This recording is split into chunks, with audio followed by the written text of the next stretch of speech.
Hi, I'm Joe Mahoney. I'm with the Department of Civil and Environmental Engineering here. You have any questions about the university? No. Okay.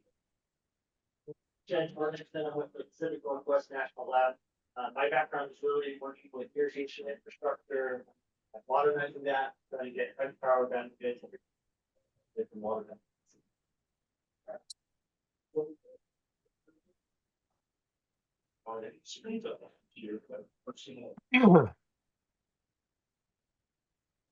Alan Knapp, Senior Director for Salem. I've been in the watershed for about 41 years. Lived in the Portland, Oregon area, and was asked by our Salem XIL Innovations team to come on sort of the microelectronics industry and power and water related. Great, thanks. John? John Holmes, National Academy staff, UW grad from the environmental, the health as a water resources person, and then I moved to energy. Great. Yeah. Just logging in, I'm an environmental engineer at Penn State, been working in water for 5 decades. And I've also worked in energy and environment institute. And relevant to this, I've overseen 3 water demonstration projects, one of which was polluting drinking water. So I think that makes me required to use some oxidizer, solid rock fuel. So it makes me Wow. see where I'm going with that. Okay, That's enough. yeah, did you jump? Jack Nixon, I'm the National Academy, I direct water science, technology board, exposed to board on scientific resources. And actually, I'm also a UW grad, so I did my PhD, and it's almost veg geologist, so. Yeah. Wow. Okay. Greg saying, not a UW grad. I have a company called Phoenix Energy, and we do build, operate, community scale biomass gasification assets. And so we do a lot of work still located with rural wastewater treatment plants because of the interrelation between renewables and water utility. Great, thank you for being here. Elizabeth at Court, apologies for being late, great to be here. I'm policy advisor with the California Department of Conservation. A lot of linkages between forest health and Carl Longley, I'm professor and dean emeritus at California State University, Fresno, still working there on contract. 30 years also on the Central Valley Regional Water Quality Control Board. 17 as its chair. We've got underway this CP South Central Valley salinity alternative for long-term state development. Central Valley is a big place and it has a lot of salt. Millions of tons of salt being imported into that valley by imported water seen in the Delta area. And what do you do about it? Well, it's shutting down ag in your begin with. So it takes a lot of energy to move water.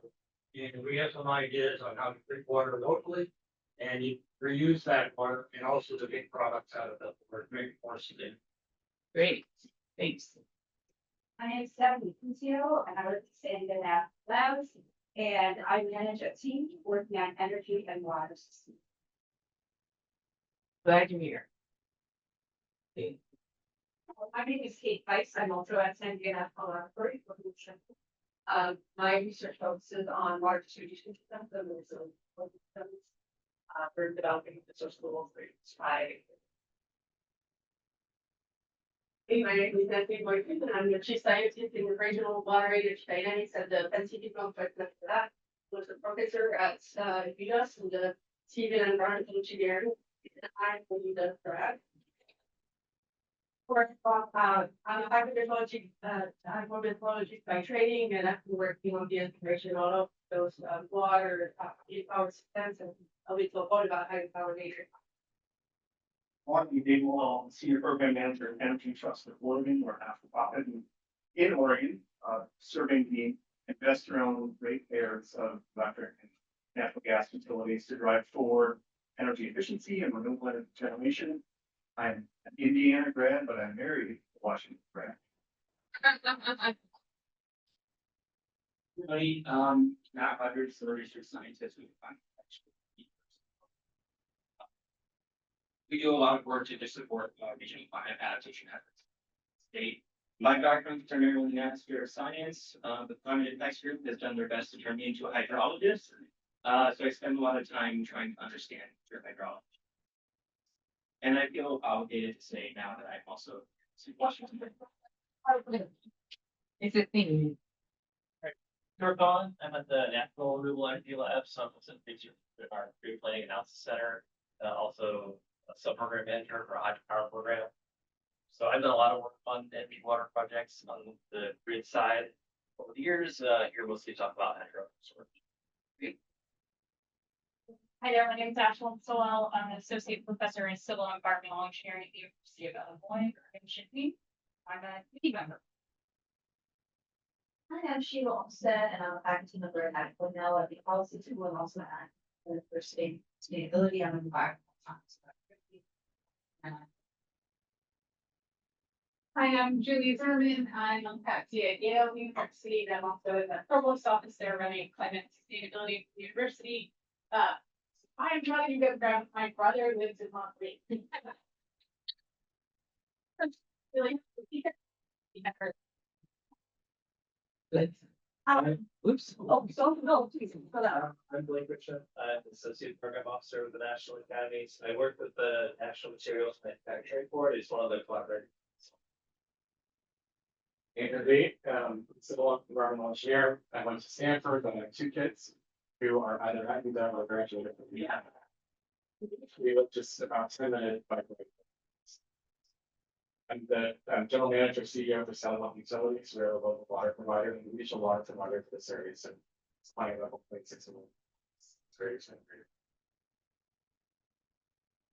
Good morning. Hi, everyone online. I'm Crystal Perez. I am also a UW alumni. So that one more to that team. Graduated here with chemical engineering degree. It's my educational background. I work around in Caldwell. We're an environmental and water consulting engineering firm. So spent over 20 years in the water industry, and with a particular focus within industries and working.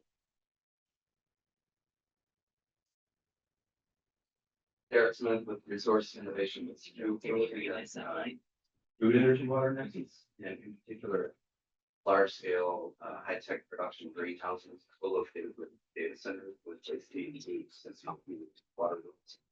And I'll nearly end on a sour note here. I'm a U of O graduate.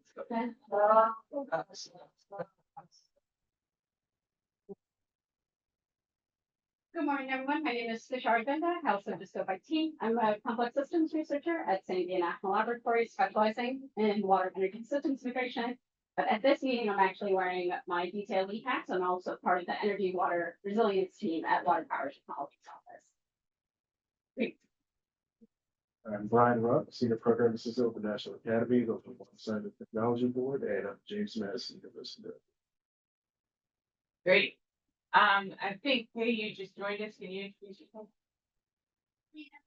My name is Chris Yu. I'm a professor at New Mexico State University.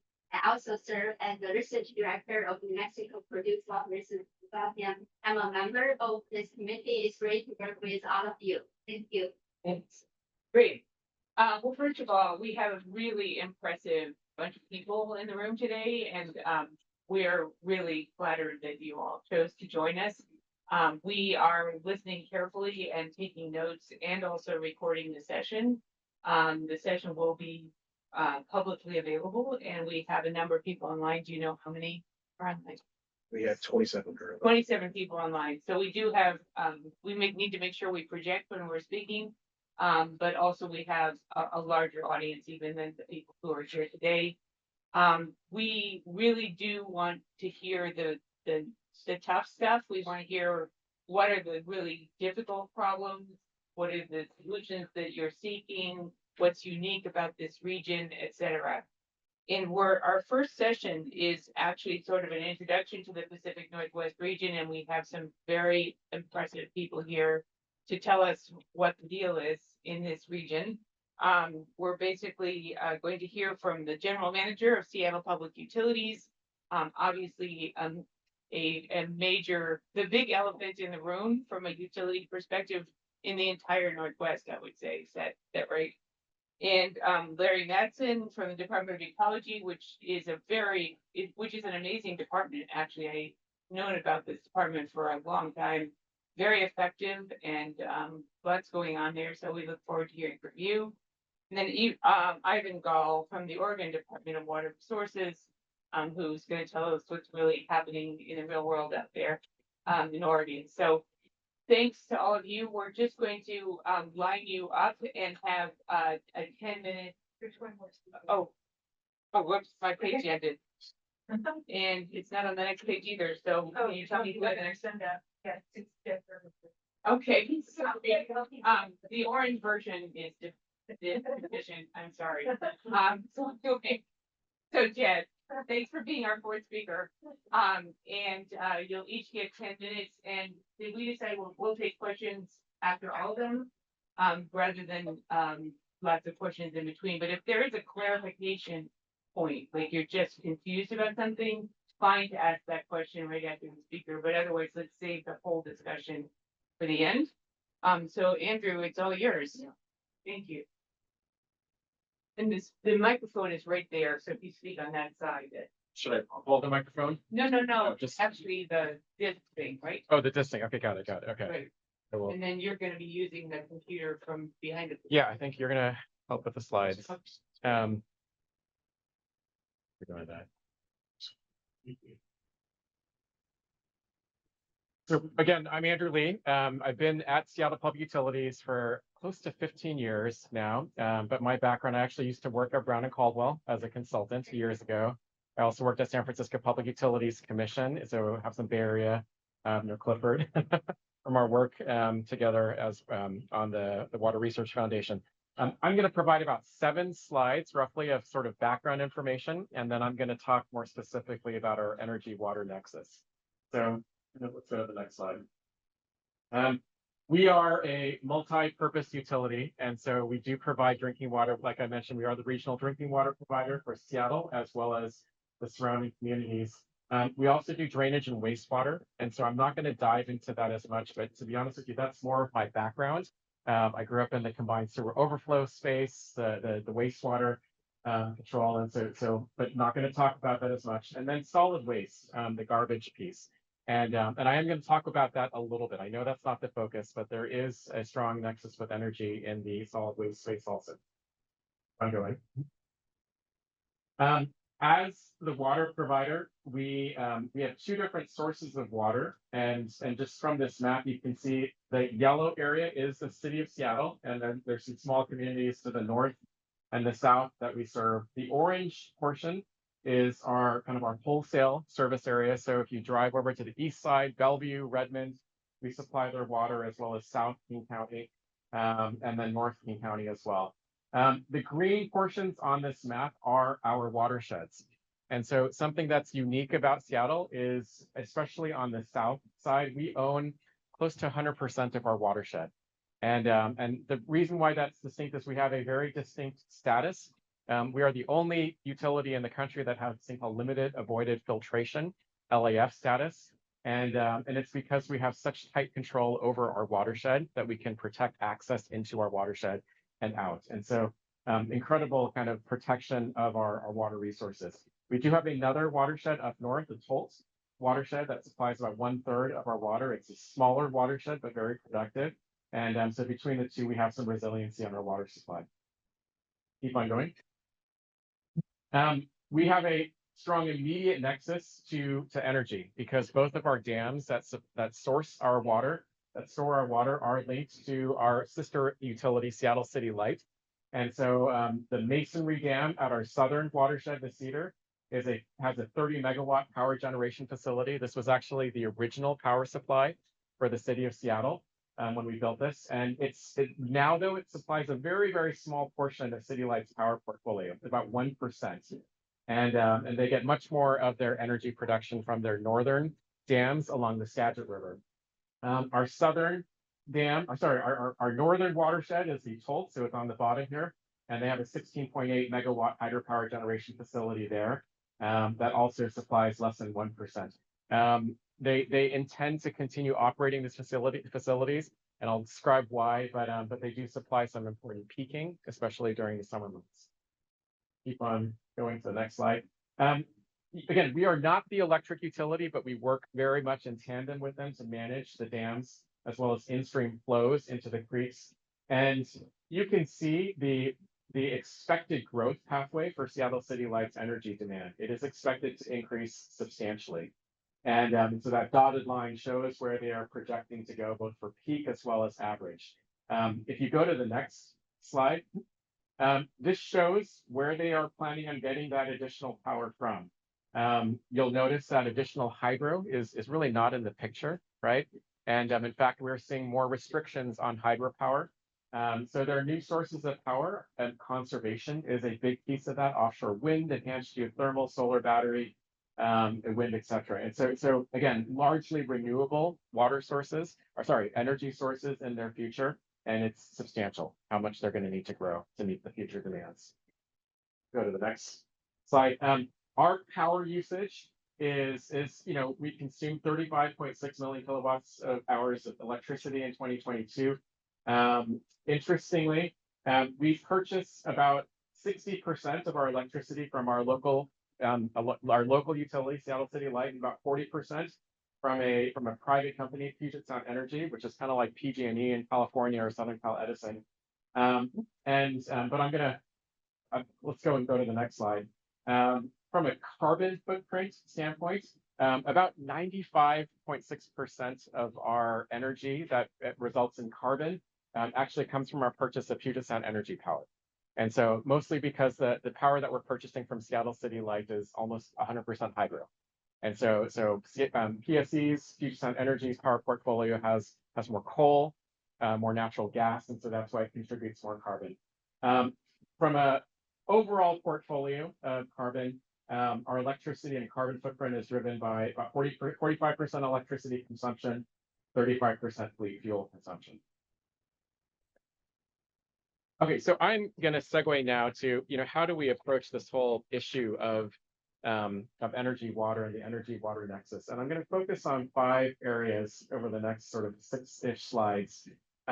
First area is just reducing energy emissions as a whole for our utility. Secondly, pursuing renewable energy pilot projects or projects where we can. Thirdly, and I will emphasize, this is probably the most valuable thing that we can do, is invest in water conservation. That's a huge piece. I'm going to talk a little bit about reuse, but the water conservation piece is the most critical. Enhanced waste reduction, that has a nexus with water conservation, but I'm going to talk about food as well, so I'll segue there. And then lastly, prioritize environmental and economic justice, and I'll try to thread these together in terms of kind of our portfolio or our approach to tackling the energy water nexus. Go to the next slide. We do have a proactive strategy. The city has an overall kind of green strategy for the city and a carbon neutral strategy. To reduce SPU emissions, Seattle Public Utilities emissions, we are pursuing facility energy efficiency improvements. We are electrifying our fleet and facilities. The benefit of that is because less natural gas being burned at our facilities means that we can go to pretty much zero carbon production, and by just electrifying because of our local utility provider, Seattle City Light. We are looking at green procurement. It's interesting when we look at our carbon footprint overall. Green procurement is huge. I think it's almost 4 or 5 times the amount of carbon that we produce or generate just by our purchasing practices and our contracting practices. So looking at procurement with an eye to less energy as well as less carbon is critical in our overall impact. And then increasing nature-based solutions. And so we do have a strategy, especially on the drainage and wastewater end, but overarching, where we can have strategies that don't rely on power production. That is huge. And so less pumping, less energy, etc. So those are all parts of our strategy of reducing energy emissions. Go to the next slide. Pursuing renewable energy pilots is critical. We have several examples of pilots that I can talk more about, but just giving you kind of a high flyover. We've got multiple points in our system where we have pressure drops. And so, our water is coming from a pretty high elevation up in our watersheds. And so like many utilities that have higher watersheds, we're able to drop the pressure down, and we typically do that through pressure reducing valves that waste a lot of energy, right? As heat, it's all lost as heat. And so where we can recapture that energy, we have pilots where we're doing that. And so that's this inline hydropower. Solar power installations, because we have facilities all across the city. We have several pilots on that. The biggest one being our North Transfer Station. It's a garbage transfer station, but we have other assets. Our sister utility also on the wastewater treatment side. King County also has solar power that they're looking to install, as well as battery power. And so those solar power installations are really, really important to us. And then lastly, sewer heat recovery. We actually haven't done any projects on sewer heat recovery, but there is a substantial amount of power that can be gained from sewer heat. There are different models on this, some that are more focused on, larger facilities like treatment plants or pump stations, others that are focused on just capturing it at a very localized level in the street.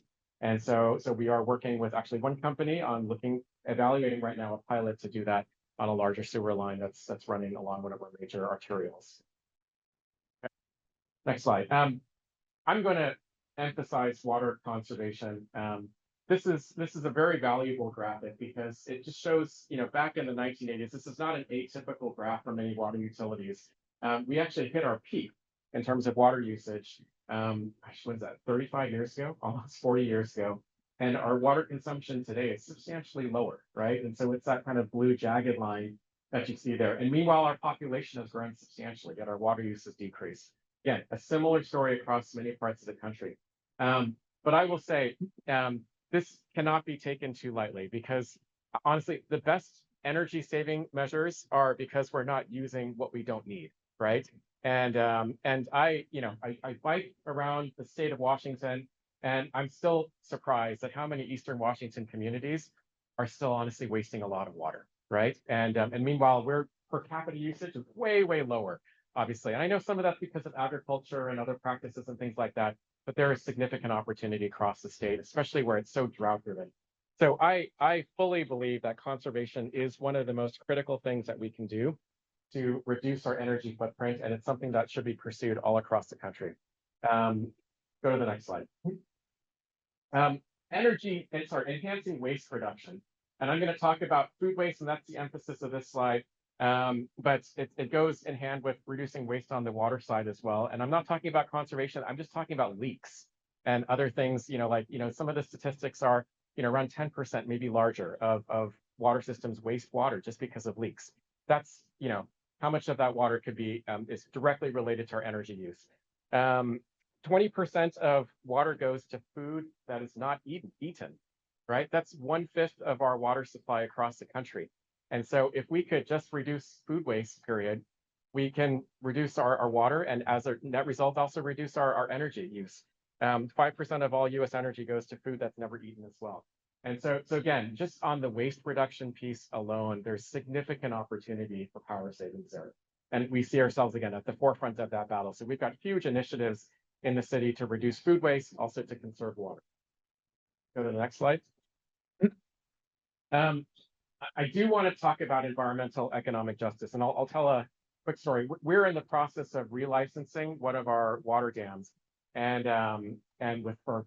And I had an interaction with a local tribe, and in the process of this conversation, they said, City of Seattle, you guys have had incredible impacts from your dams, from your projects that are impacting our fish, our rivers, our communities. And the way that you're trying to approach climate change is through the exact same strategies that led us to this issue in the first place. It's through building more, through trying to, again, pursuing renewable energy projects, but that are still going to have some impacts on communities like tribes. And you're trying to use the same sort of strategies of extracting from the environment, of building more, producing more to get out of this mess of climate change.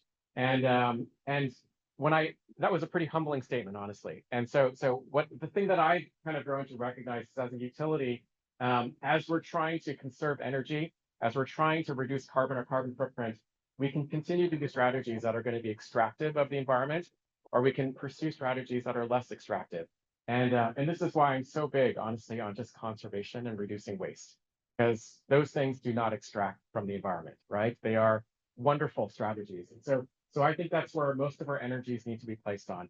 I will talk about reuse on the wastewater side. I think it is an important strategy. Unfortunately, it uses a tremendous amount of energy, right, to reuse wastewater. And so that's a consideration that we need to face as we're trying to reuse that. That being said, I think it's really incredibly important as we're pursuing whatever strategies that we keep in mind that generally speaking, there are disproportionate impacts on people of color, on tribes, and we just need to be mindful that our strategies are not burdening those communities more. So last slide, and I hope I haven't gone too long. A few key takeaways. The strategies that we're employing may not be applicable to other utilities. Every utility is unique in terms of opportunity. We're committed to working all angles of the problem that you can impact. Being, again, mindful also of the disproportionate impacts that can have on certain populations. We are building cross-sector partnerships everywhere where we are doing pilot. We're making use of valuable partnerships, trying to continue innovating, and obviously continue to advocate for science and funding support in the space. That's it. Thank you. Thank you.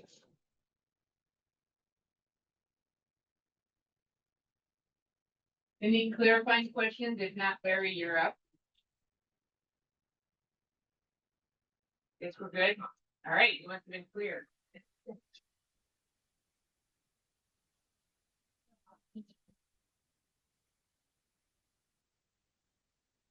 Well, we get the deck.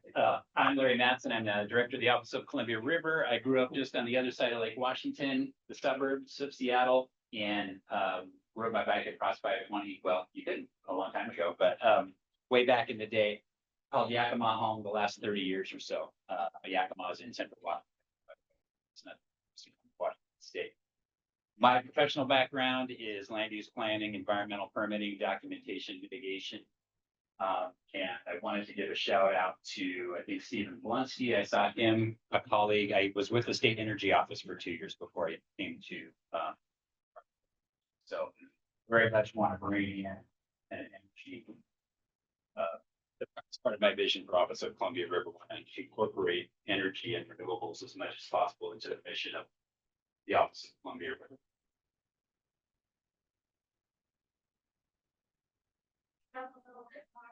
Yeah, I can use a microphone too.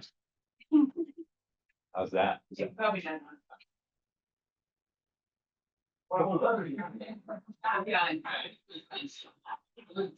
Try that was good. Okay, that's. Yeah. You bet. Thank you for that.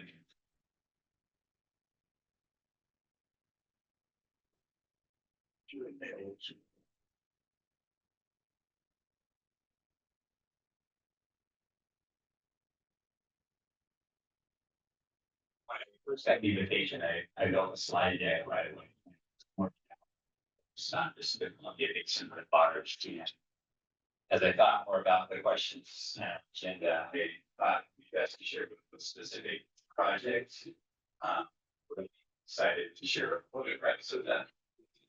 Yeah.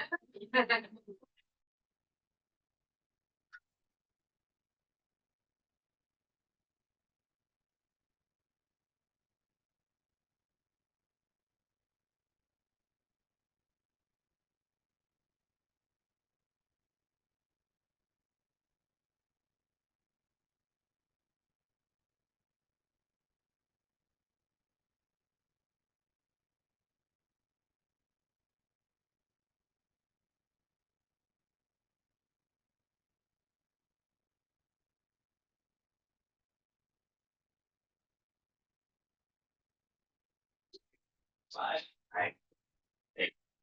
Yes, they set you geographically. So Office of Columbia River, Columbia Basin, everything in yellow, east of the Cascades, that's our DOE. Mandate is to aggressively pursue water supply for fish, farms, and families. And so within the Department of Ecology, we are sort of the white hats in a highly regulatory agency and a lot of black hats. To take that mission to aggressively pursue water supply development. Next slide.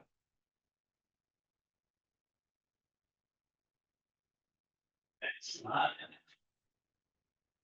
So just a couple things I'm trying to share. This is the third year of drought in the Yakima Basin. That's the orange here. And then this slide is from April. So I believe the yellow is drought advisory, and I think it's for certain, but I think the drought. Said that. So this is a right side, so you can see how the times. There are 5 reservoirs that serve the Yakima Basin, which is the sub-basin of the. Yeah, the snowpack is from Suits Reservoir. Healthy snowpack and then the slow melting of that as a safe reservoir. Snowpack is a but every 5 years, with in cooperation with Washington State University, publish a long-term supply and demand forecast. We're scoping that next month. Says, the most recent version of us was that. So the peak, it's changing, all the effects that go along with that as far as it goes. Next slide. One more.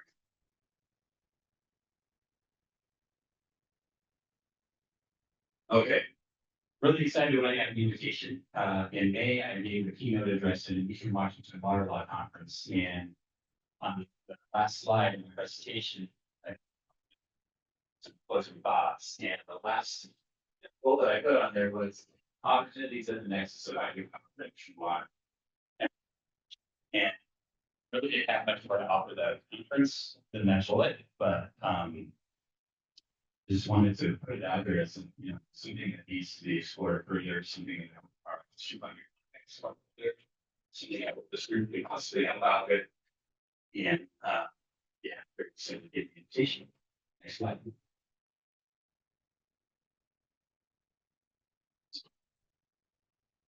So this is the specific project I wanted to share with you.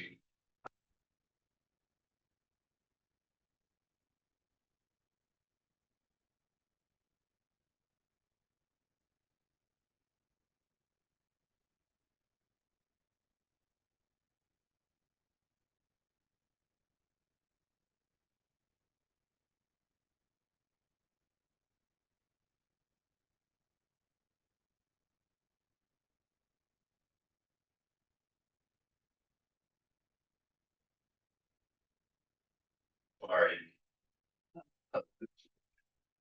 there. So got a lot going on. This is I don't expect you to be able to be everything on here, but we've got dam +years old. We've got the fish passage facilities. We have the aquaculture operating a federal fish hatchery and monitoring facility. And then the irrigation district is fed by this tubular diversion, which is this east to the chamber.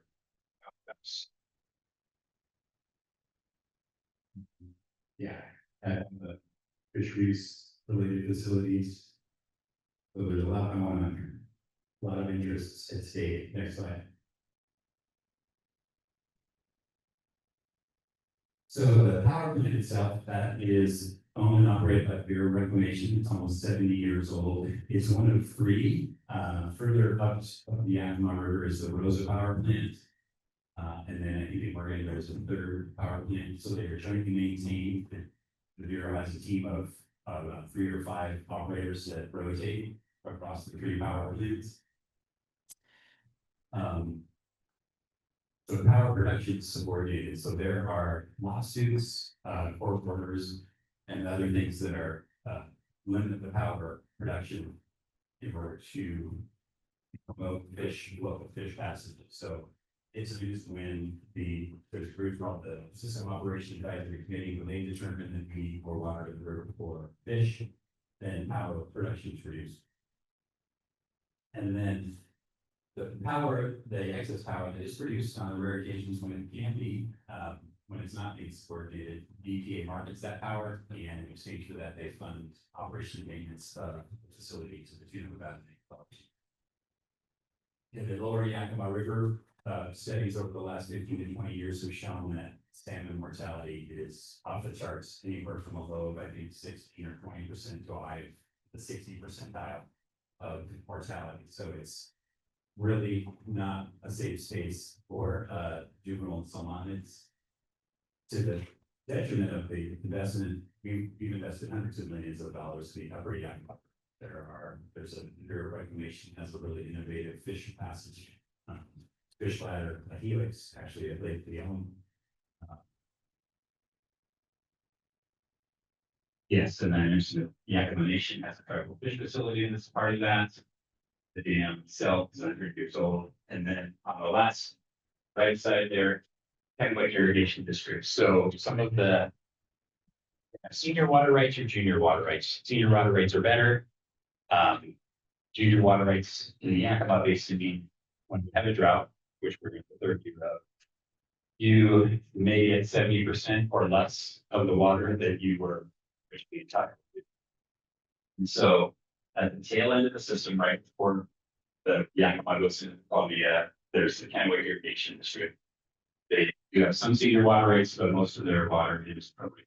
So they provide more certain water supply. And then one of the interesting wrinkles with this power plant from an engineering standpoint is that there's a 300 CFS to drive hydraulic pumps. So these are not electrically powered pumps. The heads of the water can provide pumps that push the water, make the water dump into that and with works. But so how do we keep the parties whole? We've got Yakima Nation, we've got the state and federal fisheries agencies, we've got the Bureau of Reclamation, we've got Bonneville Power Administration.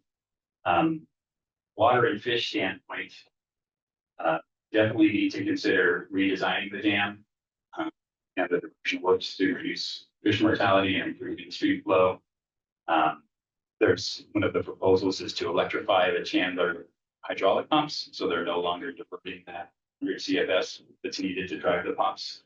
That would keep water in stream for at least the 10 or so miles between the diversion and where it returns to the Chandler outlets. And then with Kennewick Irrigation District as a junior, working with them to try to get them above that 70% water reliability. On the power side of the equation, Rose Irrigation District, they get reserve power, which super low cost for that. So if any of the Chandler comes offline, we find a way to make Rose whole and ensure low cost power for them. Those three Bureau of Reclamation power plants are obsolete. They're Chandler was built in 1956 or 58, and they wise. I think Chandler produces about 12 megawatts. That's the equation on it. So these aren't big power producers, and what I've been told by the Bureau of Reclamation staff is that when plant gets shut down, it's the domino theory. It's probably going to be so it's a plant to shut down as well as all that. And then is there an opportunity here for to replace the power production that's lost if those power plants get shut down? Fuel power would be the I think that is the last slide. Yeah. Thanks. Yeah.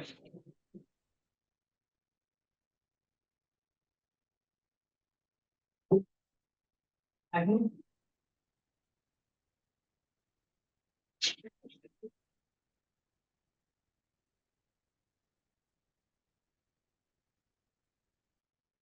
Morning, everybody. It's nice to be here. As I mentioned earlier, my background is hydrogeology, so I'm kind of an aquifer guy, and I've got a slide about that in here. I just can't pass the opportunity there. Most of my focus in my career has been on water, so energy is a newer thing to me. I'll talk a little bit about our agency. I kind of walk through the nexus that we work on within energy, and then just hopefully leave some interesting opportunities that I think are out there. Our agency is relatively small, about 245 staff. It's centered around 23 water masters that work across the state. We're a prior appropriation state. So as Larry was saying, those with senior water rights get water in times of shortage. It's not uncommon for us to regulate back to priority dates in the late 1800s in many of the basins across the state. Cascade Mountain Range, Washington and Oregon, very important system because of the elevation. It wrings a lot of precipitation out of the atmosphere. Because of the relatively young nature of the volcanic rocks, there are tremendous aquifer systems associated with that recharge from all of this precipitation during the wintertime and support stream and river base flow across both the east and west sides of the Cascades in Oregon. Big spring complexes that discharge cold, clean, and plentiful water, but are declining in discharge because of the warming temperatures. So as the temperature warms, our natural landscape, the uplands, are just consuming more of the available water supply, and we're seeing some pretty significant impacts to these natural systems before we impart our own influence. Next slide, please. Water use in Oregon, just to kind of set the stage, we've issued over 90,000 water rights over the years. Some of those are decreed rights that predate our surface water code from 1909. Our groundwater code came in 1955. Most of the use, like I think most of the western states, is irrigated agriculture. Depending on the basin you're in Oregon, anywhere from 80 to as much as 90 or 95% of the actual water use is for irrigated ag. So when we talk about conservation opportunities, that's where we're going to be able to accrue a bunch of savings as we move through the system there. Next slide. Water challenges. We've had streams in the state over appropriated since the late 1800s. We decided with drilling technology improvements and electrification that we could chase groundwater. So we've done that. In some cases, we have over appropriated our aquifer systems. So we have declining groundwater levels. We're reducing stored groundwater quantities in our aquifer systems.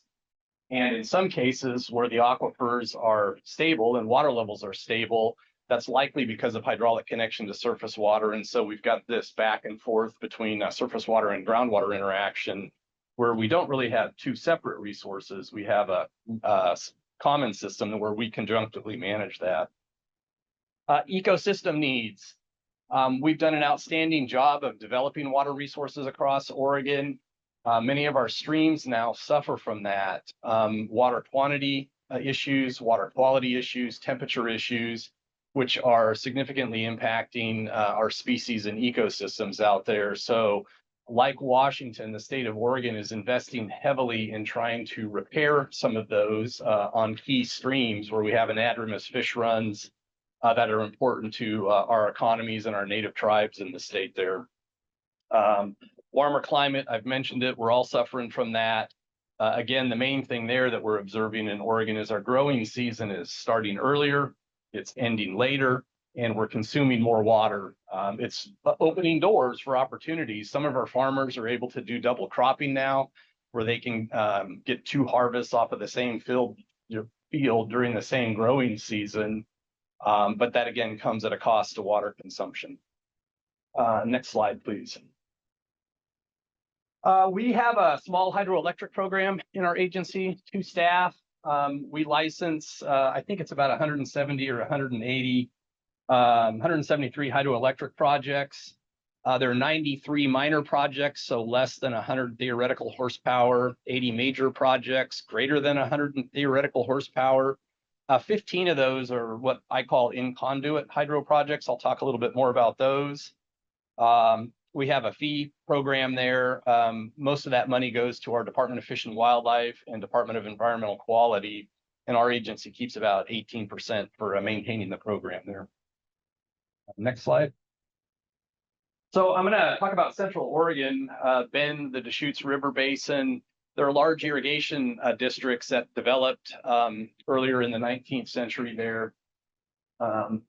Those large canal systems flow across younger volcanic rocks and lose a lot of water. About 50% of what's diverted actually doesn't make it to the field. So for the last several decades, there have been a number of partners that have been helping these folks start to pipe their systems. The piping saves water, And because of the piping, they can develop pressurized systems now. So there's energy savings associated with that. And along with that comes the development of some of these in-conduit hydro projects that on the scale of things don't create a lot of electricity, but do develop some small revenue streams for the irrigation districts themselves. One of the main things with the conservation is the districts have worked to put a lot of that water back into the Deschutes River. So from the city of Bend downriver, we almost used to dry up that reach of the river, decades ago. We're now able to maintain, I think it's 140 cubic feet per second in that during the irrigation season. Species issues there, they have a habitat conservation plan with U.S. Fish and Wildlife for the spotted frog. So I was just over there Sunday and Monday meeting with some of the districts. They're working very hard to continue conservation practices and looking at flexible water sharing between districts, trying to figure out how to be able to release water from storage reservoirs higher in the system during the wintertime, where normally they were filling these reservoirs. They're starting to release that water during the wintertime to help the spotted frog habitat out there. Next slide. Just wanted to make a mention, shout out to the funding partners, NRCS, Bureau of Reclamation, Oregon's Watershed Enhancement Board, and the Department of Environmental Quality. Energy Trust, I think, also kicks in some money that has helped the irrigation districts. We're just mentioning that as well. Next slide. A couple of photos of some in-conduit hydro. These are on the order of a few megawatts, depending on the facility. Most of the use of these is during the irrigation season when they're diverting the larger quantities of water, so they're not necessarily year-round facilities. I think that's it there. Next slide. Governor Kotek, we just finished our legislative session late June. She just signed 2 bills into law that expedite access for communities to the microgrid type of system there. These can operate independently from our power grid. I think it's a novel way of being able to get some more resilience into local communities. If we have local power production, folks will be able to develop into these, and hopefully we'll see some benefits from that. Next slide. I wanted to touch on the Columbia River Basalt Group. So this is a series of very, very extensive lava flows, very fluid lava flowed all the way from vents in Idaho, eastern Washington, and eastern Oregon to the coast. These are important because they form a regionally extensive aquifer system. That aquifer has been broken up into various compartments. But when you drill a water well into these aquifer systems, you can produce up to thousands of gallons per minute. They don't store a lot of water. So we have mined out the resource in a lot of places in Oregon, Washington, and Idaho.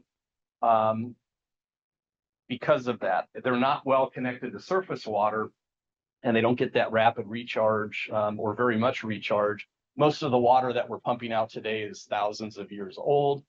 The flip side of that is where we have surplus water available and the power available, we can turn around and re-inject that water under certain conditions for below ground storage.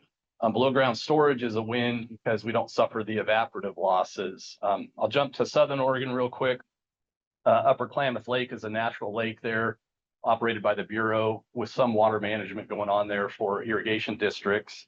It's very important to the tribes down there for 2 endangered species of fish in the lake. That lake during the summer months evaporates about 800 cubic feet per second. So about 1,600 acre feet per day are just being evaporated off that lake. No benefit to anybody from that. So I'm a big proponent of below ground storage where you've got the system to do it. And that's it. So happy to take questions. Great, thank you very much. Yeah.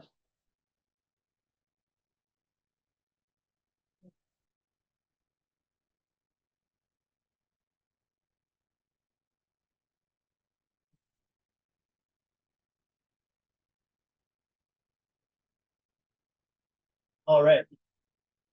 Thank you for pulling that up. I'm Jed Jorgensen. Director Bell gave me a fantastic introduction because I'm going to dive a little bit deeper into irrigation modernization, try to zoom out to think about what the opportunity space is really across the Western United States and talk about some specific projects. So both directors from both agencies just gave a fantastic overview into some of the challenges, and hopefully I can underline, some of the things that they said, and then also look at some of the places where this committee might be able to think about potential wins for the future. I also want to acknowledge, I guess, a couple things. One, I'm with Pacific Northwest National Lab. My colleague Kara Cafferty is here from Idaho National Lab. She's the leader overall on this project, so you can definitely direct questions to her as well. And prior to being at the lab, I spent about 15 years working both with Energy Trust and then with some private consultants working directly with irrigation districts on these projects. Now trying to look at, how can we, at the federal level, accelerate this work across the country. Next slide, please. So I want to give a little bit more background into what this irrigation infrastructure looks like. I think it's important to kind of understand the scale of that. We'll talk about what modernization means. We've got a little bit of insight into that from the directors. And then we'll look at some research that the labs have done in the last couple of years that explore the scale of the opportunity space and the big challenges in modernizing these systems, and then leave with what some near-term opportunities might look like. Next slide, please. So, Director Gall really lined out nicely for us. There's a system of canals across the western United States, canals and pipelines that are moving water from off-farm sources, rivers, streams, reservoirs to bring it past farms. Farms are commonly pumping up out of those canals to deliver water to crops. There's also a lot of energy being used to move water from the irrigation district perspective. So if they're pulling water out of a river to a higher elevation, they're pumping that, obviously. So when we think about the opportunities for modernization, it's really at that intersection of water management. These open canal systems are losing a lot of water to seepage and evaporation, and the energy conservation potential associated with, like Andrew was saying, not moving that water in the first place. If you're not pumping it for it just to seep back into the ground, there's a huge energy conservation benefit. Same with those pressurization benefits. The surplus pressure being able to generate conduit hydropower. Next slide, please. So irrigated agriculture is largely in the western United States. So when we talk about the opportunity space, we're really looking at these the western half of the map here, what's sometimes called the Bureau of Reclamation states. And then, Director Gall was talking about the Central Oregon area. Here's a map of the Central Oregon irrigation districts. There's 8 that are all moving forward right now. And if you start to zoom in on the right-hand side, that's the Ochiko irrigation district. And you can start to see what their main canal system looks like. So there's a lot of infrastructure, and it largely is about 100 years old, and it's kind of reaching the end of its useful life. So there's a lot of opportunities to improve it. Move on. So what does this stuff look like? If you're on the East Coast, you might not be growing up around this infrastructure. So I just wanted to show some pictures. Canals look like man-made streams. They can be 2 feet wide. They can be 100 feet wide. They can move absolutely incredible volumes of water. So some of the projects that are going in right now in Central Oregon are putting in 12-foot diameter pipe. Really large scale infrastructure. It's very costly to put that in. You're moving that water, having to lift it up from a river to another place, you're going to need a big pump station. So there's a lot of this kind of infrastructure. I wanted to give a sense of what that could look like. When we talk about modernizing it, there's opportunities throughout that system. So if we just start up at the top, there's something on the order of 1 million diversions across just the western United States. I think you have opportunities to improve fish passage and screening at those diversions. Going down in that canal system, you can look at lining or piping, which if you're piping, as Director Gall noted, that can pressurize that system. Gravity's moving this water. So as you put it into a pipe, gravity will start to pressurize it. So that means if you were a farmer that's pumping up out of that canal, you might have partial pressure now and reduce your pumping costs. Or in some cases, if you've got full pressure available, it completely eliminate pumping. And then where you've got surplus pressure, you've got opportunity for conduit hydropower. There's also opportunities to improve how water is delivered on farm to increase the efficiency of that water use on farm. And then when we look at both the canal systems and the reservoirs involved, there's opportunities for canopy solar over canals. That's gaining some traction in California right now and some other districts in Oregon. And then floating solar on regulation reservoirs in particular, where water's already been taken out of stream. There's some significant opportunities there as well. So now I'm going to talk about some research that we've done over the last couple of years that hasn't yet been published, but kind of helps frame out what this looks like. So again, 75% of irrigated ag is in the West. It's half of the US crop revenues. And there's not that many people that are involved in farming. It's about 1.2% of the country. So this infrastructure is largely invisible. And that invisibility, I think makes it more of a challenge to move modernization forward because it's just out of sight and out of mind for a lot of folks. So hopefully we're bringing it forward. And it's very economically important. Scale.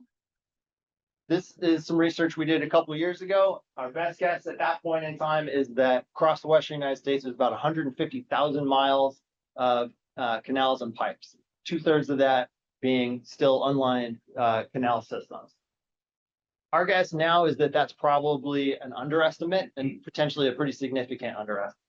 But we're still working on getting some better data. But we're talking about a lot of infrastructure that needs to be upgraded, but there's huge potential associated with both the water side and the energy side. Next slide. So with those unlined canals, there is a lot of seepage and evaporation. How much is seeping and evaporating varies very dramatically based on the geography and the geology in a particular place. But if we look west-wide, our estimate is 16 to 26% of the water that is diverted is not making it to the farm to begin with. So that's the opportunity space. Somewhere on the order of, at the high end of that, 10 to 13 million acre feet of water, which if we've just looked at municipal use, that would be 1/3 of our country's municipal needs for a year. So I'm not suggesting that's where that water should go. I want to be very clear about that. Agriculture is very water intensive and we have some significant food needs across our country. But as Director Gall also noted, there's a lot of water that's being put back in stream, which can meet ecological needs as well. So there's, as we manage this water better, it creates a lot of opportunities to meet those needs, whether that's groundwater recharge, whether that's food production, whether that's putting water back to stream for endangered. Next slide. That energy space, also huge. Just looking at the water that is moved on the off-farm space, so irrigation district pumping, about 12,000 gigawatt hours of electricity being used annually at a cost of $900 million. We've noted there's some conduit hydropower potential. It's obviously smaller, 550 megawatts-ish. That's not going to solve large-scale grid problems like Director Gall noted, but it is really very significant regionally as a revenue source that can plow money back into modernization projects, as well as provide energy resilience in local communities. Next slide, please. So now the big challenge. This isn't happening very fast. Our estimate is less than 600 miles of canals are being piped or lined each year. And it would take about 170 years at that pace to take care of those remaining 95,000 miles if that was only what was left in terms of online canals. So there's a big opportunity to speed things up. And the benefit is this is really great work economically. Each dollar that you spend puts $2 back into that regional economy. So these are really great projects that have a pretty big reach economically. Next slide, please. And then when I think about what's the potential opportunities for this community to consider moving forward, I think about a few different things. One is the planning and the implementation support that irrigation districts need to be able to be in the position where they're piping in Central Oregon. That work really got kicked off thanks to a program that Energy Trust of Oregon got started, which provided some comprehensive planning support in the early stages there. And that's led to, again, those 8 irrigation districts all in one basin moving forward with projects at the same time. I'm not aware that that's happening anywhere else in the country at that scale. So I think having that ability to support projects in those early stages and all the way through implementation, because it is big, costly infrastructure, is a critical thing to think about. The other piece is going back to how long it takes to move through that planning and move through the implementation processes. So in the Deschutes, where they've basically got their plans all done, they're thinking it's going to take about 50 years to put the 1,200 miles of pipe into the ground that they need based on the current processes that they have available to them. So that's an opportunity space to think how we can work on either policies or different techniques, speed up that that permitting process, which can take years in some cases and is at too small of scale for the individual projects that are needed, as well as other techniques throughout that implementation that could speed things up. That's what I got. There's a lot of opportunity for irrigation modernization. Thank you all.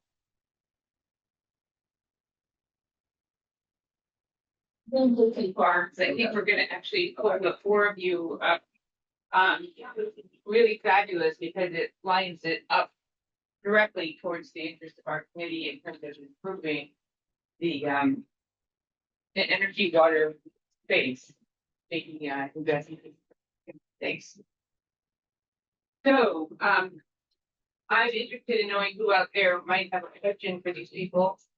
Noting it'll take 1 minute for them all to get back up here. But yay, those are kind of questions. Excellent. All right. We got a lot of people up here ready to answer hard questions. So, start with pleasure, girl. Yeah, this question, I think it's both for Andrew and Ivan. I think it's great, if you look at balancing that energy water nexus and reusing and not being wasteful. And also having a goal to be carbon neutral. So a few questions. I mean, if you operate a wastewater plant, one of the challenges you talked about your greenhouse gas emissions, but you didn't talk about are the direct emissions from your wastewater plant. So as you look at things like resource recovery or reducing nutrient, I would bet that your cost of emissions is below your other direct and indirect emissions, your power and fuel use. And so how do you want to expand resource recovery, but then you're going to generate lots of cost emissions that you have to deal with that cannot be easily or economically dealt with. The other, I think, question is you look at in-conduit hydro, you've done in-conduit hydro, two challenges, very hard to make it economically, pencil out money-wise. And even if you build it, the electric grid, so we built it, the electric grid isn't capable of taking that load that you're going to put on. And so you have this balance between, you have the in-conduit hydro, but you gotta spend a lot of money to upgrade the grid so it can accept that. How do you deal with those comments? Yeah, I'll. Could you quickly say what the question was? I'm not certain everyone could hear. Okay. If you know what the question. Yeah. That's the first test. I'm hearing that on the inline hydro, how do you make it pencil out when you have to modernize or kind of update your electric grid? So those are additional costs there. On the first question, what I'm hearing is on the wastewater treatment plant side, your process of treating the water itself generates quite a bit of carbon. And so how do you tackle that issue? I'm going to back up way on the wastewater treatment side because a confession, I don't operate the wastewater treatment plants, right? It's operated by King County. But let's just start on the amount of water that's going to the wastewater treatment plants, right? Just period. It's a tremendous amount of water that is coming from obviously the drinking water system, but it's also coming from things like inflow and infiltration, right? Stormwater that oftentimes shouldn't be going into the treatment plant itself. And when I talk about conservation on the drinking water side, the correlation to wastewater is don't allow the stuff that shouldn't be in the wastewater system to get to the wastewater system in the first place, right? And so if groundwater is not supposed to be in the wastewater system, shouldn't be getting in, ideally. And think about every drop of groundwater that eventually makes its way to the treatment plant and all the process that it has to go through and all the energy that's used to even just lift it up to the right elevation to be able to treat it, all the amount of disinfection that goes into it, the chemicals, etc., for water that really doesn't need to be treated at all, right? And so there is a tremendous amount of, I would say, waste that goes into just treating water that is perfectly clean. And so when we implement things like green strategies, like green infrastructure on our streets to capture the water, we're reducing the amount of water, stormwater that goes into those systems. Also on inflow and infiltration control, when we're tightlining our pipelines to not get all the groundwater into our pipelines, we're reducing that as well. So we're saving a tremendous amount of energy just by that pollutants and also reduction in emissions. That being said, in the process side, I completely agree. I mean, there needs to be a step-by-step evaluation of each of our process steps to look at opportunities to either recapture or reuse that carbon. I'm not an expert in that space, And so I can't really comment on that, but definitely things like gas capture, especially from solid standpoint and biosolids is incredibly important. Reusing that, recycling that back into the facility or recycling that back into the natural gas system. Huge fan of all those opportunities. But I still think that the number one thing we can do is prevent it from getting into the system in the first place and causing all that waste. On the inline hydro side, I agree with you. There's a reason why we only have one pilot right now, and we've probably got 100 pressure reducing valves in our system. It's incredibly challenging to make it pencil out. Where we've seen the biggest yields are where we have the facility that's generating the power right next to another facility that uses power. And so again, because we've got a direct consumer, we don't necessarily need to put it back into the electrical grid. And so those are the opportunities that make it pencil out for the most part. Great, thank you. Much about that. I'm gonna give another person a sorry. chance. We're gonna run out of time. Bruce? Sorry. Hi, this is probably for maybe Larry, and we talked a lot about canals. Seems like the direction you're going is to put water into pipes instead of canals. How much can you pencil out the economics of covering them solar panels to generate electricity and use evaporation, whilst lining the canals as well? I need to mention that's a great idea because the Yakima Nation has a grant, state commerce department provided money. There's some federal money as well to do just that. So it's an open ditch system. I think they're going to do 8 miles or maybe the first 3 miles. They're going to pipe it. So it will be piped and I think pressurized eventually. And then they'll cover that pipe system and then the right of way will be used to install solar panels. So stay tuned for that. Real curious to see how that turns out. I think that'll be an indicator of cost benefit. Yeah, I would just echo, the canal canopy systems are still pretty new. There's very, very few that have been constructed yet. There's several that are underway. There's one that's up in California that I visited just in June, Turlock Irrigation District. There's some others that I think are underway, maybe with Gila River Tribe down in Arizona. Yeah. And another is in Southern Oregon that's maybe heading towards construction. I think there's a lot to still be learned and for those to kind of reach like a market development stage where they're starting to look similar. Right now, there's all sorts of different designs. So, trying to say like, this is the thing, we have knit pencils in this way yet, I think it's too early. There's also a lot to think about from the irrigation district standpoint in terms of how you operate and maintain your canal system. If that's lined already, how are you constructing next to it? So there's some construction stuff that has to be thought about in terms of not impacting the canal, as well as how are crews able to get through there and continue to maintain those canals. If you can grow aquatic weeds, there's some work that INL is going to be doing this coming year to assess floating solar. Do these panels actually help to reduce aquatic growth? So there's a lot to learn still. It's very, very early. Great.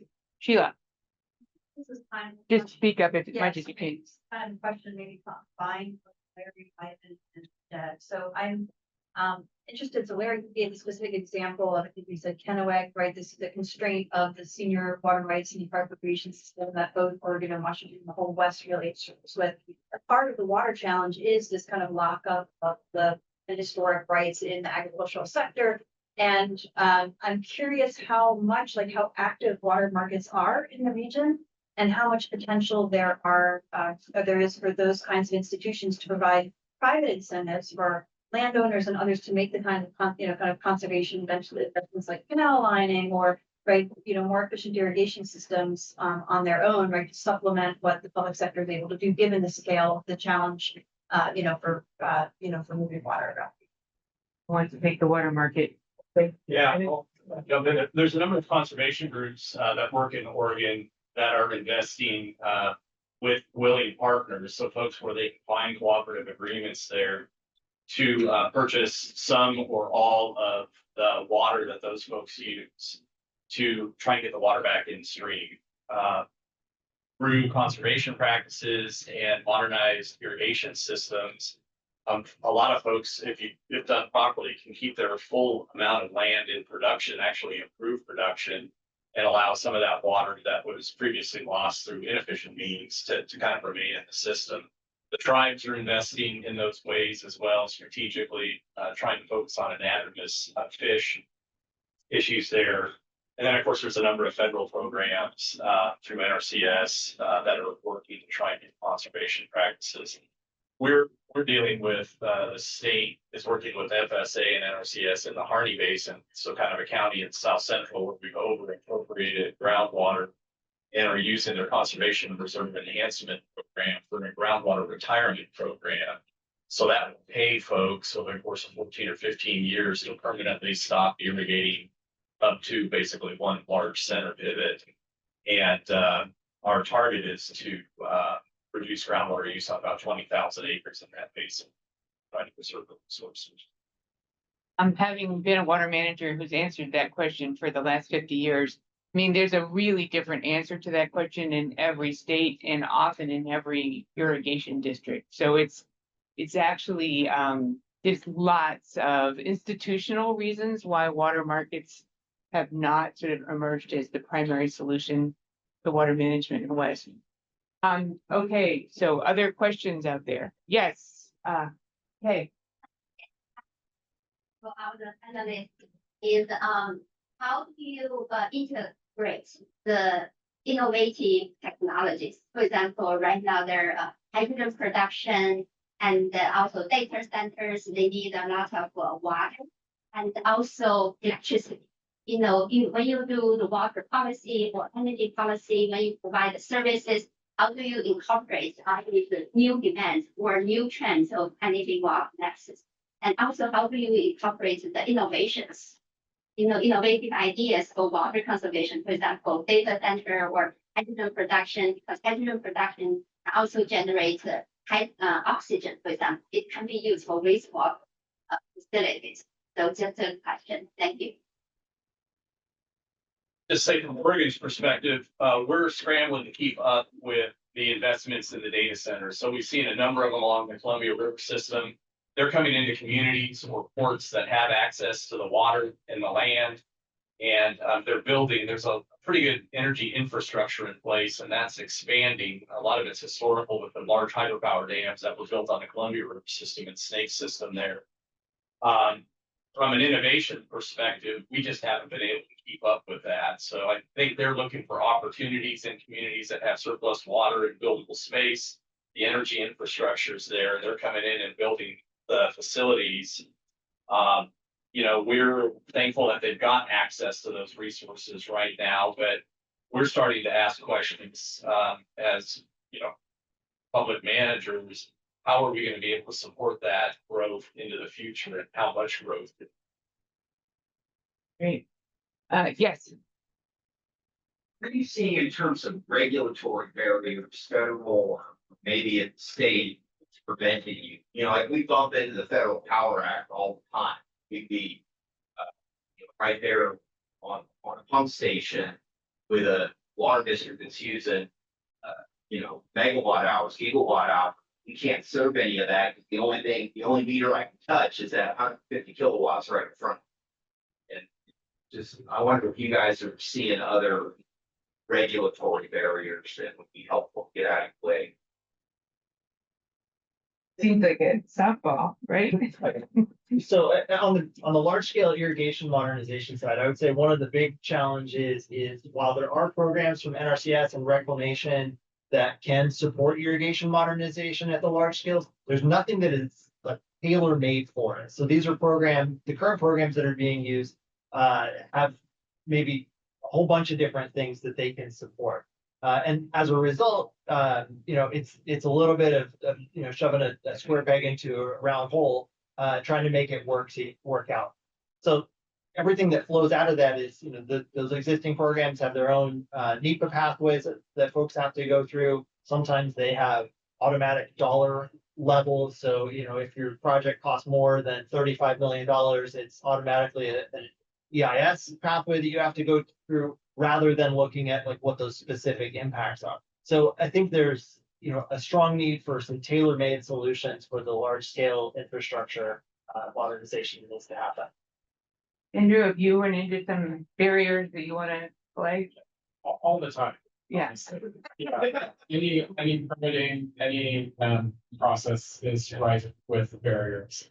And so, yeah, I mean, I don't know where to start. I mean, that's actually, you wanted to see. I was gonna say, at our state level, we talk about water right transfer, so this is how to change a use of a water, move water around, and we are working right now to make that system more flexible, as I mentioned earlier, our surface water code that dates back to 1909, and it's been built upon clunkily for decades, and so we need to basically tease that mess apart and put it back together again in a much more efficient, way, so that we can be more flexible. The other component that we see across Oregon is that a small community may have a great idea, or one of our tribes may have a great idea. They don't have the capacity and the understanding of the full landscape to take a project from cradle to grave and do it in a timely manner. So our legislature has come up with some direct funding for projects, and they show up with a few bags of money, and the community isn't ready to spend it.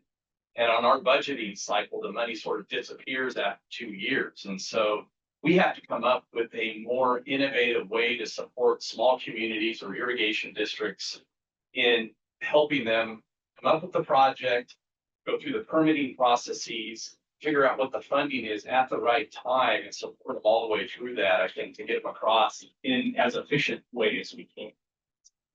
If you were providing advice to our committee regarding this, is there some big picture analysis of regulatory stuff that hasn't already been done? That is focused on the energy water nexus. In other words, is there some way that we can recommend a particular approach to evaluation of regulatory impacts? Or is this so site specific and utility specific and state specific and so forth that it's pretty hard to generalize? My immediate thought is, California obviously recently has made some changes to, promote things like housing, for example. I think it's an opportunity for all the states to consider similar surveys as well as the federal government on energy projects. And so, whether that's exemptions on environmental review, potentially, and I have mixed feelings about that, honestly, because some of those processes are really, really important. Or, just the stakeholder processes typically drag things out, as well as appeals processes typically drag things out. So I think just looking at what those barriers are and creating a different pathway for energy projects would be. So perhaps it's incentives to states to evaluate within their own systems ways to facilitate outcome. Great. Is there anyone from BPA here? Anybody from BPA, Bonneville Power Administration here? I might go out on a limb and say, this will be my personal opinion, but I think in the Northwest, if we had an independent system operator, that might kind of break things loose and allow for a little more entrepreneurial approach. Yeah, I'm not a super. Can you explain, because not everybody knows what BPA is? Oh, okay, yeah. Bonneville Power Administration was created in 1930s. Yeah, to market the power of the federal dams on the Columbia River system. And they also maintain a lot of the transmission, I think 17,000 miles of transmission or something like that. My understanding is that other areas of the US, like California and Midwest, have independent system operators that pool, manage, and market that power and are able to flexibly meet market demands. But we don't have that. In the Northwest, we have the Bonneville Power Administration, which my perception is it's a bit fossilized as far as bureaucracies go and could benefit from some reform. Great. That's very helpful. I think the grass is always greener. Somebody who works with an ISO. Go ahead. California has a great regionalization bill in the legislature this year, and I'm wondering if that is something that you're watching, or will that change how PA operates? I don't know. I didn't know that. Good question. Can you say one or two more things about, or will you when you speak?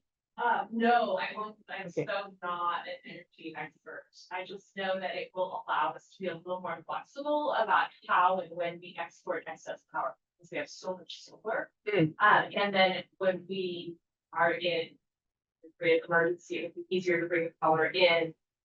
There's some worries about the renewable standards of other grids, but it will help us to meet needs more efficiently. Great. That's very helpful. So there's an institutional opportunity we can maybe have a box about in our report. Other questions, suggestions? Yes, Sheila. So you talked about conservation, right, as a, and others would be good as well, as being really kind of primary, kind of force for thinking about better use of energy and water. And I'm wondering, like as an organization that sells water, right, that obviously creates some challenges on the revenue side. And I'm curious about whether, SPU is doing kind of creative things in that regard, or whether regionally or in terms of like industry associations or anything like that, there's a lot of thinking that's happening around economic challenges associated with, selling water or energy and really investing in the population. Yeah, Please repeat the question, be sure people. yeah. I think what you were saying is, when we conserve water, it increases the price of water potentially for customers. And so are we doing anything innovative on that to kind of address that challenge? I don't know that we're doing anything particularly innovative. Our cost of water is, per home is pretty high across the region. That's a huge concern, by the way, no doubt about it. But honestly, when I think of the potential costs of having to build another dam, right? Not just the financial cost or raise a dam, but the environmental costs, the stakeholder costs, all of that. I will repeatedly rush to conservation. Yeah, it's not even a question in my mind. And I'm willing to commit to that contractually as well, that we will pursue conservation as kind of our first major source. We just looked at a conservation demand potential evaluation.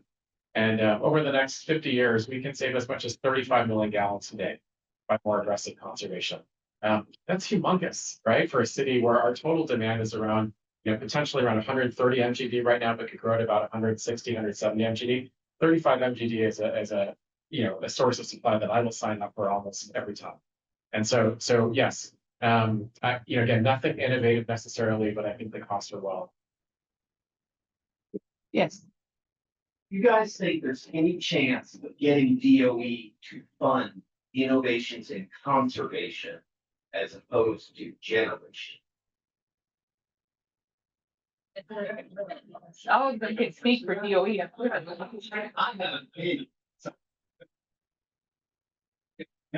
wanted to rip on Andrew's point earlier about Eastern Washington. So if you're not from Washington State, not only is there a change in climate and geography east of the Cascades, but it's politically much more conservative east of the Cascades than it is in the Puget Sound, western half of the state. And I think, as a resident of Yakima for the last 30 years, but also growing up in the Seattle area, it's kind of, don't screw with me. And there's a lot of capacity. There is a lot of room for more conservation on the east side of the state at the municipal level, certainly in agricultural as well. But yes, potential is huge. So whether or not DOE wants to do that, we have the opportunity to make recommendations in that arena. So that's a good thing that I'm sure Heather would want to talk about. I was just for Andrew, are you also looking at, because of both the water and energy savings from the efficiency programs, partnerships with the energy utility? Are they providing funding, for example, for some of these investments? Yeah. They've got partnerships at this point in time. But I will pause because of this whole conservation. I'm assuming this is very clear to everyone. The food, water, energy nexus, that's huge, right? And I don't know if I share this, but the estimates are that 30 to 40% of the food that we produce is wasted, right? And then, we heard 15 to 27% of water gets wasted. There's a lot of water and there's a lot of waste on it. Like we could just, this is a huge opportunity. And the point about DOE funding and recognizing the intersection between this, that's an incredible intersection that we could potentially avoid by addressing the food market, addressing the waste on the water side, and energy is just a result of that. So are the energy savings. Go ahead. Yeah. One piece just in response to Sheila's question. We're doing some work with the Alliance for Water Efficiency that identifies where some innovations can happen within the utility sort of business model that enable and help to promote more efficiency investments. But I do think one of the things that SBU, at least last I looked, was doing really well was around forecasting. And I've used your sort of porcupine graph many, many times. But I don't know if you could speak maybe to how the forecasting of demand it's been doing against your actual, what you've seen in actuality. Yeah, I mean, there's short range demand forecasting and then there's long range demand forecasting.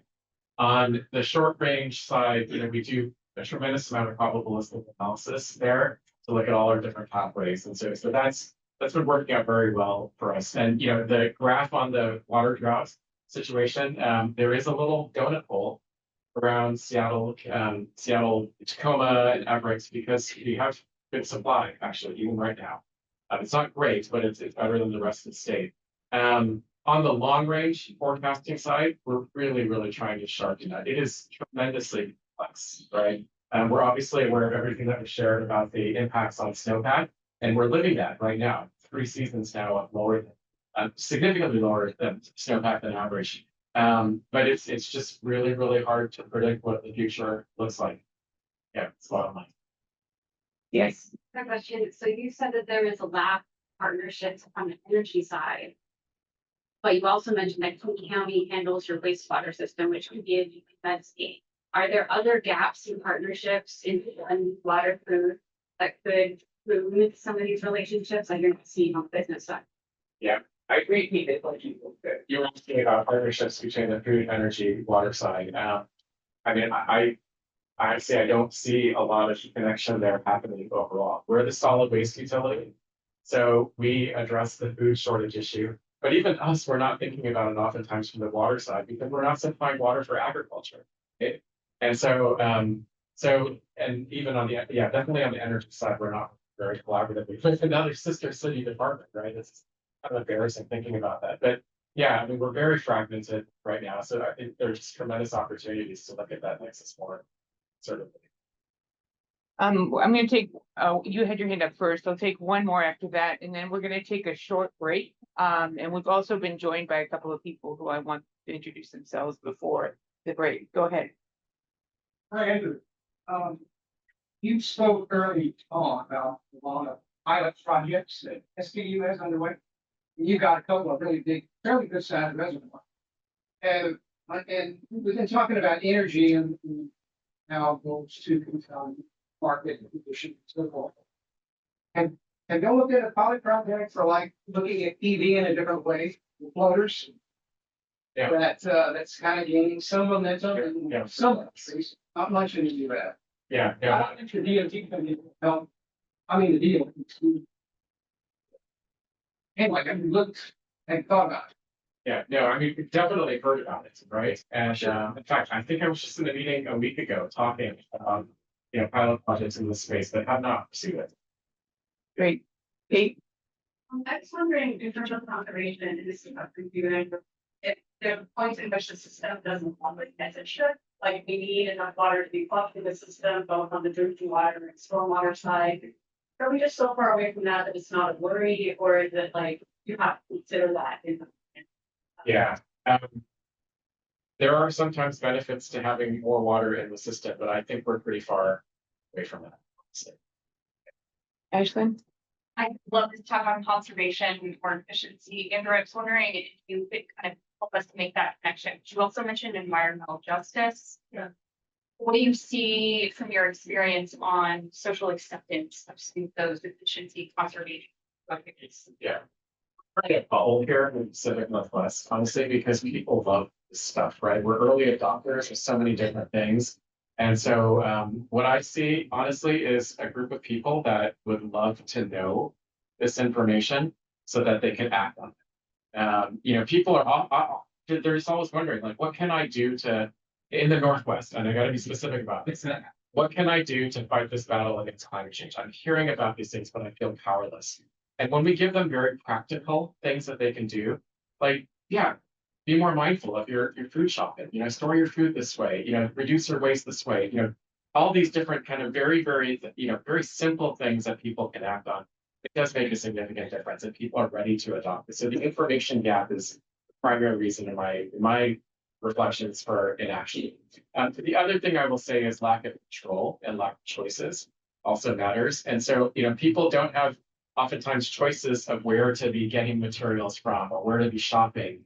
And so if their local supermarket is not doing a good job of, managing food waste, then people don't know, oh, I should shop here because they do a better job. So those choices matter. And so providing choices where people can say, I'm going to choose to shop here because they do an excellent job of managing food waste or whatever it might be, or conserving. Great questions. So we're a little over, even though you may not know that because didn't necessarily say that on your agenda. We did plan to have a break. We do have a couple of people who've joined since we started. Would you mind introducing yourselves and saying who you're with? Green shirt person in the back.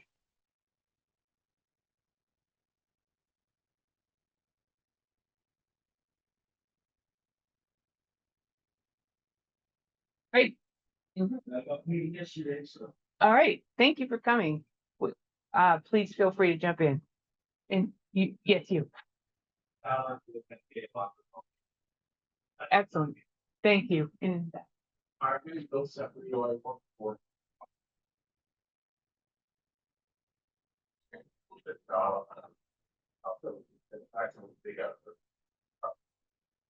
excellent. Thrilled to have you here. Okay, so why don't we take a 10-minute break? I assume there are restrooms. All right. There, we'll start back at 10 of. Please come back approximately that time so we can get going. Thank you. Fred from Brennan Caldwell will be next. Then Kyle Murphy from Cascadia Law, and then finally Alan Knapp from Xylem.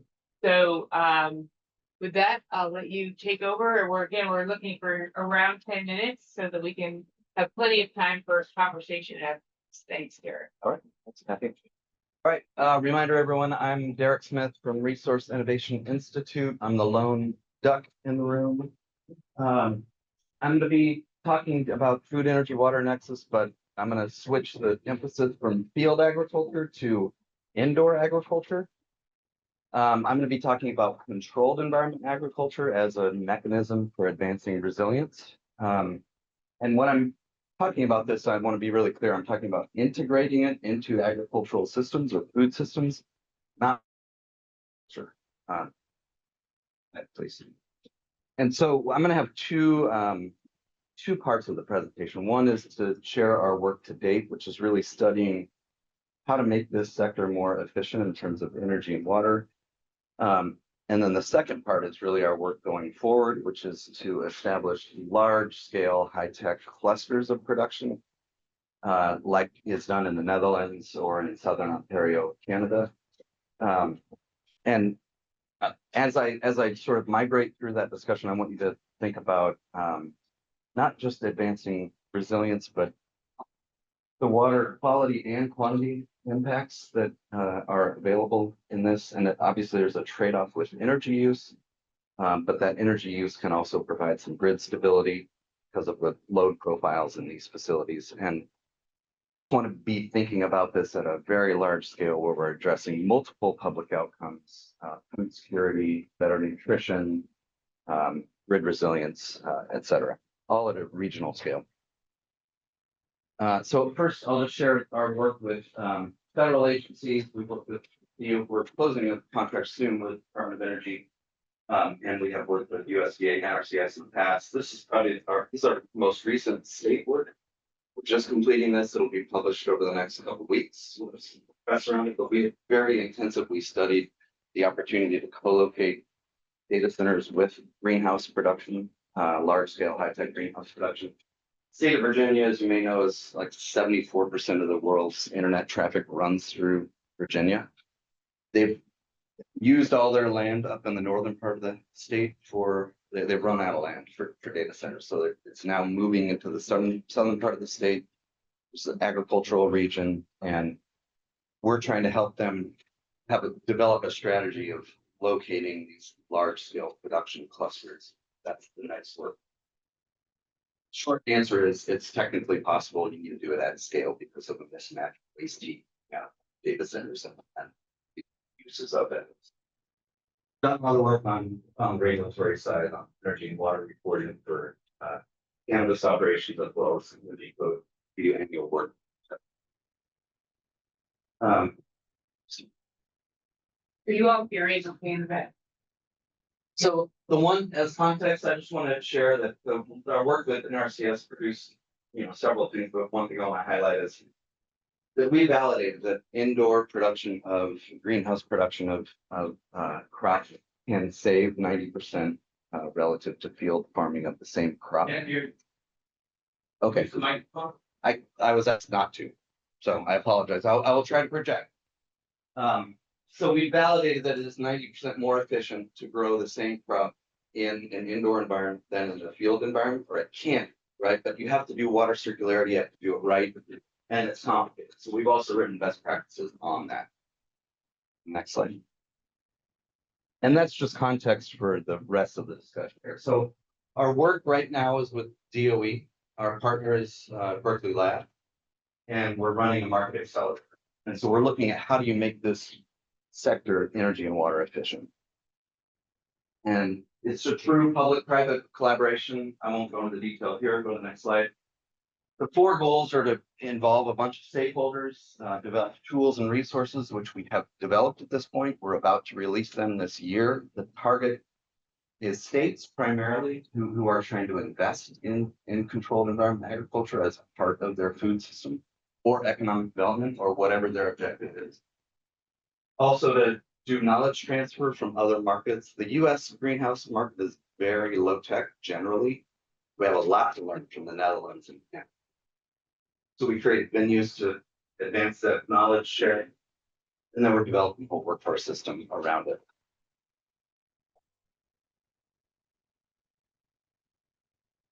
We've had hundreds of advisors from all over the country. I'll keep moving through this. And these are the tools and resources that are coming out this year. So, and I have a little bit more detail on the next slide, but I'll ask you to breeze through those for the sake of time. But site feasibility tool can be a free resource for any user, actually, real estate market, state agency, etc. Bunch of GIS overlays brought into one tool on water availability, energy availability, any regulatory challenges, utility incentives, distance to markets, labor issues, shipping lanes, soil elevation, you name it. Everything's in the tool. And so the idea is that, as you can imagine, greenhouses having light coming through the roof, and it's changing all the time. Optimizing these environments where there's plants transpiring and equipment trying to stabilize everything, it's very, very difficult, right? So siting becomes really one of the critical things to achieving efficiency. This is where the market has been messed up and failed financially because of costs. We've also done the first real comprehensive analysis of technology use inside these facilities. And in terms of the pilot conversation, most of this technology is proven. Really where the pilots need to be is how to do this at scale in an interconnected way, sort of more system of systems engineering, where the greenhouses are connected to energy infrastructure, and where we're going is and leveraging the data center momentum right now in the market. So how do you do all that at like 1,000 acres with multiple greenhouses growing multiple crops? Right? We've also written a number of best practice guides. I'll show you the content here, and then working out later this year with the workforce solutions for the design and construction sector, which is otherwise overlooked. Everyone's focused on how to grow the plants, but not how to optimize the efficiency. So go ahead and go through this. There's more detail on some of these tools. I'll stop here for a second. So this gives you a sense of the topics we've addressed with our working groups, and we're right now putting the final touches on all of this, all these publications that are coming out to the market over the next couple of months. I'll emphasize this now as we take over the transition in the second part of the presentation, which is again our work going forward, working with states to help them set up these co-located industrial parks that we're calling farm parks. So in shorthand, what we're promoting is community resilient hubs with integrated food, energy, data infrastructure. So the strategy is data centers are coming into these communities, into rural communities for the most part. They don't create that many jobs. The communities don't really want them. The community believes they're taking all the energy, they're creating traffic, they're doing all these things. But yet they provide a great tax base. So how do we help the community realize more public outcomes, right? So the idea is to co-locate in these farming regions with controlled environment agriculture, large scale greenhouses that are taking up the waste heat. But that in and of itself is not enough. We need other businesses co-located there. So really, we're talking about 1,000-acre business parks with all of this connected. You name it in terms of energy sources. You could have a biomass strategy. You could do, whatever could make sense to power this. This is just an AI generated visual of what this could be like.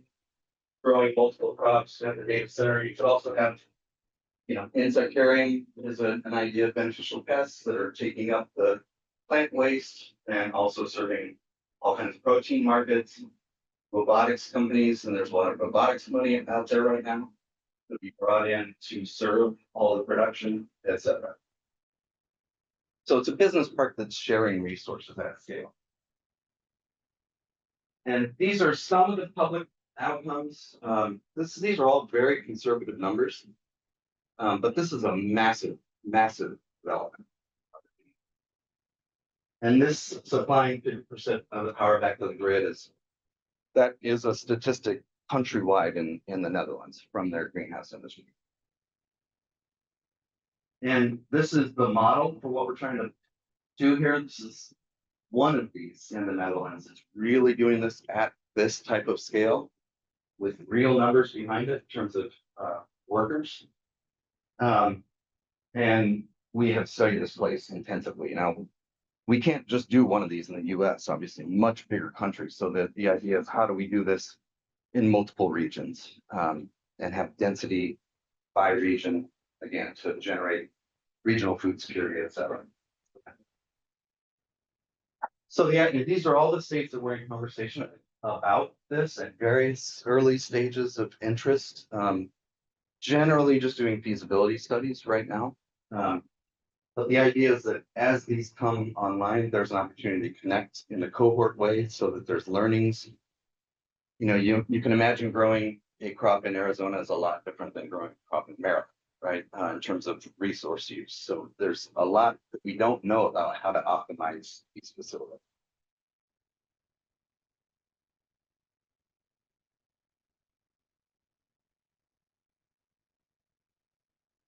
Just to emphasize the point that, you all probably see opportunities to coordinate money into something like this and different sources that could accelerate whatever outcomes are wanted by those funds. I'll just throw a few up here, but the list is pretty much endless with the development of this type. And the key is how does it come together? There's a lot of folks that have looked at how to do this in the US, particularly folks from the Netherlands who are coming over trying to help, but they don't understand our government system. And so really how to make this happen with all the local governments, all is the key. So that's what we're trying to provide support for. Go ahead. It's a crude slide, but these are some of the issues that need to be coordinated in a public-private way. So we imagine that we're going to be able to support this at this current stage where the key states are. But as these go into construction, as soon as probably 2 years from now, there'll be a need to have support there as well, and then ongoing operations to validate outcomes, et cetera. So this gives you a sense of the scope of work that's being asked for and repeatedly in multiple states. They just want to know what is the opportunity here? What resources could be exchanged? How much economic opportunity? Where should we cite this in our state? So we have Berkeley Lab as a partner. They want to do this work going forward to leverage tools and resources. So the idea is we can support states at a very deep level to work with their local data sets to really find the right places for this and to pull the public-private investment together. Some of the things we can do as this moves forward. So with that, I'll just close to say that in terms of a pilot or a demonstration, these states are all going to be working on this feasibility over the next 6 to 12, 18 months. And then they're going to want, in Virginia, they're already looking at, they're talking with their local counties who have already set aside this size of development opportunity for a business park of some sort. And what would it take to transition it into this specific type of development? And I think that's probably the repeatable process in other states. What do you already have that we can leverage so that we can get it moving quick? Thank you.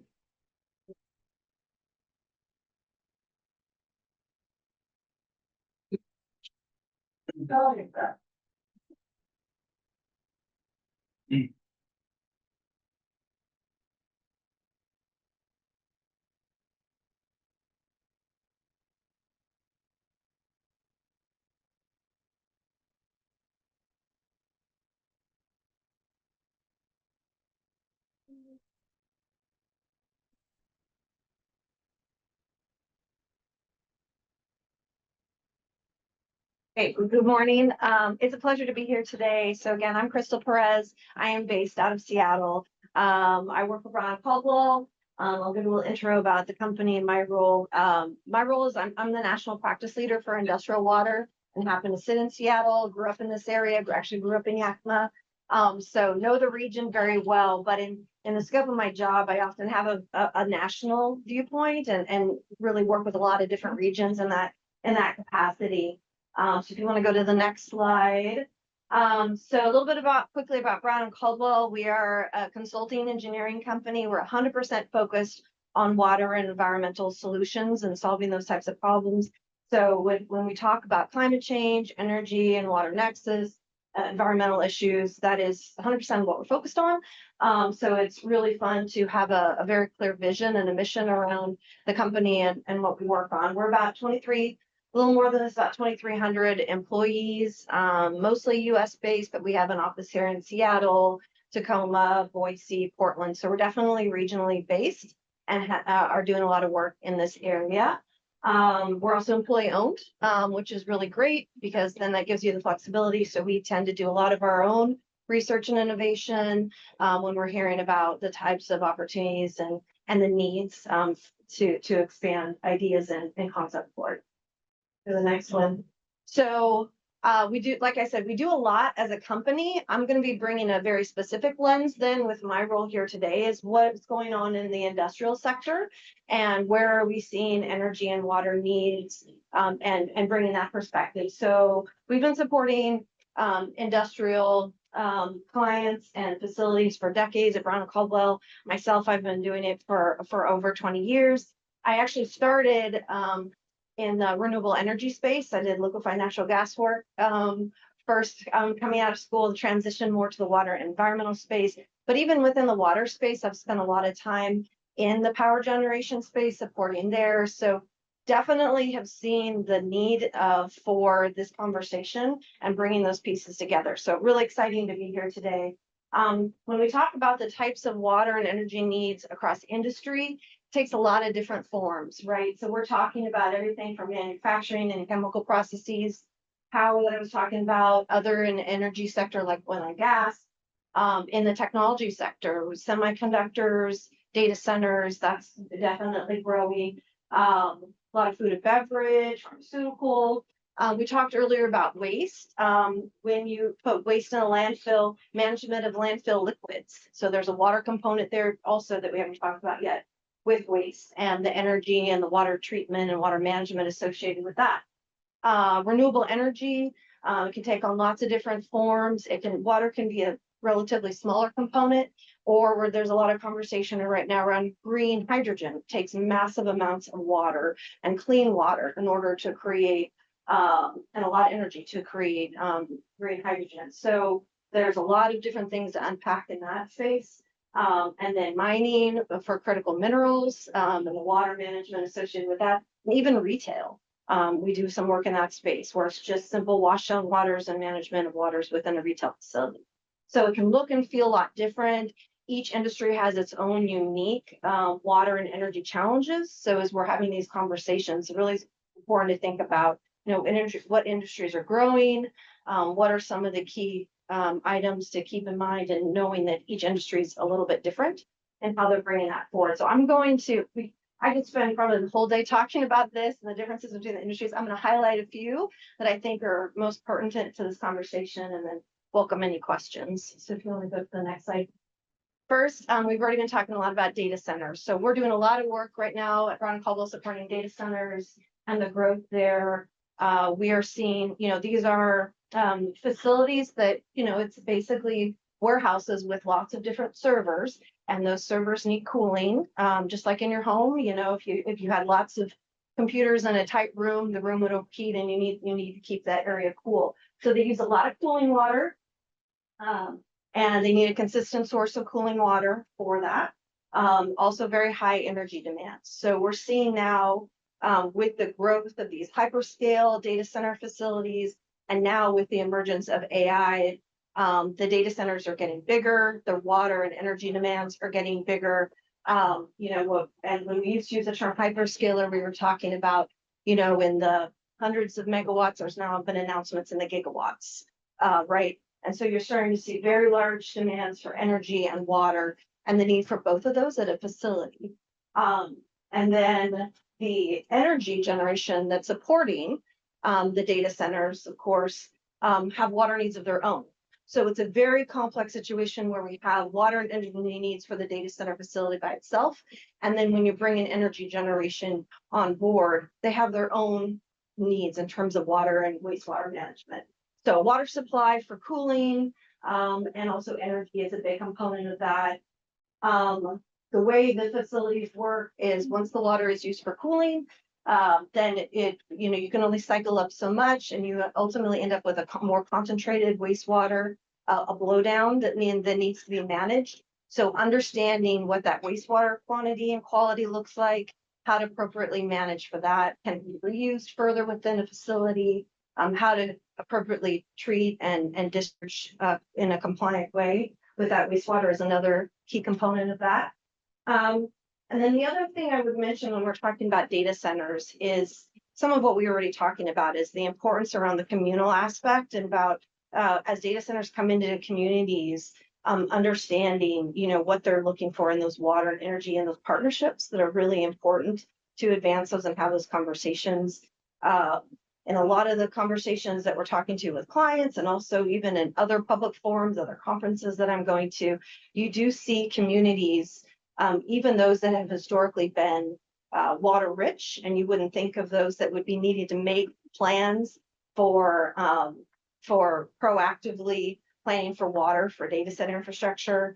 They are doing that, looking to put in recycled water systems so that they are prepared and are more attractive for then tech industry to come on board. And you're seeing that places. I was just at a conference a couple months ago, City of Columbus, and City of Columbus, Ohio is doing a great job with that, and other areas within the US. So they're definitely seeing it's where we've typically talked about water scarcity in the past here on the West Coast and the Southwest, and the stresses and the need to proactively plan for water supply. Now we're seeing it all across the US, and it's no longer just a regionalized issue, but it really is something that I would encourage we all need to be thinking about. We can go to the next slide. We also, you all teed this up very well for me. The other project I was going to highlight is a project around some work. Again, we've done quite a bit of work in food and beverage. This project is not in the Northwest, it is from Tennessee, but given what we were talking about in all the agriculture in this area, I do think it's a relevant example. So this is a project we did actually a few years ago, but it's for Bush Beans, Bush Brothers. And so they have a bean manufacturing facility. What's really cool about this is that because of water scarcity and the need for drought resilience, they knew they wanted to put some additional water systems online. They also had a need to further remove nitrogen and manage their nutrients.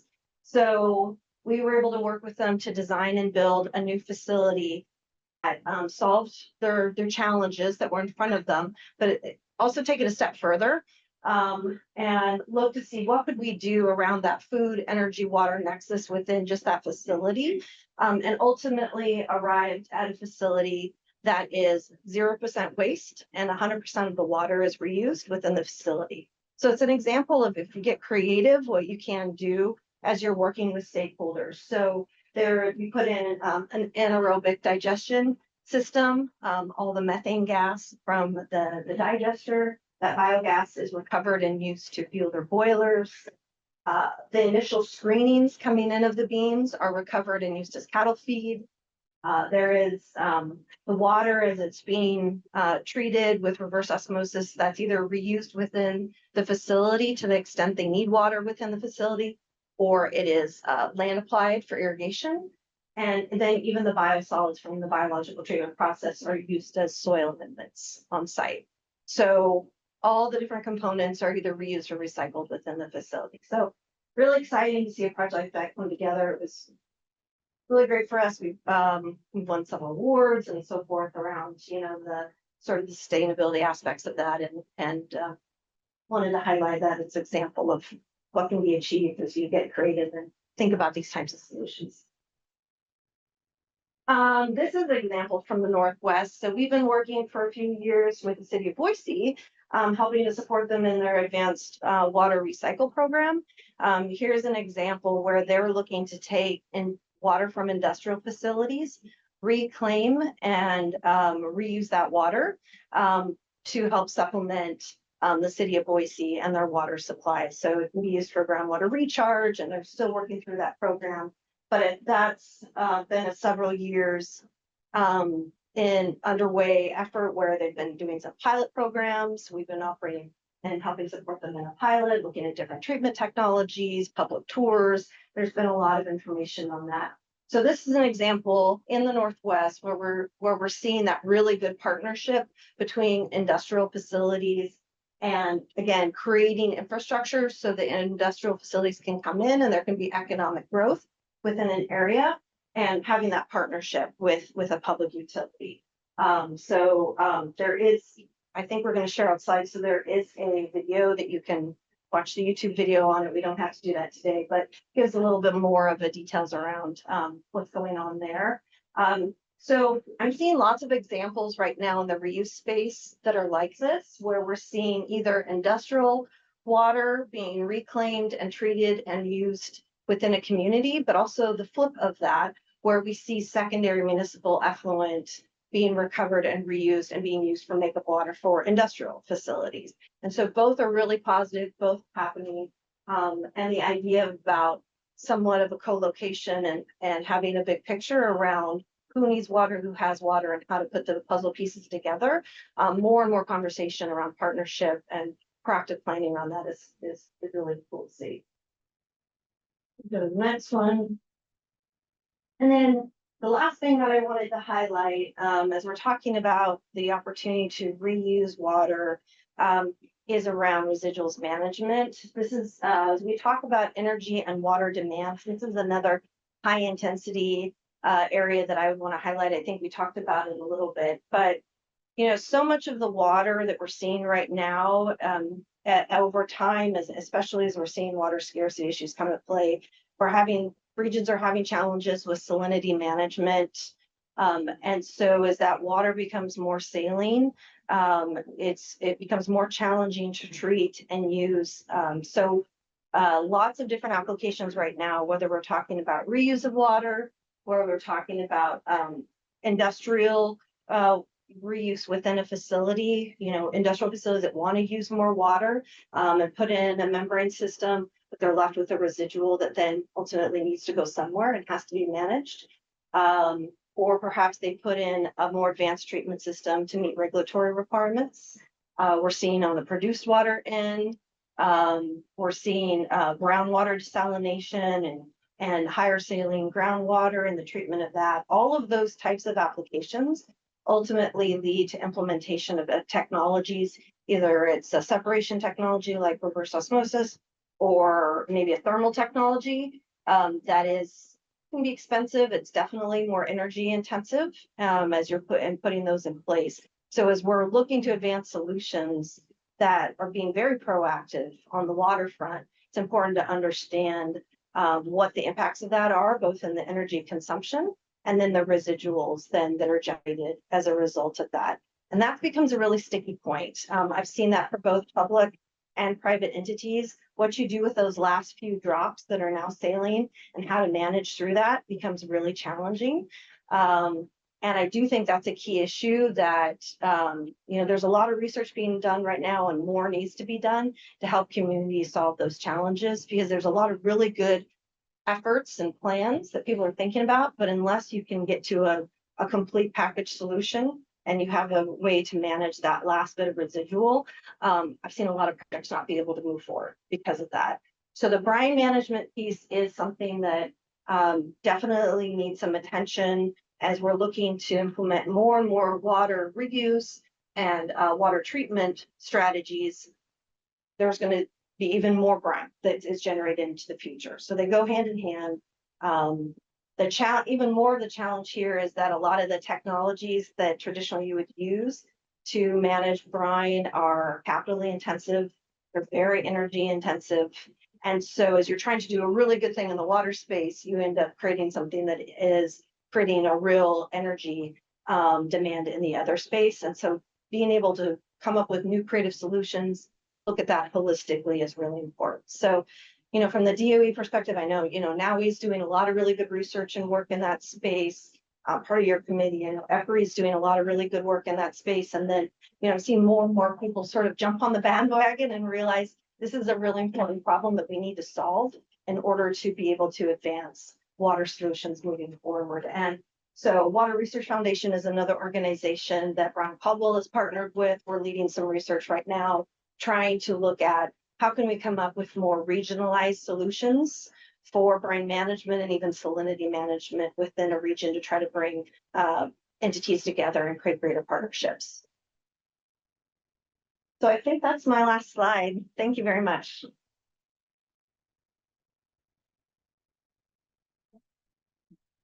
Well,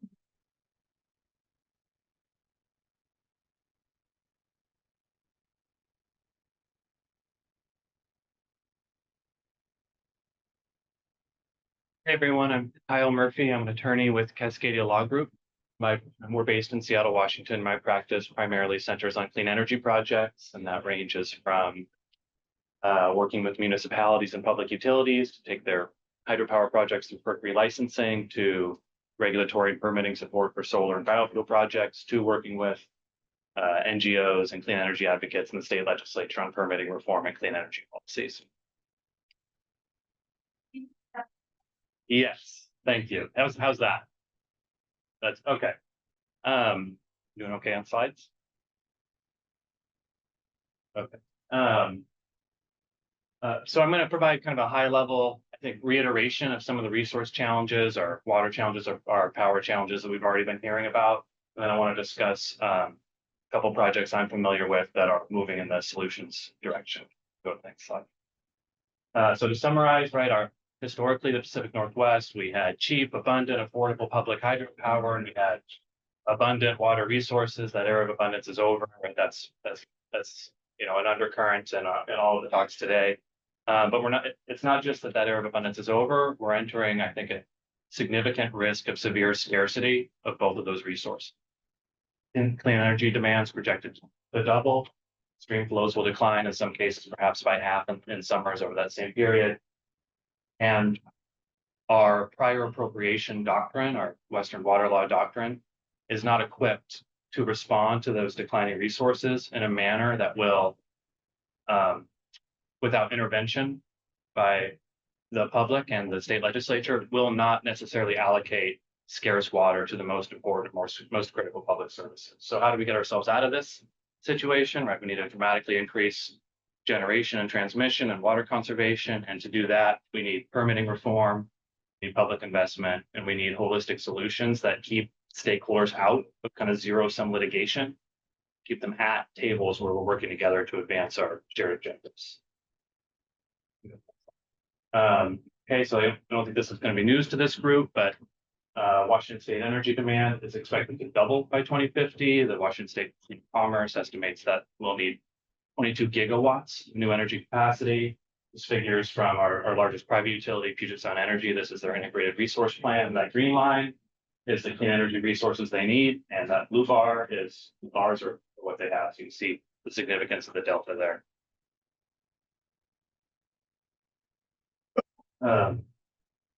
Why do we have this enormous delta? I mean, some of these reasons were known, have been known for a while, right? Where it's electrification, or plugging in our cars and our home heating, extreme weather drives demand. In Washington State, we adopted a renewable energy target for our utilities. The Clean Energy Transformation Act requires our utilities to phase out coal and natural gas and to adopt an entirely renewable portfolio with some nuances for reliability and cost. The variable, I think, that wasn't known, at least wasn't known to some of the advocates I was working with at the time CETA was adopted, was data center growth. We've heard about innovations and ways data centers are managing resources. But the Northwest Power and Planning Council, they've done 3 data center load growth estimates. The middle estimate estimates that by 2029, data centers will consume more power in Washington than our largest private utilities customer base. So more than 1 million customers that are served by Puget Sound Energy. Data center growth would be larger than that in the middle estimate. So I don't think that was anticipated at the time we adopted CETA, and it's a new challenge we're still trying to understand. Next slide. So how are we doing closing that delta in Washington State? There's been numerous significant clean energy projects approved in the last several years. I advised the Watoma Solar Project, or Seven Hills Project is being appealed to the Washington State Supreme Court right now. The combined capacity of these projects is about 2.5 gigawatts. So if we're remembering that 22 gigawatt delta, maybe we're 10% of the way there. As an aside, Larry Matson, who brought up Bonneville Power, the Watoma Solar Project, it's permitted. They're ready to go. They can't build because they have to wait 5 years in the interconnection queue from Bonneville Power Administration. So we have a huge need to break that backlog and create new transmission resources. And this is a transition to stream flows. You can kind of get a visual picture. Again, I don't think this will be a surprise to anyone, but these blue circles represent hydropower projects in the Columbia River, and the size of the circle is the amount of power we're generating. Washington State is obviously enormously dependent on hydropower in the Northwest and Southwest, and particularly the Columbia River. And for us to generate that power, we need stream flows, we need enough water for fish to meet ESA obligations, we need certainty. In terms of flood storage with Canada, Columbia River Treaty, we need certainty with litigation with tribes and NGOs on the Columbia River to continue to generate this power. Slide. Looking ahead to, so I mentioned at the beginning, right, clean energy demand is doubling. Over that same period, we're projected to see dramatic declines in stream flows. The red here represents potential decline of up to 50%. Orange is 30%, green is 20%, light blue is 10%. This projects out to 2080. It's not like we're just going to arrive and then this happens. We'll be writing this down along the way. And we've heard about fantastic opportunities to conserve water from other speakers. But I think this underscores that we have this power delta, right? This gap of power we need versus what we have. It's likely to be even larger as our hydropower system faces more strengths. So what does that mean for next generation technologies, for industrial projects that need water to develop in Washington? It's going to be extremely difficult to get water rights. Washington follows the prior appropriation doctrine. It's first come, first serve, first in time, first in right, doesn't matter the use.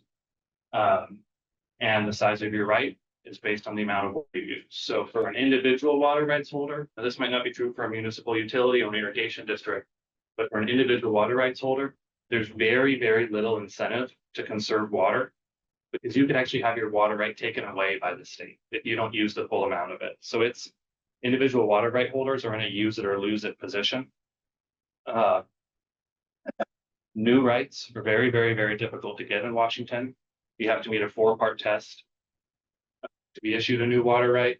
One of those tests is, will you impair a senior water right user? 1 drop is impaired. Another is whether the new water right will impact stream flows for fish, or the public welfare prong of the 4-part test.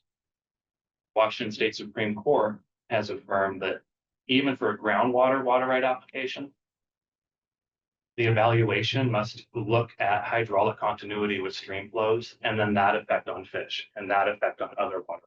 So in other parts of the country, there might be, from the regulatory perspective, a way to get around this declining stream flow by looking to groundwater aquifers, not in Washington State. So what's likely to happen on the trajectory we're on? Junior water rights holders, regardless of the importance of their water use, are likely to be curtailed in favor of senior water rights holders, regardless of the importance of their use. Likely to see more litigation. Litigation over the impacts to ESA listed salmon. Litigation by tribes to protect their treaty rights to harvest salmon. There's greater uncertainty and exposure for litigation on the Columbia River system as the federal government has withdrawn from a 10-year settlement that tried to pause litigation and develop new clean energy projects and salmon habitat, right? So there's greater litigation exposure on the Columbia River system. And we're likely to see further lost power production. And you can see this last year, this is hydropower production over time. This last bar where you see that drop, that's because in the Northwest in May of 2023, we had a severe heat wave that melted all the snow. So there wasn't as much water throughout the summer to keep generating power. Okay, so that was all kind of gloomy, I think, but full examples of things that we're working on to try to address this problem. So in Washington State, we have a law called SEPA. It's modeled under the federal NEPA law. Essentially, before a project can be built, there needs to be an environmental review. If the environmental impacts are potentially likely to be significant, the project requires a full environmental impact statement. That process can take years. It can kill projects. It creates a lot of litigation exposure. It's going to be an important part of the process to uncover the true impact of a project too. I represent an environmental NGO that works with other environmental groups that have come together and said, hey, we advocated for SEPA when it was created. We cherish that right to take a hard look at a project before you build it, but we need to build clean energy faster. And the environmental community recognizes that in Washington. And they've teamed up with labor unions, with utilities, with legislators from both parties, with clean energy project developers to try to figure out how do we make the permitting system go faster without just cutting away that careful review and mitigation process that can lead to really important nuances in project design.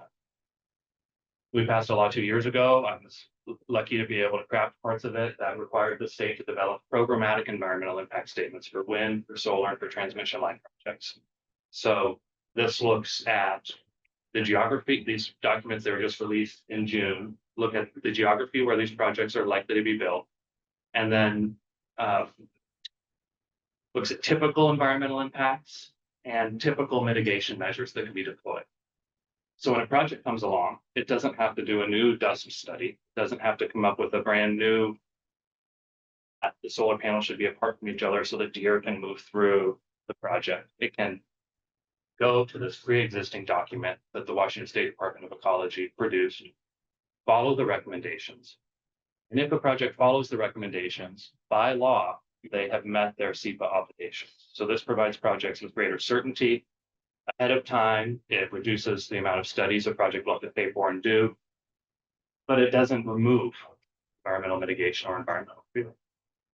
We've also streamlined judicial review. So in Washington State, if most environmental permits can be appealed to the Pollution Control Hearings Board, and from there they can be appealed to Superior Court. From there, they can be appealed to the Court of Appeals. And if you have different permits, you might have 3 appeals for one permit, 3 for another, and 3 for another. And I've seen that happen where opponents of a project will lose in all of those venues, but they'll keep appealing to draw up the process and hope the developer will give up. We've streamlined that process so that all of the environmental permits have one combined administrative review appeal opportunity. So opponents still have a chance to present their evidence, show that the permit was improperly issued. But the strategy we want to delay, it'll be one decision on the merits. And then from there, there's one appeal to the Court of Appeals. So instead of 9 appeals, you might have 2, but there's still a chance to litigate all of those issues. So we're making progress in permitting reform. We're working on transmission line permitting reform, but didn't quite get that one through last year. You can go to the next slide.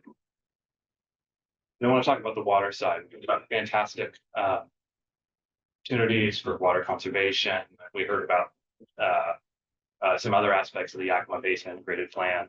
I have colleagues who advise clients in the Yakima Basin Integrated Plan. What happened there is tribes, NGOs, irrigators, the county had spent decades litigating over water in the Yakima River. How much for fish, how much for farmers, how much for other uses.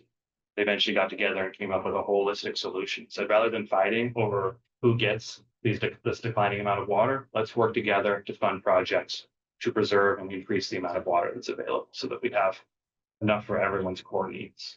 And there's a new proposal to build a new reservoir and dam, and coming out of the Yakima Basin Integrated Plan. You couldn't do that in Washington if you didn't have buy-in from all of the stakeholders, because there'd be too many opportunities in the permitting process to defeat the proposal. But because there's buy-in, there's a proposal to build this new reservoir off channel from the Yakima River that will absorb heavy spring flows that used to fall as snow, but increasingly fall as rain, and store that water to retime stream flows to mimic the historic natural timing in the river, put more water back in for fish irrigators throughout the summer. So the commonality between this and the permitting reform work we've been doing is that rather than having zero-sum political and legal fights, we've had more buy-in from more, traditional opponents coming together to try to find a path forward, and that's enabled us to make some. So that's all I have. Thanks.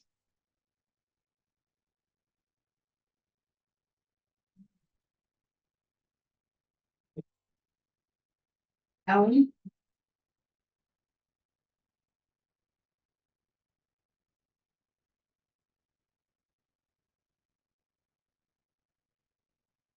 All right, you all hear me fine?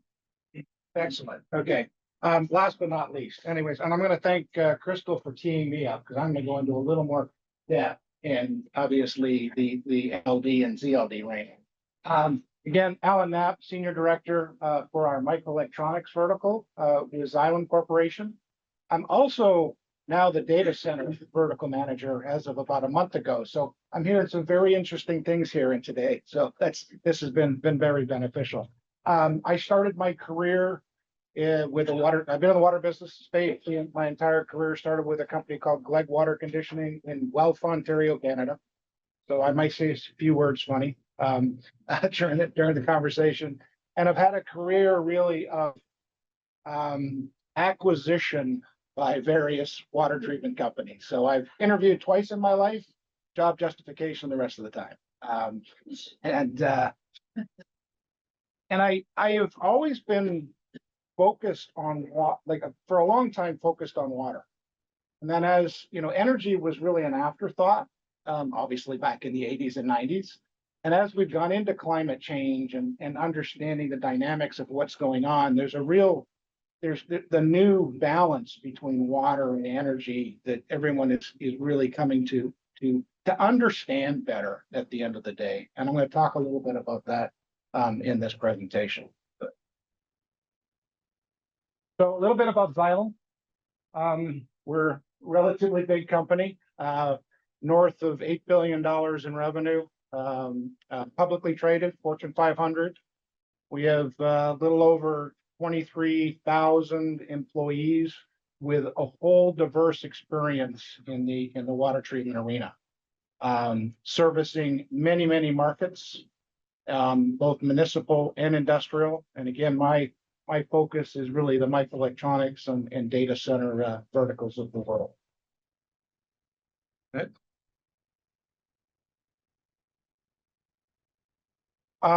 While you digest this slide, I'm gonna talk, and I got this courtesy of Dr. Andreas Neuber, who is, he and I and many, many others are committee members on what is called the IRDS. And that is the International Roadmap for Devices and Semiconductors.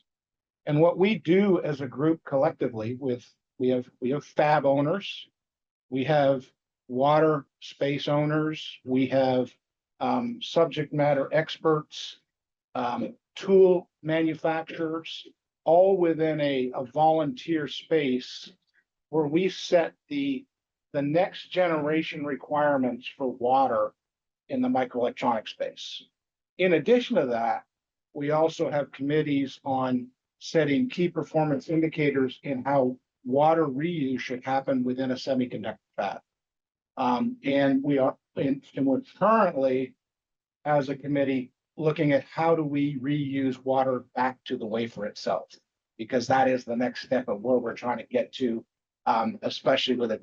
The tool owners, like, you can give me all the raw water you want, and as long as you purify it, but don't give me a drop of water that comes out of my plant, because I don't know what's in it. And I'm like, we're all like, well, we're gonna figure that out because it's gonna have to happen. And I'm sure, Crystal, you've been facing that as well. So a little bit about the power consumption. As IRDS, we've been looking at the balance of water use and power use. And as we broke it up in the fab and we looked at all of the power uses, of course, the biggest one is the tools in the facility that are drawing power to produce the wafer. But another big one is the chilled water, process cooling water, which is almost 20% of the energy consumed in a fab. And then when we started looking at the water space, which is kind of, my area, where I'm most, involved in, is in the ultra pure water. And when we talk ultra pure water for these facilities, we are down to the parts per trillion levels of quality for making chips today. So we're taking, a water source, purifying it to the nth degree. They're now making a wafer, and they're using every chemical known to man to make a wafer these days. So now we've got all of this waste abatement that we need to deal with, and then look at how do we reuse all of that water effectively. So, and just some, obviously, these are all power, consumption power equivalents to consumption, water. And then when we look at brine management for zero liquid discharge, ZLD, in a facility where you're trying to, at the back end, trying to recover that last little bit of water, it is the most power intensive at about, 50 or 45 kilowatt hours per cubic meter of water that you reclaim. Next slide, please. There's that entire correlation, especially in the cooling arena, between water and energy. And if we look on the left-hand side, so net manufacturing square foot area of 19,000 square meters is about a mid-sized fab, okay? There are some much larger fabs out there, but that's the context of this. And what we've been looking at is the net water consumption. And by net water consumption, we mean the water we're losing from evaporation. And just in the manufacturing arena alone, as we move down into, 5 nanometer, 3 nanometer, 2 nanometer, Intel announced 18 angstroms. I don't know how we're doing it. And what we're seeing is because of the power intensity of those tools that are in the facility, we're losing more water. Okay, so you can see that as that goes up. And when you look at the recycle side, if that, you've got a gross water consumption, and these are in cubic meters, by the way, is if you reclaimed no water and worked it out with the POTW to take that water or whatever, wherever it may go, your net water loss is only about 16% in the facility. As you start driving to water reuse in the facility, at about 50%, you get about 23% net water loss, just because of the energy you're now putting into the system to try and recover that water. And then when you go to 80%, it's 20, you get up towards 29%. And then if you take we haven't done the data on the next step, but ZLD obviously is very energy intensive. So more on the box. Next slide, please. So when we talk about, I know everyone calls it minimal liquid discharge, and that's kind of the buzzword. I think I've heard minimalized water discharge. And then the way I like to look at it is more managed liquid discharge. And it's really a strategy for the facility where you can look at various areas in the wastewater arena where and you can take a phased approach to meet sustainability goals on using various technologies. And I'll talk about a few of those here in a moment. But when you look at zero liquid discharge, it's very absolute. It is, you are going to no discharge from the facility. And you really have to look at, if you're going to zero liquid discharge, it's a very large investment, and you're all in the poker game at that point. Whereas with managing liquid discharge, again, you can go look at some low-hanging fruit. You can do some phased-in approaches, go after the waters that we can reuse. And what we're doing in the industry today is we are recovering everything we can with cooling tower, of course, other utilities. But we're now reaching a point of we've got more water than we know what to do with, and we got to figure out how to take it back away from. So we're in the process of doing that today. Minimal liquid discharge, obviously it requires some operating expense and capital expense, but again, that can be gradual. And then it's not as energy intensive, but it does have a level of energy intensity. And then zero liquid discharge, of course, has got a huge energy draw to it. And just to the next slide. This really paints the picture, okay, of primary solutions like ultrafiltration, some standard reverse osmosis applications, various things like that. We can recover a good portion. We can usually get up to about 70% recovery relatively easily. The next phase is more high recovery solutions in RO. Very high pressure. We're starting to get into almost a desal, and we've actually seen this shift now with technologies that are out there from about 90% to 95% now. And so the ZLD zone, which is the most expensive part of that reuse, is only recovering about 5% of the total water. And it's in that case, you're at brine, we'll call it brine management. And one solution doesn't fit everywhere. We look at Israel. They've come up with the facilities out there, take all of their brine out to the ocean, rather than actually. And the crazy thing there is their facility is fed by desal water, and at the end of the day, all the brine goes out to the ocean. Singapore, of course, has a very small footprint. So when we talk about these regional farms for data centers and things like that, they have a very unique way of recycling and reclaiming water centralized and goes back to these facilities for reuse, so that the actual facilities don't have to reuse as much. Oh, sorry. I should have put my 10-second shock watch on for 10 minutes. So just a little bit about solutions that are out there, and this is typical of where you can find the low-hanging fruit, and then where we have the that ZLD zone and nobody wants to operate an evaporator crystallizer. They're expensive to operate, they're difficult to operate, and again, you're only claiming that last 5% of the reuse water. I'm going to skip the next slide since I'm running out of time. We'll go to the end because I have to plug it. I will. So when we talk about pilots and we talk about development, at Xylem, we have a corporate innovation team that is looking at, works with universities, works with startup companies, We look at over 350 potential startups on an annual basis. And from a water perspective and reuse and and innovation, look at where we can help develop that startup in a much faster way. So, if we got a lot of university folks here, ideas, bring them our way. Definitely, we're interested. And then at the end of when I was actually at MIT at the end of May, and the facility director there was talking about how long it takes to develop an idea. It's from the zip was invented, and it took 14 years to before it was started being manufactured. And we are, as part of this accelerator program, what we are trying to do is reduce that amount of time, because it can take anywhere from 10 to 14 years to develop something. And that we're just not in the space anymore.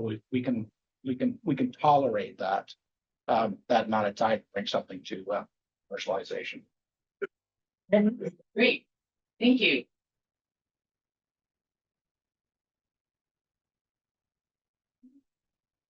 Okay, so we're gonna bring the speakers back up to the front and do another round of.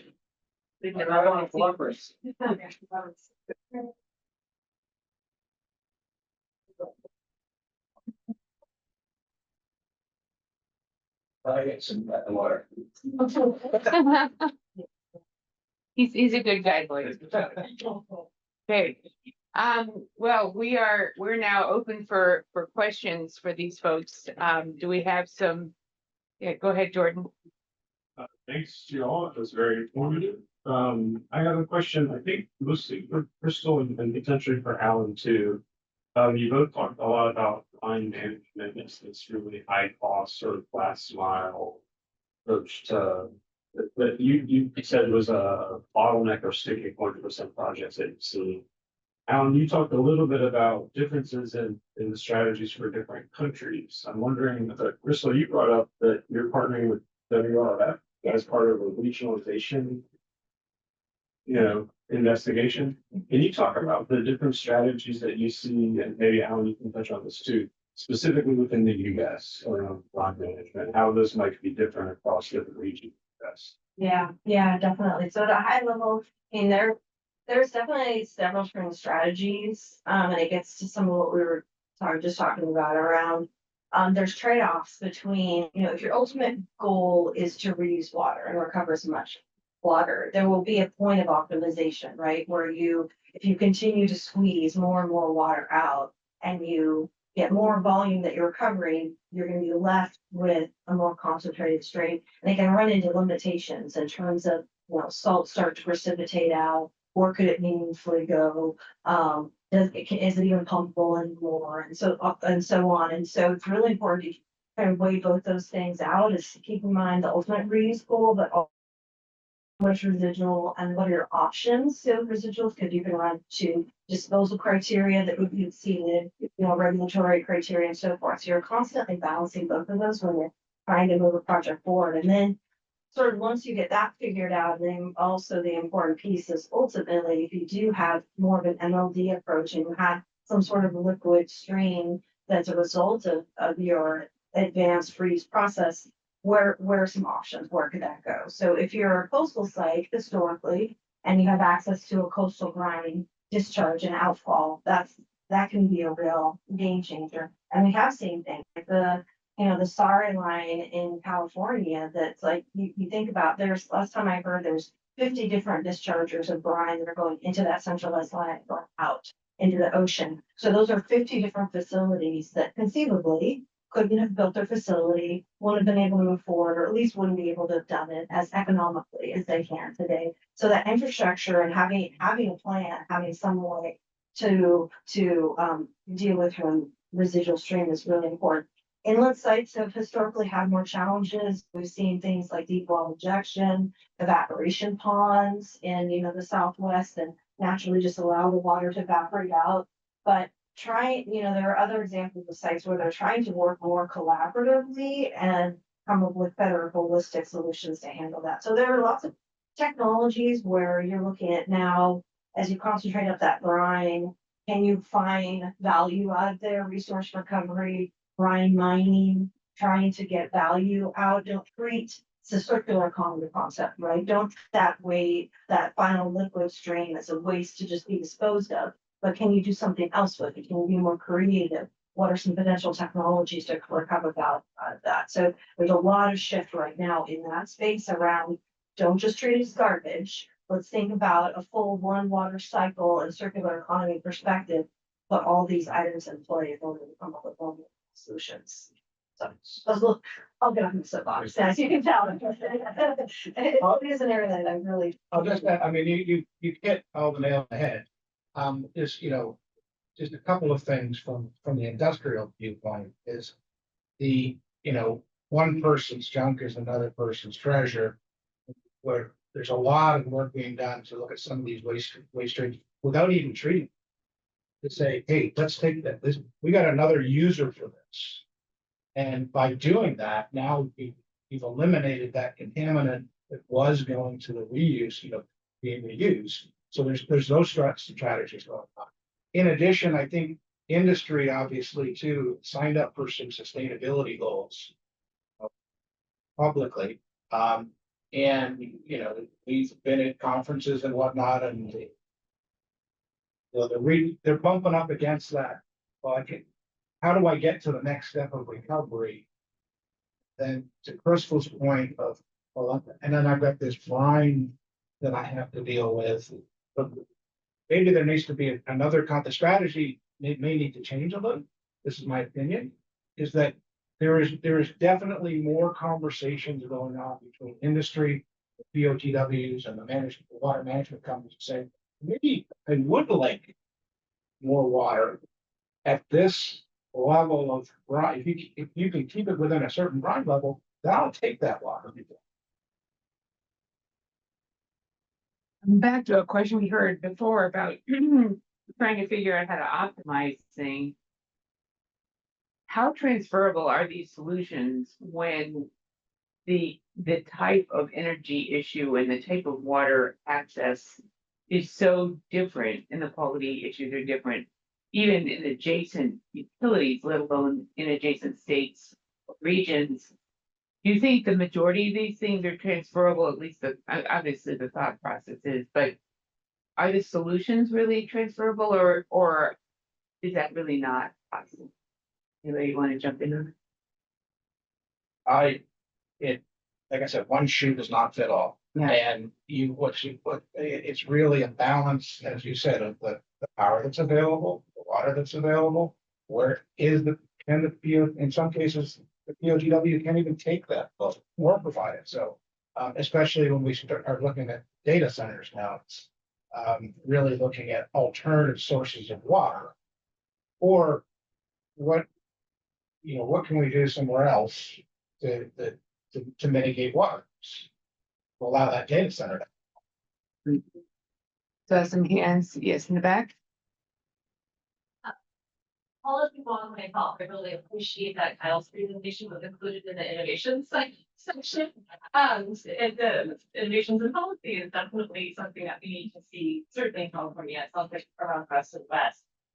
So I'm wondering, Andrew mentioned California's CEQA permitting streamlining that we recently passed earlier this year. Then we have the renewable energy CEQA streamlining that was passed a couple of years ago. And that has not proven, I think, very quickly at this point. It truncates the public comment period, but puts the whole process into the hands of the energy, which is and so I'm wondering the PEIS that you mentioned for renewable energy, how long has that been in place and has that actually expedited permitting and building? Good question, and thank you. It's been in place for 30 days. I'm not quite ready to pay it yet. But here's what I'll say. I think that you know, advocates, when we reviewed the document, we're still asking some questions about how projects will be able to use it. And there was some heavy feedback on the draft stage. So I do think it's a fair and open question. It's a bit of an experiment. The language, though, in the state law that we developed, it's very clear that a project that follows that EIS has met its CEQA obligations. That's clear. And so That will have some effect. How much remains to be seen.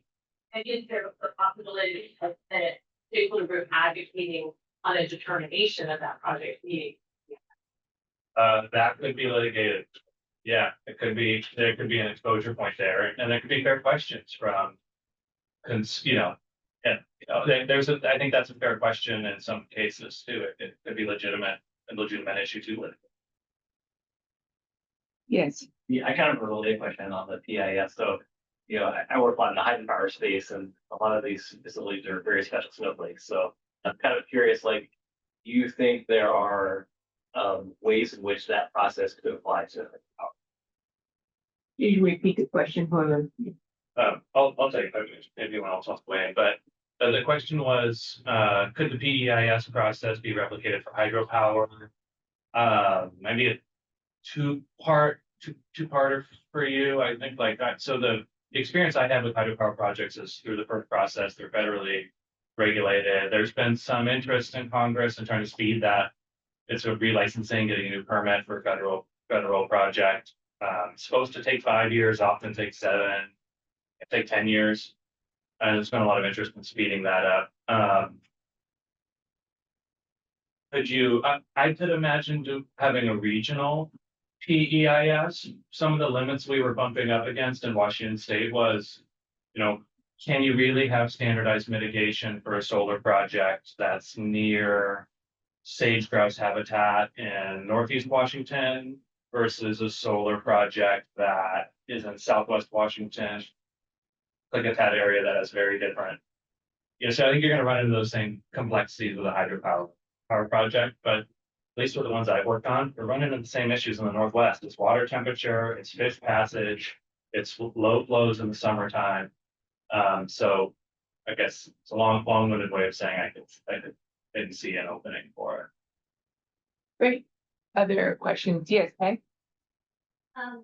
Question for Crystal and Alan, following up the brine management and DLD strategies, because right now the branch water desalination or desalination in general is becoming more and more important. But an example, Texas will invest $1 billion every year on desalination, developing desalination technologies. And I think, Crystal, you mentioned about the inland empire, that's Brine Line and Sarah Line, they have this regional management of the brines. I wonder, what do you think about this example of the model to be applied to other states? And also following up on the Alan's your presentation about the ZLD, if we open ZLD, there will be just too much stuff, because think about how much stuff we have in the inland freshwater desalination. And if what do we do with those salts? First, if we do land application, we may have limited capacity to receive all those salts. And brine management related to brine valorization could be one way. So from your perspective, what are the challenges and opportunities with brine management and also ZL? Yeah, thank you for those questions and the interest.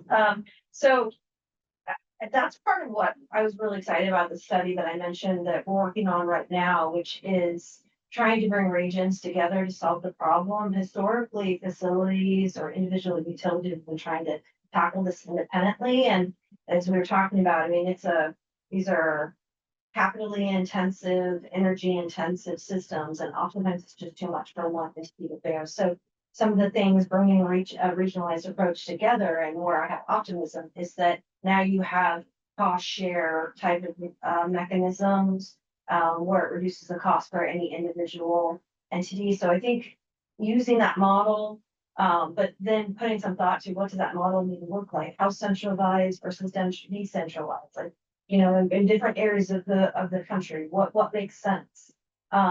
So the concept around regionalization, I think, is really exciting, but it still has to take separate form depending on where it's going. And then, agree that I'm hearing more and more around, at least when I use the term brine, I think of like an individual stream, an individual discharge stream. But if you take that up to a higher level and you start talking about salinity management within a region, there is a concern that over time, and then there'll be an increase in salinity. So thinking through how to best manage that, how to pull and extract value out of those streams. And they don't have, there's mineral extraction, but there's also commodity products that can be pretty reasonably extracted. So, yeah. Jordan. Yeah, I have a quick one for Alan. Look like on your last slide, Xylem, sort of a tech incubator of sorts, right? And you have some experience sort of surveying lots of different potential startups. Given that, I'm wondering if you could talk a little bit about whether some of the startups you've evaluated have received federal support and potentially like where you see the most effective use of federal support to support like early stage technologies that are. Well, I'm sure any of these startups would welcome any kind of investment, whether it be federal or private. And I would not speak to whether there has been federal funding. I have a question for you, Derek. If your farm development complex is really a solution for at least communities that are struggling with spending so much of their energy and water budget on these facilities, why are we not seeing more? Is it just people don't know about it? Is it not well understood what the benefits are? Why is it like Tucson, where I'm from, we're having one of those classic fights about this right now. And I think if we were able to combine it with multiple other community benefits, people would respond differently. So why do you think this is not more widespread? I mean, controlled environment agriculture has been sort of decapitalized, mostly because of indoor production failures, purely indoor, but not greenhouses. A lot of that has been cannabis driven, but also food driven. So I think that unfortunately took out the private money for growth for that sector. So everybody right now agrees that the solution needs to be public-private, but what exactly does that look like? Particularly at a level, what sources of public fund? What will it really take to de-risk these projects? And I think it's the centralized infrastructure. The land, finding parcels of land that are ready to go and can be repurposed, zoned for this use. But then it's really getting the public-private funding model around the central resource, what we're calling the central resource hub. In the Netherlands, in the one place where it's really been done, it took a decade of working together, public and private sector, to have a shared vision for how this could take place and the benefits it would provide. So we need venues for that to happen, really. I mean, I think this is a great one, so. Great. And you said that took decades, so. You can't do it here, right? I Yeah, was gonna say, when has the process started here? we're literally just starting. Yeah, so. Yeah. We're talking decades from now of implementing it, that's. No, we'll be much smarter than those other people. The good news is multiple states are doing it at the same time. Okay, other questions? I know everybody's probably getting into low blood sugar mode, but where questions? So how about for all of you, if you were giving advice to our committee about what's the one thing that you really wish we would recommend, what would you put on the table? Yeah. Yeah. A lot of things around there. Anybody have feedback? No, don't have feelings for that. See, that's how we feel. I can get the ball rolling and then I'll let you have stronger answers that way. I worry about our resource constraints turning our political and legal environment very much into a zero-sum kind of litigation, legislative fights, congressional fights, fights over budgets. It's really hard for me to see how we make big leaps forward in this kind of zero-sum framework, if it's irrigators versus tribes or data centers versus communities. Like, I mean, I don't see how we get big things done without those kind of multiple benefit approaches. Yeah. It's a great answer, A plus. My first one. All right. Others? I agree. No, there is a lot of money to support this large, multiple outcome infrastructure solutions, but there has to be a place to have it all coordinated. And it's going to take time. When you say there's a lot of money, you think it's private investment money, or are you? Should be able to leverage that. And I Uh-huh. think in the data center thing, the data centers are in the North Dakota, we're hopefully gonna get some ag innovation money. We had a data center, public, very large company, wants a pipeline of development in Dakota. They put money to matching dollars toward this evaluation of the farm. Like, they've done 2 years of their own internal analysis on waste heat opportunities that help them reduce their cost structure. And they've determined themselves that they want to be surrounded by greenhouses, and that'll help their reputation and everything else. So Yeah, and Derek's got a good point there, I think, and it from. Oh, sorry, Derek's got a good point there, so, is that if you, I guess it's not so much the ask, but the approach.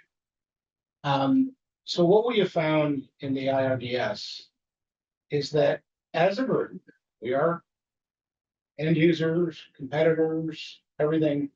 If we get into a collaborative environment and obviously stay away from IP and things like that, we actually get things done. So from a funding perspective, I wouldn't say, is there one particular thing to go ask from a funding perspective, but if there is something that's going to, move the needle, and private sector and government and collaborate, fund that, that's the thing.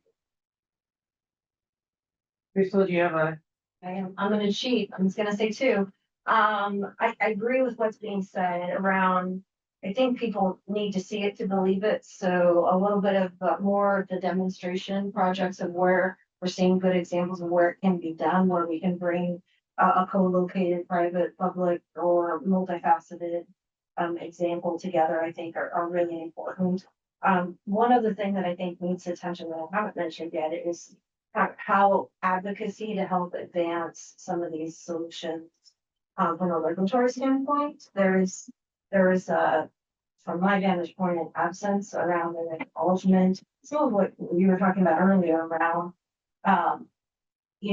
typically from a regulatory standpoint and from discharge compliance, there's very hard lines that are drawn to meet certain limits. Can there be a little bit more flexibility, given to think about, again, how water is managed at a regional level that allows for more conversation with various stakeholders and with regulatory compliance to allow situations to move forward that otherwise projects get dropped. I think one of the problems there is the presumption is that everybody's at the table with good intentions. And the reality is that isn't always true. And it's easier, I think, when you come from California or Washington to sort of presume that when you open up that space, things are going to improve. But it's not true everywhere that the actors are coming to the table always wanting to solve the problem. Well, I'll say specifically, we think of California as being very progressive in that space, but California just fairly recently in their reuse regulations, there were comments around, as you're putting forth and requiring technologies that are creating brine, have you done studies? Have you acknowledged that these will be artifacts of the regulations that are put in place? And the formal response was, that's out of our purview. So that's the type of thing we're talking about, or more advocacy and more work is needed to kind of bring it all together. Anything else from our crew here? We have yes. Just to that question about the public-private partnership, we seem to pick all the wrong publics because none of them have any money. And I'm so excited to be here. The one guy that's got a freaking candidate is the Department of Energy. So in a lot of what we do, it touches so many constituencies that you touch no one. right? Because it's water, it's agriculture, it's rural, it's forestry, it's wildfire. And when you solve multiple problems, you have no constituency. And so we get these teeny tiny little agencies that'll throw $500,000 here or throw $1 million there, and we're accomplishing nothing, and it's taking decades to do very, very, very little. And so when you say public-private partnership, what do you mean? Is it like local, rural, county? Is it state? Is it federal? And where in the federal? Sorry for the. What's behind this, the farm parts idea is, I believe it's gonna be economic development agencies at the state level and then working on the economic development. That's gonna start. And we're gonna get a demonstration, I believe, in maybe Virginia, I believe, but we'll see. And then hopefully we'll have something then to point to and rally for something larger and replicable. The military also has a ton of money, and they have finally arrived at internally, not publicly, but that food security is national security, and all federal governments across the globe are reeling from that because of their COVID supply chain shock issues. And so they were in Maryland with Governor Moore involvement. We are talking about leveraging a military mechanism that can rapidly commercialize. Anything that's in the national security interest that also can have civilian benefits, and so food production. So I think a lot of this is like, which issue do you put first? And then how do you rally around that? You know, this USDA, this administration theoretically wants, certain farm worker perspective, right? So we got to do something about labor. So we got to leverage robotics. Well, guess what? This does that. Right? We just became a net food importer 2 years ago, right? So they want more domestic production. Here you go, right? So maybe we put food production first. I don't know. Yeah, I mean, it seems at this point in time, with so much change going on in the federal government and the mixed messages that are coming out, it's pretty hard to figure out how you scale these things. But if we take this conversation into the long distance, future, like we're trying to establish a foundation for making really big policy decisions that help move the whole country forward, that's the foundation we're hoping we may be able to set with this report. Any other questions on that? So we do have a little exercise for all of you, which is a Slido exercise, which I'm hoping that Ryan is ready for. Ryan, is that right? Okay, good. So I don't know how many of you have used Slido in the past. Hopefully you all have, but if you haven't, it's an app where on your phone, you're able to answer questions and give us feedback. This is our sneaky way of getting you to tell us things that you haven't told us in public. You can tell us in private what you think. So we really want you to provide us with some, and people online as well, as soon as we have this Slido thing up on the screen. But before we do that, I want to thank this panel for giving us lots of concrete examples, so to speak, and briny examples of what the future could look like. So thanks very much to all of you. Going to reintroduce yourself and your topic while we're waiting for your slides, and then we'll head out. So I'll start with the sound check. Test one. Good. All right. Good afternoon. My name is Natalie Boyson, and I'm a research scientist at the Pacific Northwest National Lab. I'm also affiliated with UW, and we're going to talk about hydropower. We talked a little bit about hydropower this morning, but I think we'll provide a different perspective that is very complementary. Maybe.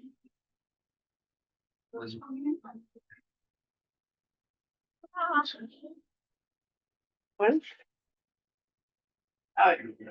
So I think when I introduced myself this morning, I said that by training I was a hydrologist. And it means that by default, when we present the Pacific Northwest, it has to be about the Columbia River Basin and all of the other basins, but it's going to be watersheds, watershed scale. And so just a couple facts on the hydropower over the Pacific Northwest. We talk about hydropower, the dams in particular are providing a series of critical river services to the entire region. First, they were built for flood control, water supply, and power. And they provide other services like recreation, which is actually a big business, and conservation. It also provides critical energy services to the regions. We're talking about 50% of the regional annual electricity generation. When we talk about hydropower, and if you're not in power systems, power is always generation, but actually it's not true. There is generation and capacity and a series of other services to make the power grid work. And we often forget about those, and I like to really acknowledge them because they're going to be important for the rest of the discussion. So everything is regional, great. The river is connecting the dams, but there is another piece through which we're connected. And push on it myself. Okay, thank you. We are connected through the power grid. The power grid are all those lines you see, not too far in the sky, but kind of, a couple of feet away. And through those, so on this map here, you see all of the dots are hydropower plants over the entire Western US. This is an entire power grid, just the Western US. The size, you can see how the Northwest is standing up just by itself, by the sheer amount of power that you get that is unique in the US. And then you can see the yellow here and the dark lines are transmissions of different capacity. What's important to see here is that the transmission lines, they follow the river because they follow the dams. And that's how important water is to the grid. They provide generation and capacity that has been essential to the evolution of the grid for decades. And then you see those major grids going and connecting the Northwest and California. And that's the connections where you're going to have some seasonal push of power, where in the winter, the Northwest is winter peaking. So all of this sunshine that you have in the south is going to be pushed up to the north, and vice versa. All the water that we have in the spring and the capacity that we have in the summer. I want to mention, we're talking about low flows of water. It doesn't mean that even in times of droughts, I think there was a Seattle article this morning. There is a drought, hydropower is at risk, capacity at risk, and so on. And that's a misconception. Just during low flow conditions, hydropower is going to prioritize capacity instead of generation. And that's what allows to have wind and solar and all of the variability that you need in a power grid. And that is an essential service to the grid. So just wanted to mention how we're connected and how the Northwest and the water in the Northwest is regional, but it's also through virtual water transfer. It's also through the entire Western US. And so in that concept, so you've seen the transmission line. It's just a concept here where you have the Northwest, so the water, the hydropower is a very economic source of power, and it's going to be sent to the big load centers. So we're first meeting our load, but all of this surplus energy is being sent to Southern California.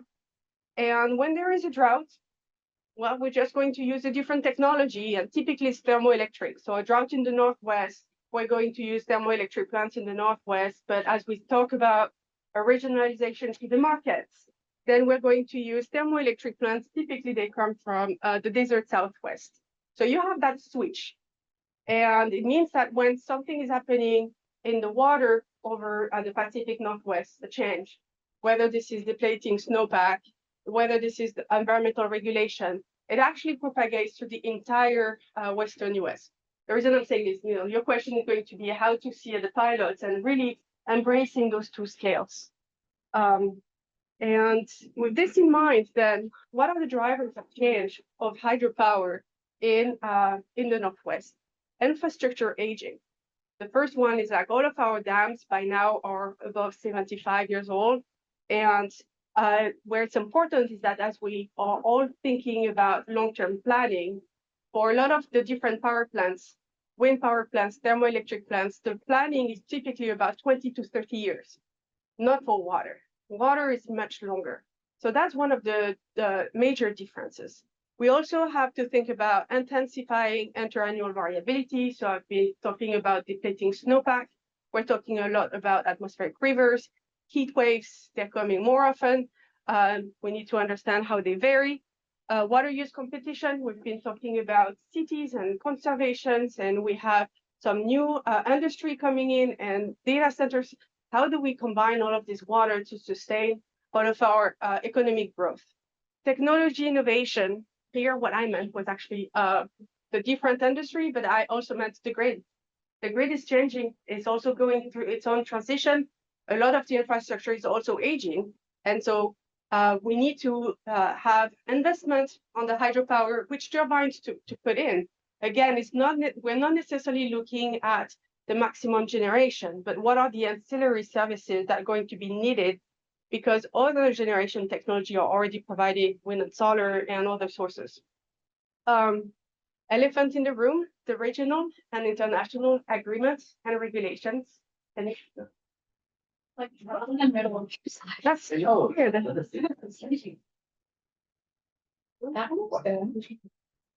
That is weird. Maybe the one. Maybe I'll lose. Nope. That one. I have a ghost. Oh god. It works for like health. Yeah. I've never seen that one. There you go. Oh, no, yeah. Or maybe it's doing it right. Yeah. Thank you. So I say technology innovation, adoption of technology. Regional and international agreements. If you're familiar with the Columbia River Basin in 2018, we implemented the Flex Bill, which was a way to go with the fish and environmental conservations. It really disrupted a lot of the hydropower operation. Disruption could be an opinion. It's just here. It's just a fact. It's changing the seasonal patterns, and then after 3 years, and then it changed again. And then now we have a new environmental assessment. What I mean is that it's a regular changes in policy that is very frequent and very uncertain. So how is hydropower changing in the Pacific Northwest? Or to my question, is it? Because there are so much changing and so many uncertainties. Many institutions are working toward understanding those drivers of change. You've seen that you have a lot of institutions working on, we talked about reclamations, working on the water demand projections. We have the Corps of Engineers working on extreme events. We have water quality, we have conservation and so on. So many of them are also working sometimes on their own solutions. So it takes some time to implement any changes. And like I was mentioning, the drivers of change are evolving faster than we can design, implement, and get some of the solution adopted. So some of the next slides here, I'm going to present on some of the work that we've done at DOE on first understanding, doing historical benchmark, what needs to change, if it needs to change, and then how we have been working on the implementation of those solutions. So the first one, this graph is small, it's okay. I don't want you necessarily to read all of the numbers. However, I would say that it was perhaps one of the first large assessment and quantification of all of the exchanges, how much water is used for the different processes of the energy sectors. So everything that is red is all of the energy processes. And in blue, you see two lines on this is water supply. And what is important to see is that you really have small pieces here going for natural gas cooling, coal cooling, etc. And then you have two pieces, hydroelectric and agriculture. And when you present the Western US and the Northwest, it's different from other regions in the US, is that the use of water for energy is already pretty compacted and minimized. Like a lot of innovation has been done on this. But we need to understand, we have a multi-use of the water. The water is always used for multiple services. we talked about the permitting and licensing this morning. Even though we have plenty of water here and it's an oasis of water in the West, water is scarce in the West. And so 10% bias in accounting water, not taking into account how water is used for multiple services, it's going to be a problem for the new technologies coming in. So managing this water requires complex modeling that is time consuming. And I say time consuming, and then environmental regulation that is changing every 2 to 3 years. So one challenge is just timing, just being pragmatic. Some of the other things I've been working on has been the Secure Water Act that I've been on since 2007 is led by Oak Ridge National Lab, and PNN is working with them. We're providing some of the latest assessment, and the extension right now is how much water is available for federal hydropower, and now we're doing it for the entire hydropower fleet in the US. And we're doing it at 2 scales. The one that you have on the very right, those are hydrologic unit regions. This is the scales that the water managers are talking together to manage the water. And where we're being innovating is also moving that discussions to the scale of balancing authority, which is the scales where energy managers talk together. This is the scales where wind, solar, and local load need to be met by local sources before you go to transmission. So now we are able to bring energy manager and water managers, not exactly at the same scales, but they get consistent numbers. So we're providing those assessments in the near 30 years and 60 years. As I said earlier, the long-term planning in electricity is actually 20 to 30 years. But for hydropower, its infrastructure is 75 to 100 years. So those assessments are also very multi-scale. So those are assessments, and then what? And so there was this question this morning on how we bring this knowledge and those insights to the industry on how they can be used. So over the last couple of years, we've been innovating on translating all of those simulations into hydropower data sets. We're calling them power system ready hydropower data sets. Oh, actually, there's a little movie that it's important, but where it's new is that in resource adequacy over the Western US, this is the process where the energy committee are looking at whether they're going to be enough capacity over the next season and over the next year and the next 10 years and 20 years. And typically they've been looking, well, a couple years back, they were looking at an average water year condition and a wet year and a dry year. And we're providing now those hydropower data sets that are at the format that can go into those power systems and have a diversity of drought scenarios. The reason I'm saying this is because in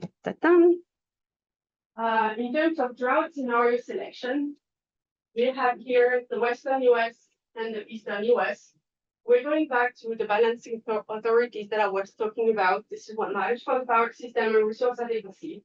The colors is for the severity of the droughts, and in all of our data sets, this is just drought 1 and drought 2.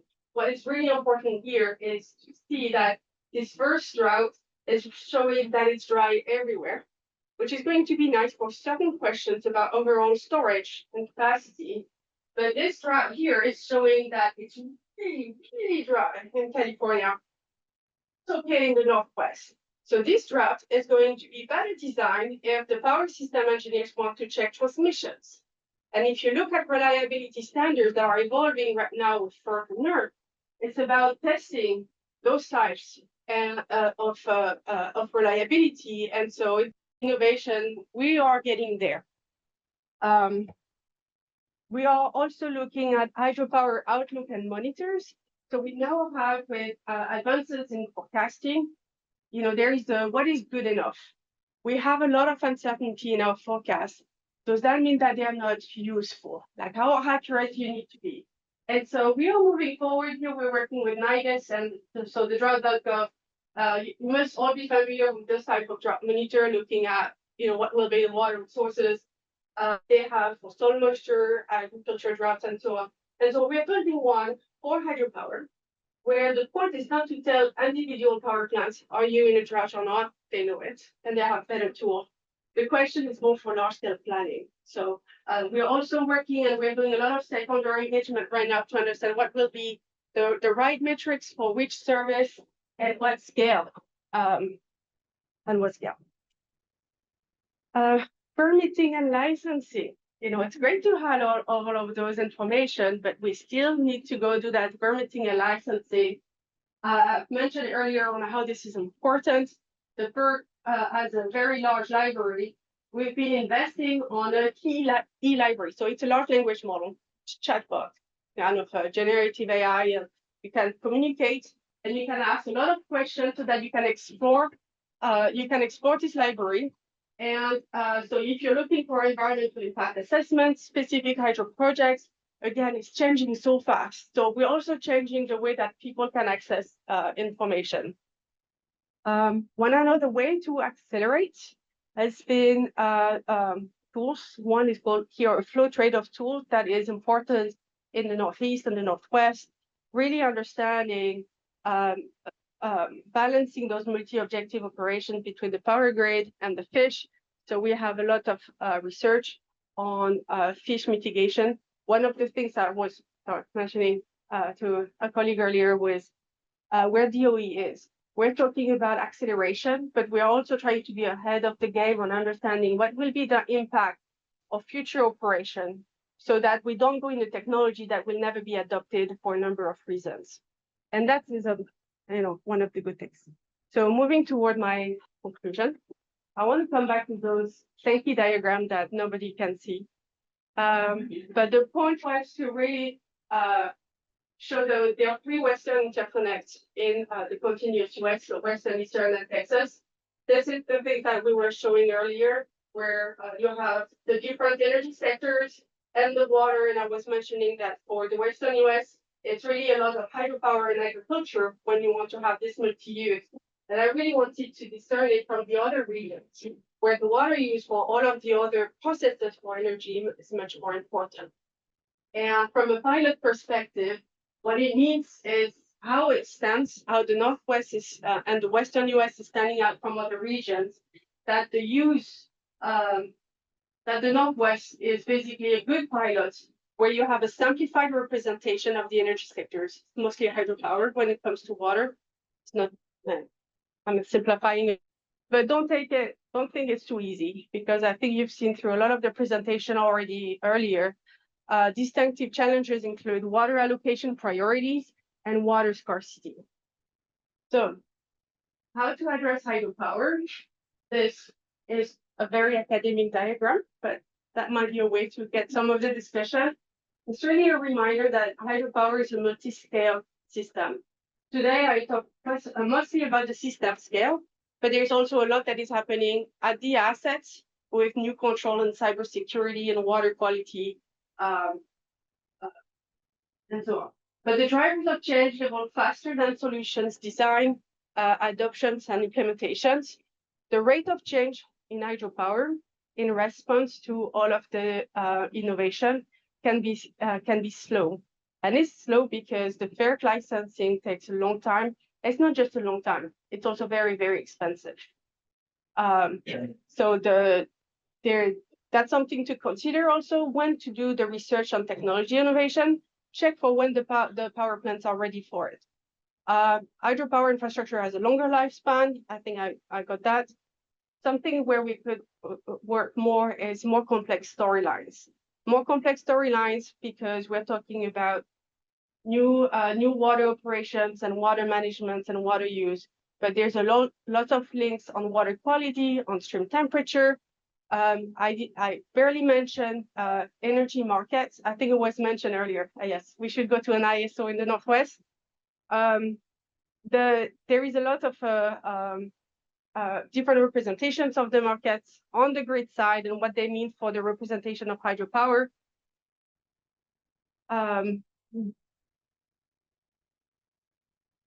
Microgrid. The microgrid might be also a way. I think we've talked this earlier, and Stuart, maybe you'll come back. Maybe not. You might comment on that. But I think you've seen that the water and the virtual water is being sent to the rest of the region. And there might be a perception that a lot of the water in the Western US is being used to subsidize economic benefit in other regions. And that's something to be considered that I think is not well representing that is actually the surplus power that is being sent, but there's a lot of educational perspective that might need to be clarified so that I understand, what's the cost of microgrid? Is it a way to protect your water resources? But what is the ultimate cost? Because the power grids still need to integrate the microgrid when the microgrids are failing. Anyway, it's a long story. And wildfires threaten the hydrological predictability. I think I've heard wildfires just once so far. Wildfires impact not just the transmissions, but they change the hydrology, and then all the great models that we had calibrated and so on. Suddenly, we're losing that predictability. So that's also one of the challenge in the treaty. I mean, the treaty is going to change all the way we operate hydropower and storage. So this is one of the largest uncertainties for hydropower. Which treaty? The Columbia River Treaty. Oh, yeah, and the others. Thank you.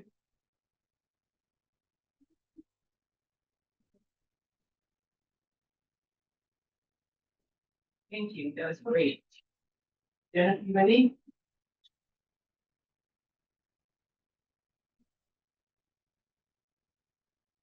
So Jenna wasn't with us this morning when we all introduced ourselves, so maybe she'll take another extra minute saying who she is.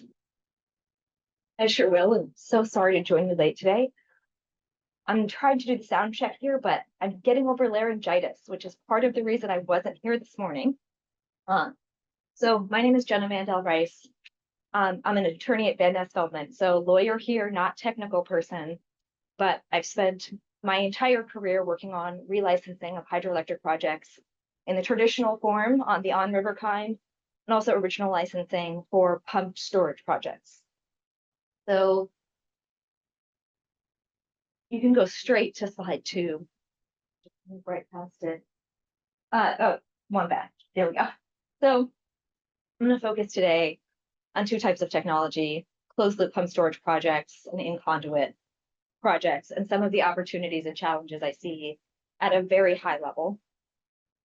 So I'm going to start with closed loop pump storage, which I'm sure all of you are familiar, but just in case, essentially acts as a battery. One reservoir at the top of the hill, one reservoir at the bottom of the hill. Water gets cycled down to generate power when there's power needed, and it gets pumped back up when there's plentiful energy to be used for the pumping purpose, right? But it's a closed loop system, it's not on the river. So as with any project that uses water to generate power, the first question you have to ask yourself is, where are you getting the water, right?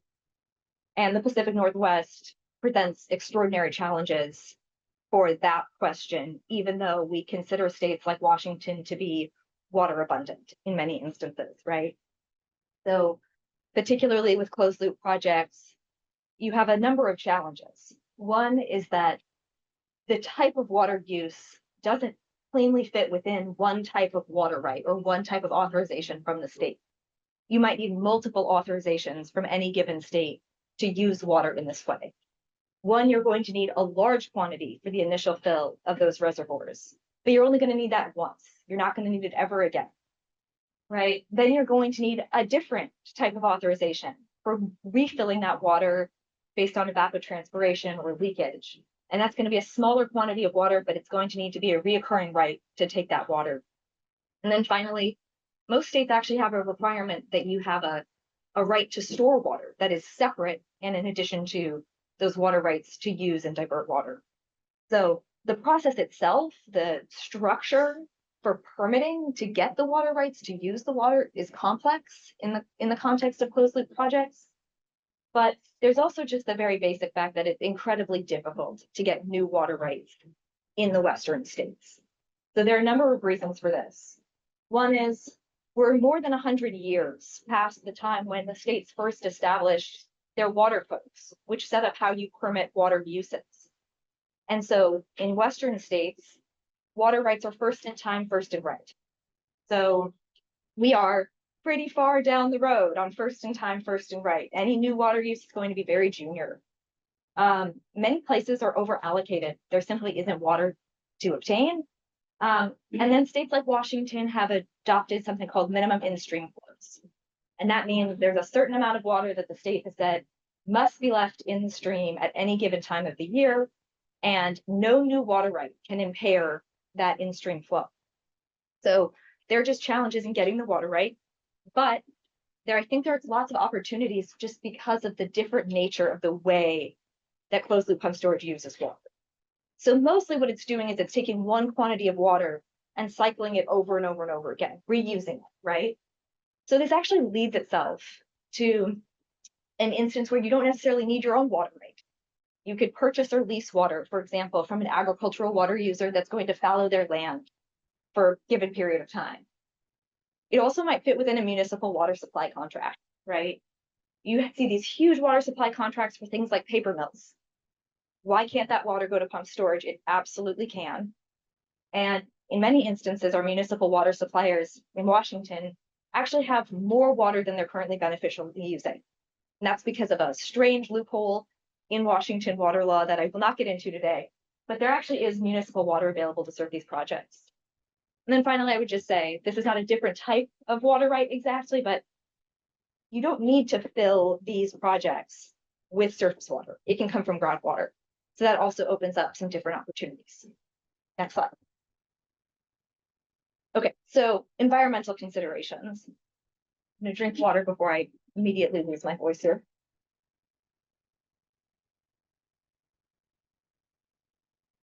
So unlike traditional hydropower projects, closed loop pump storage projects can largely avoid a lot of kind of the in-stream conflicts that we associate with traditional hydropower, right? So dams on river block fish passage.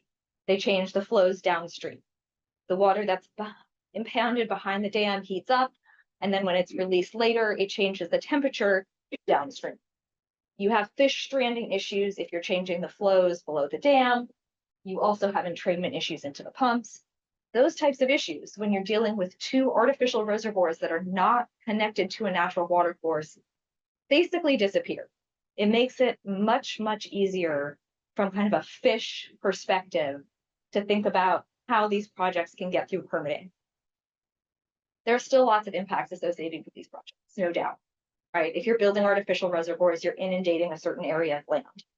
Those might have terrestrial species. Those terrestrial species might be endangered. You might be taking away endangered species habitat. You might be citing these on traditional cultural properties of Native American tribes. So these projects are certainly not without their complications, but they do avoid those traditional entanglements with particularly aquatic species that we think about in the hydropower context. Next slide. So I do briefly want to talk about the permitting challenges associated with these. And the permitting challenges you would think are largely related to those environmental entanglements that I just talked about. And to some extent, that's true. But in other ways, and I think, we've probably touched on this already today, permitting is just incredibly difficult, particularly for hydropower projects. They're regulated at multiple levels. So we talked about you need state-based water rights to operate these projects, but you also have the FERC licensing process that comes in from the federal side. That process then triggers the Endangered Species Act, the National Environmental Policy Act, the National Historic Preservation Act, Clean Water Act Section 401 certification.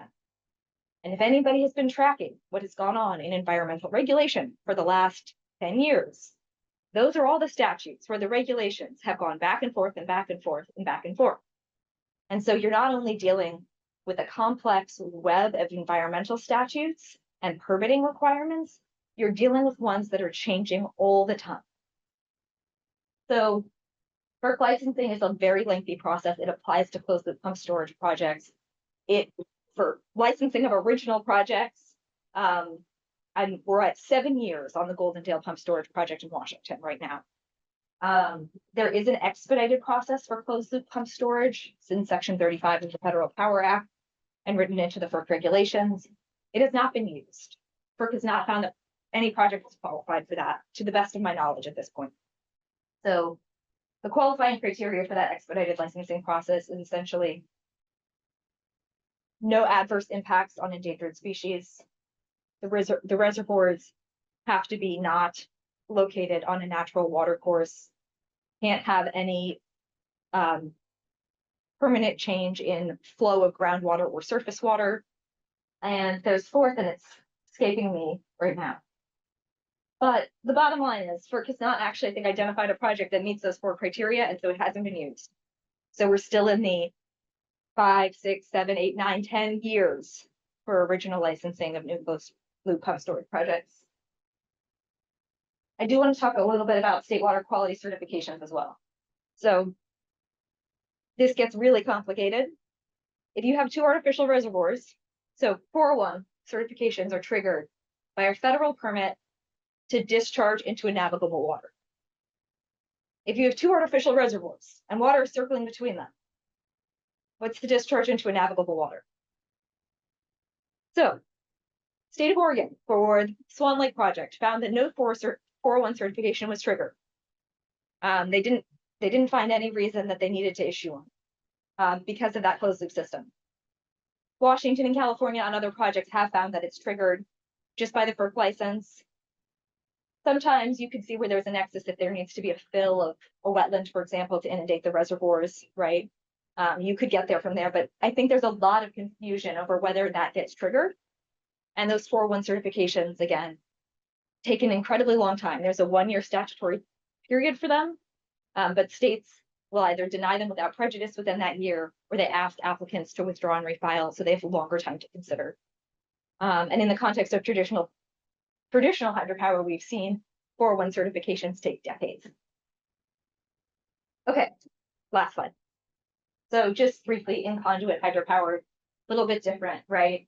You're utilizing existing structures, pipes, canals, and you're putting a small hydroelectric facility inside that existing man-made structure and generating power. So these are really interesting to me because there are ways to actually avoid the licensing process and the licensing entanglements. Facilities 40 megawatts or smaller that only use non-federally owned conduits do not require FERC license, which means that they also, unless there's another federal permit that you need for some reason, you're not going to trigger ESA consultation. You're not going to trigger NEPA. You're unlikely to trigger Clean Water Act 401. So there's, I think, a lot of kind of efficiency to be gained through those projects. They're smaller, but there's lots of existing infrastructure in Washington, California, and Oregon that I think would qualify to put small in conduit hydro on. And then the water rights piece of this is relevant also. Some Western states have just found that you don't actually need any water right. If you have the water if you're moving the water for irrigation purposes or a different purpose, you can just rely on that existing right. Other states say you need to change the use of the water right, but it's pretty easy. That's it.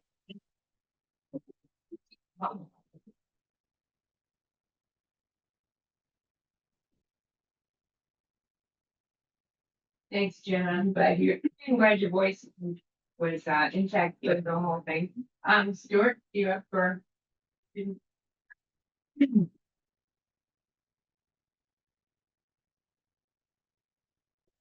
This is great. So I'm gonna probably kind of expand and reiterate on what both Natalie and Jenna talked about a little bit.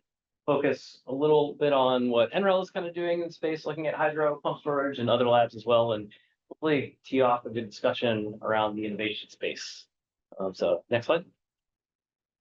So just to kind of back up a little bit, I took a little bit more of a national focus on some of this.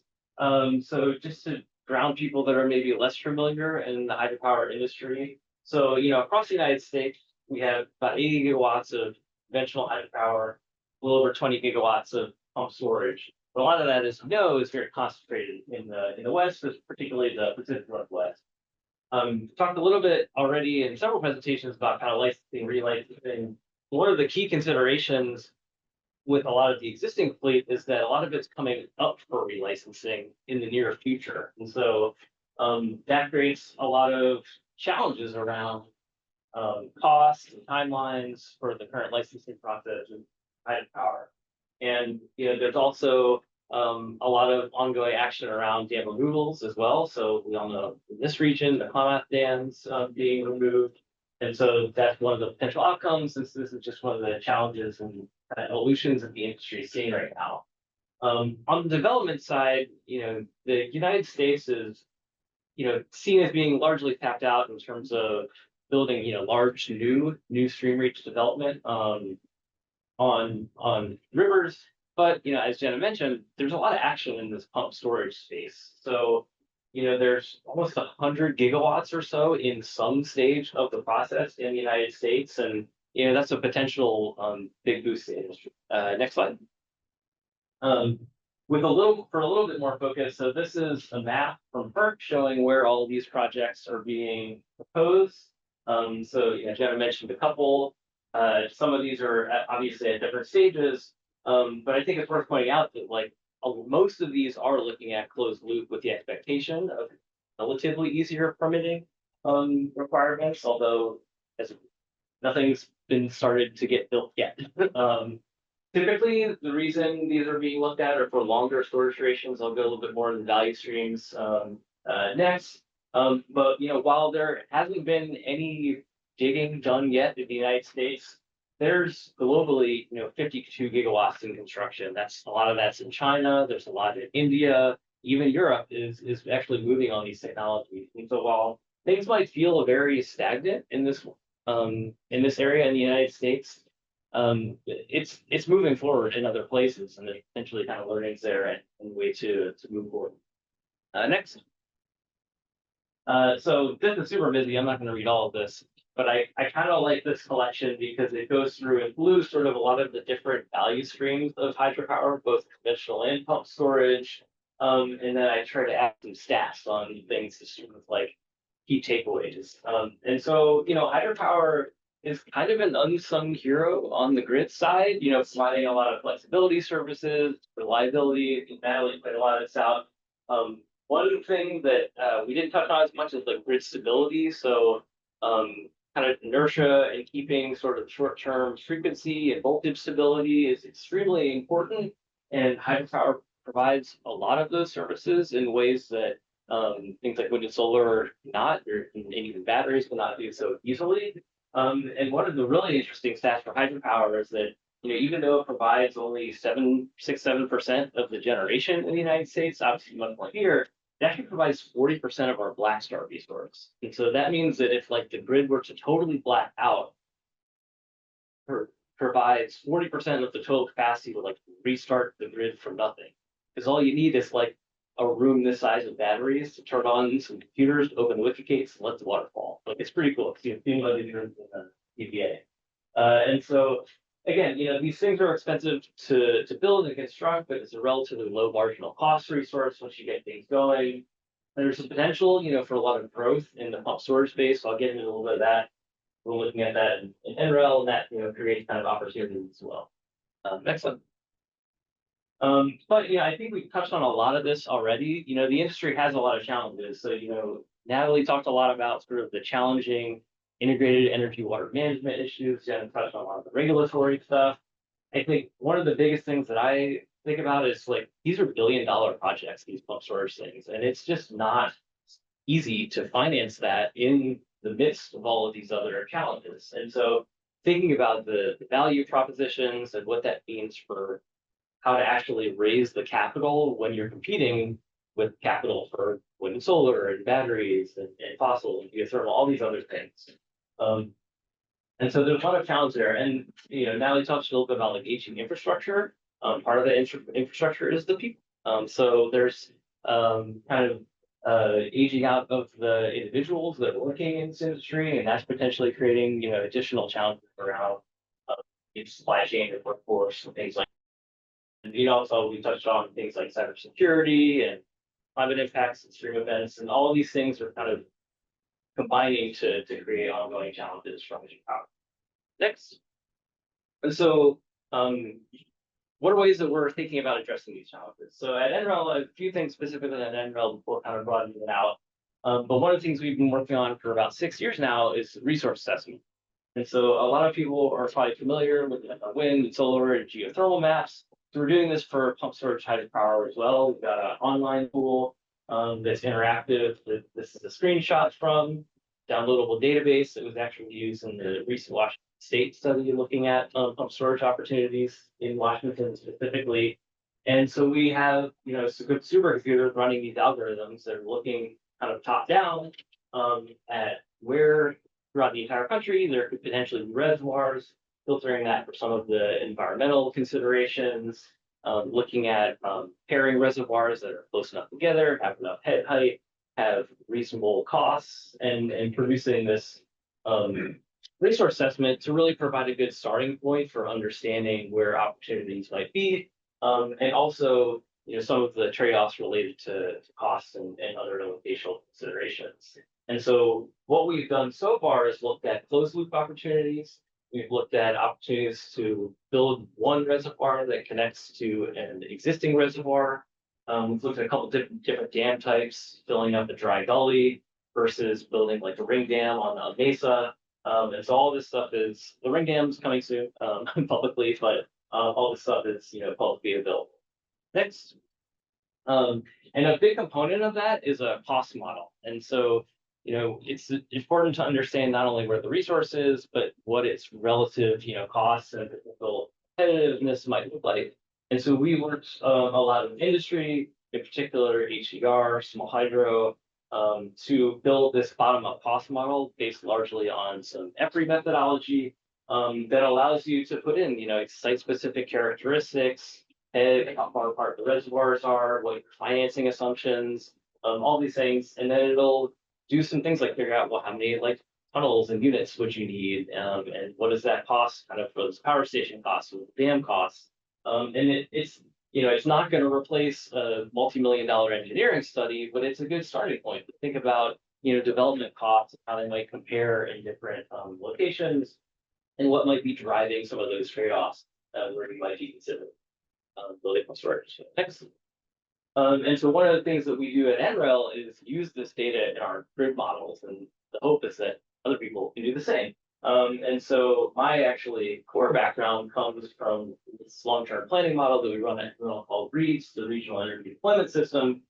And so an example is, we can take, you have the resource and the costs and the location, you can put that into this national model, do a least cost optimization of the investment operational system, and look at, where does pump storage get built under different scenarios? How does that compare to where do batteries get built, and wind and solar and natural gas, to try to look at this least cost mix and how it fits together.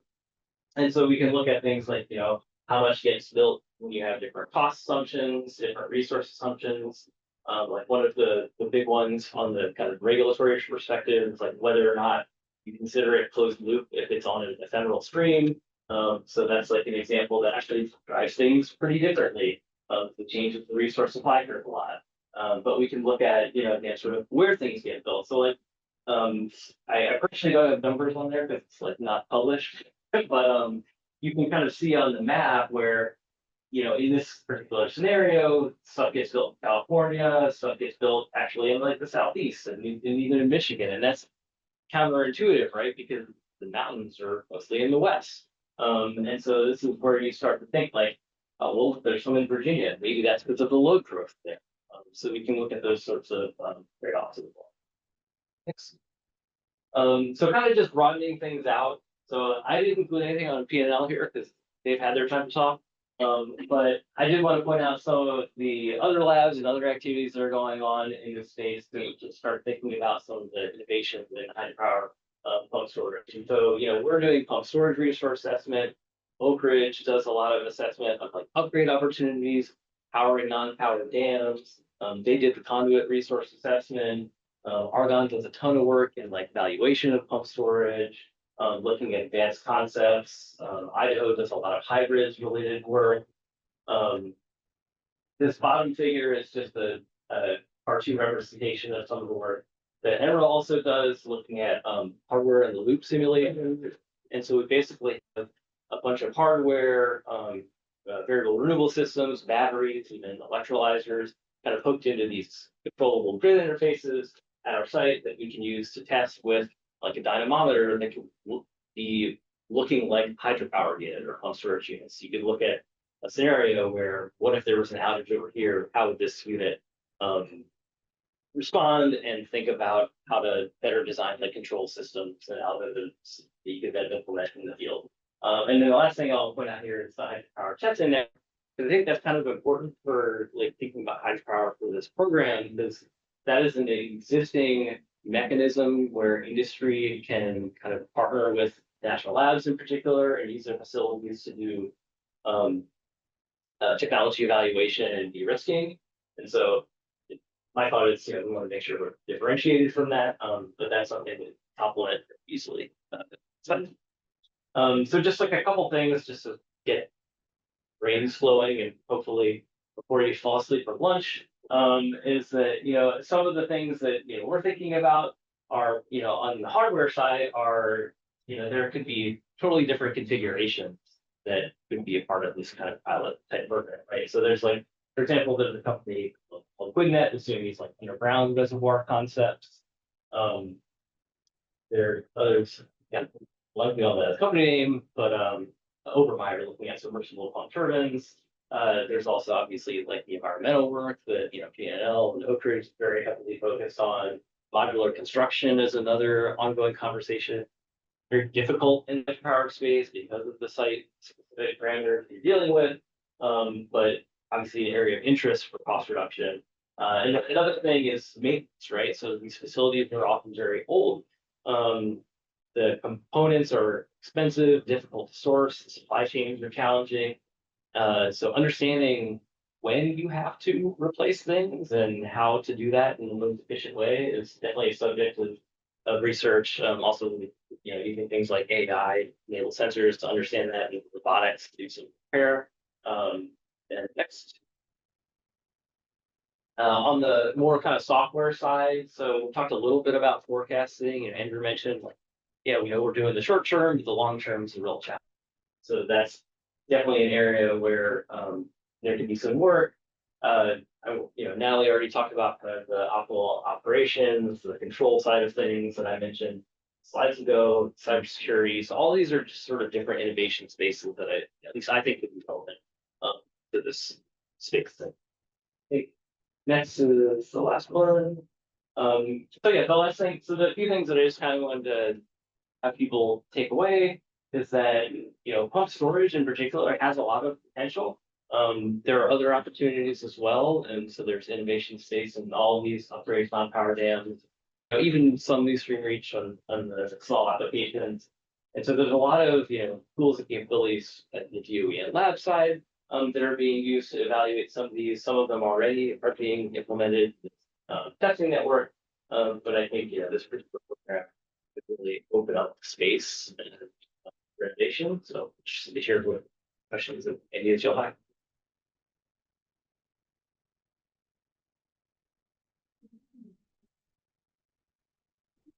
We have the three of you back up here. Great.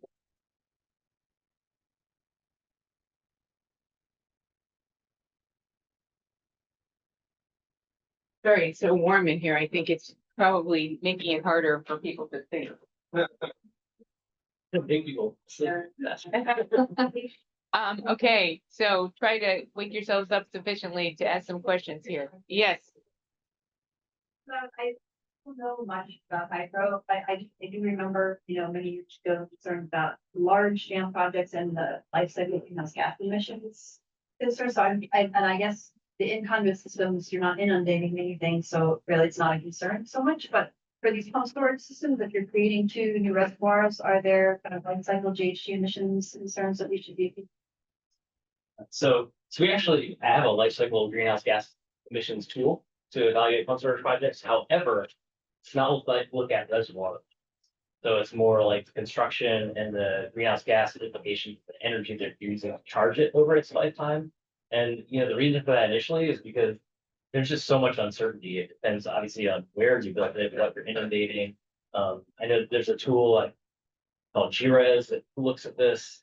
But we haven't felt enough confidence in the specifics of it to implement it in a universal tool, but like obviously that is a concern. Now that you decided to talk more about, I know like Oak Ridge looks into this a lot. And my understanding is, these emissions are very like, not only location, but time of year dependent and have relationships with like, if you have, I don't know, what water. Let's basically, like stratification when, certain, like all you might get all of your emissions when there's some sort of like flip in the water at the same time. So like, it's just something. Great, yes, Bruce. So, take a minute just because I want to frame this for other people. Talk about hydropower, keep talking about gigawatts. And like my solar house, I talk about the kilowatts that it produces. Of course, that's about 3 hour boom. Gigawatt and kilowatt hour boom to sunlight. So in terms of thinking about the expansion of hydropower, not in terms of gigawatts, but in fact of usage relative to the power potential. Right now, the existing plants is about 5 to 15% of their capacity. Like a windmill will do about 33%, operates 33%. Houses operate 5 out of 24, 2 hours out of 24 hours, 10 or 12 out of 24 hours. Hydropower, you gotta refill the reservoir. So its capacity of the water turbine only reflects the power, not energy. Not enough of a technical audience for this one. No, maybe I can reframe a little bit differently so that we get a good question. So, wind and solar, when they run, okay. And when they run, they are at maximum capacity, except the wind goes up and down. And so the generation and the capacity is the instantaneous power. It will go down. So I think the one that you're referring to is that then when you average over a certain period, you're looking at the efficiency. And even though when the wind turbine is functioning, it's at maximum capacity, but on average, we call it a capacity factor. I think maybe that's what you're referring to. The capacity factor of wind is going to be at 30%. Yeah, I'm not talking about that. And, look at the capacity anywhere. Do the same thing with coal and nuclear and everything else. There's a capacity. Then there's how much energy you produce for maximum. Hours, 65 days. So for these pump storage hydropower, its capacity is based on the water turbines. But you won't run those at maximum power. There's an average that you get out of these systems. So what's the average gigawatt hours based on, say, gigawatt? So, I mean, I guess I would start by saying like no storage resource is an energy resource, right? So any storage resource has a round trip efficiency loss and thus is technically okay. Yeah. So I maybe I'm not understanding the question. EIA would call usage. Yeah, so like of the capacity. I mean it's gonna depend on the facility, but like example, I was just touring a facility in Colorado a few weeks ago, and they said, we used to cycle once a day, output in the afternoon and input at night. Now we cycle twice a day, the exact opposite, right? Because it's so like the utilization is actually going up that facility. So the second question is, for the research for going forward, are you looking at differential size reservoirs for the facility? Because in a scenario where you're storing solar energy, store it for 10 hours, right? And then the reservoir only really has to hold enough water to store the amount of solar that goes in. That's just going to pump the water back. Or you always just building 2 big reservoirs. You do differential reservoirs.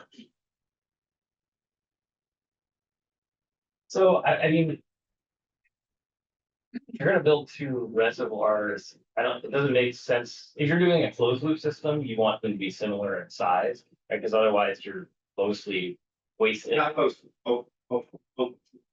Builders have the Hoover Dam Water comes out, makes electricity, it comes out the bottom, then you pump it back up into the tank. Yeah, so I think that's what like a lot of the proposals that utilize the existing reservoir, yeah, they're looking at building like a small upper reservoir paired with a large lower reservoir. Size and turbine. That. I think we've maybe hit a wall here. So maybe Clifford, you want to jump in?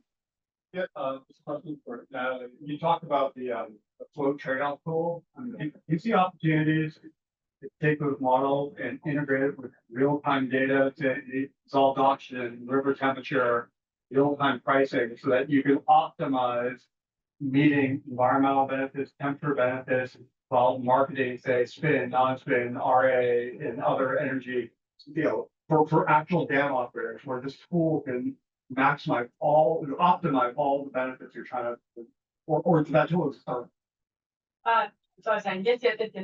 And, what we are looking, so the tool set that we are building here on those flow trade-off and what's happening at the different hydropower plants is that those tools are very complex to put together. And typically the time of, for running them is going to be the challenge to go on real time. And so some of the research that is going on now is more of the artificial intelligence to go faster on some of the processes. So you still need to do the initial modeling because you need to train the artificial intelligence. So this is in progress. So absolutely. Who's working on Well, it's different Brenda, yeah. Well, PNL, but it's really, there's a lot of different concepts that are coming in. So I would say that this is really the construction of the labs. And even for developing the forecast, the industry has been evolving and you get a lot more machine learning based flow forecasts that come faster and that come at specific points that are of interest for the hydropower industry. For environmental regulation, you need to have an understanding, not just at the dam, but at the places where you need to have the restoration. So that has also been one of the understanding the data is, and having the data, the complex part. I just have a question for Brian. Are we recording now? Okay, good. Just wanted to check. Julie, did you have your hand up? Question. I'm looking at anything about these systems necessity to use fresh water versus hot water or brackish water to avoid some of the concerns with it. So Japan built ocean water pump storage decades ago, and it's no longer in operation. So it's just more challenging material wise to deal with to handle salt water. So it's certainly technically feasible, but it just becomes a cost. Still corrosion. Yeah. That's a great question. Yes. Ever been studied at like a smaller scale? And if you did, is there a point at which this like giant permitting morass that you're talking about sort of goes away because they're smaller? If they're very small. But not really. When we talk about the in-conduit projects, right? Those are small enough where they're not FERC jurisdictional. But they have to be really small scale in order for that to work. The rest of them, it just gets triggered automatically based on their size. Gordon? Yeah, so I might have just, you mentioned the hydropower testing. What could you talk more about, like what that is and whether it involves like practitioners and stuff like that? Yeah. So you're just asked for a little more background on hydropower testing network. Probably better to defer to DOE specifically on that and maybe on chat. But so the hydropower testing network is a relatively new program modeled after the Teamer Marine program, where basically what the first step of that was the labs kind of put in potential capabilities to be included as available as kind of like a user facility for private industry. And then GOE solicited from industry, how different companies would want to use these capabilities, and then there's a matching of that. So the first round of that has already happened. I don't know enough specifics, like if and when a second. Was it Kelly? Yeah. Again, Yes. Janet, you mentioned the tree, actually you added it as well. What's the status of this one for reading? Mention change, like you change. My understanding is that it's on hold right now. What? It's on hold right now. It's So we're going, no, people have been working, but we're on to it's a kind of a continuous resolution type of, situation. Clifford? For the pump storage, how many of the pump storage projects are built and made economical strictly because of kind of price arbitrage? And how much of it is to actually store renewable energy that's been generated that can't be used at that time? I would argue that's not the same thing. Well, I mean, it's different. It's just like you're taking dirty power, but you're just taking advantage of the day, nighttime, peak, off peak tariff versus I'm generating wind power or renewable solar power. I just don't have the demand for it, so I'm going to store it in a pump storage system. I mean, to me, those are two separate types of. Yeah, I mean, I guess if it's like a co-located hybrid situation, then yeah, that's very much it. I don't know of a lot of the proposals. I don't think the proposals are really specifically these hybrid setups. I mean,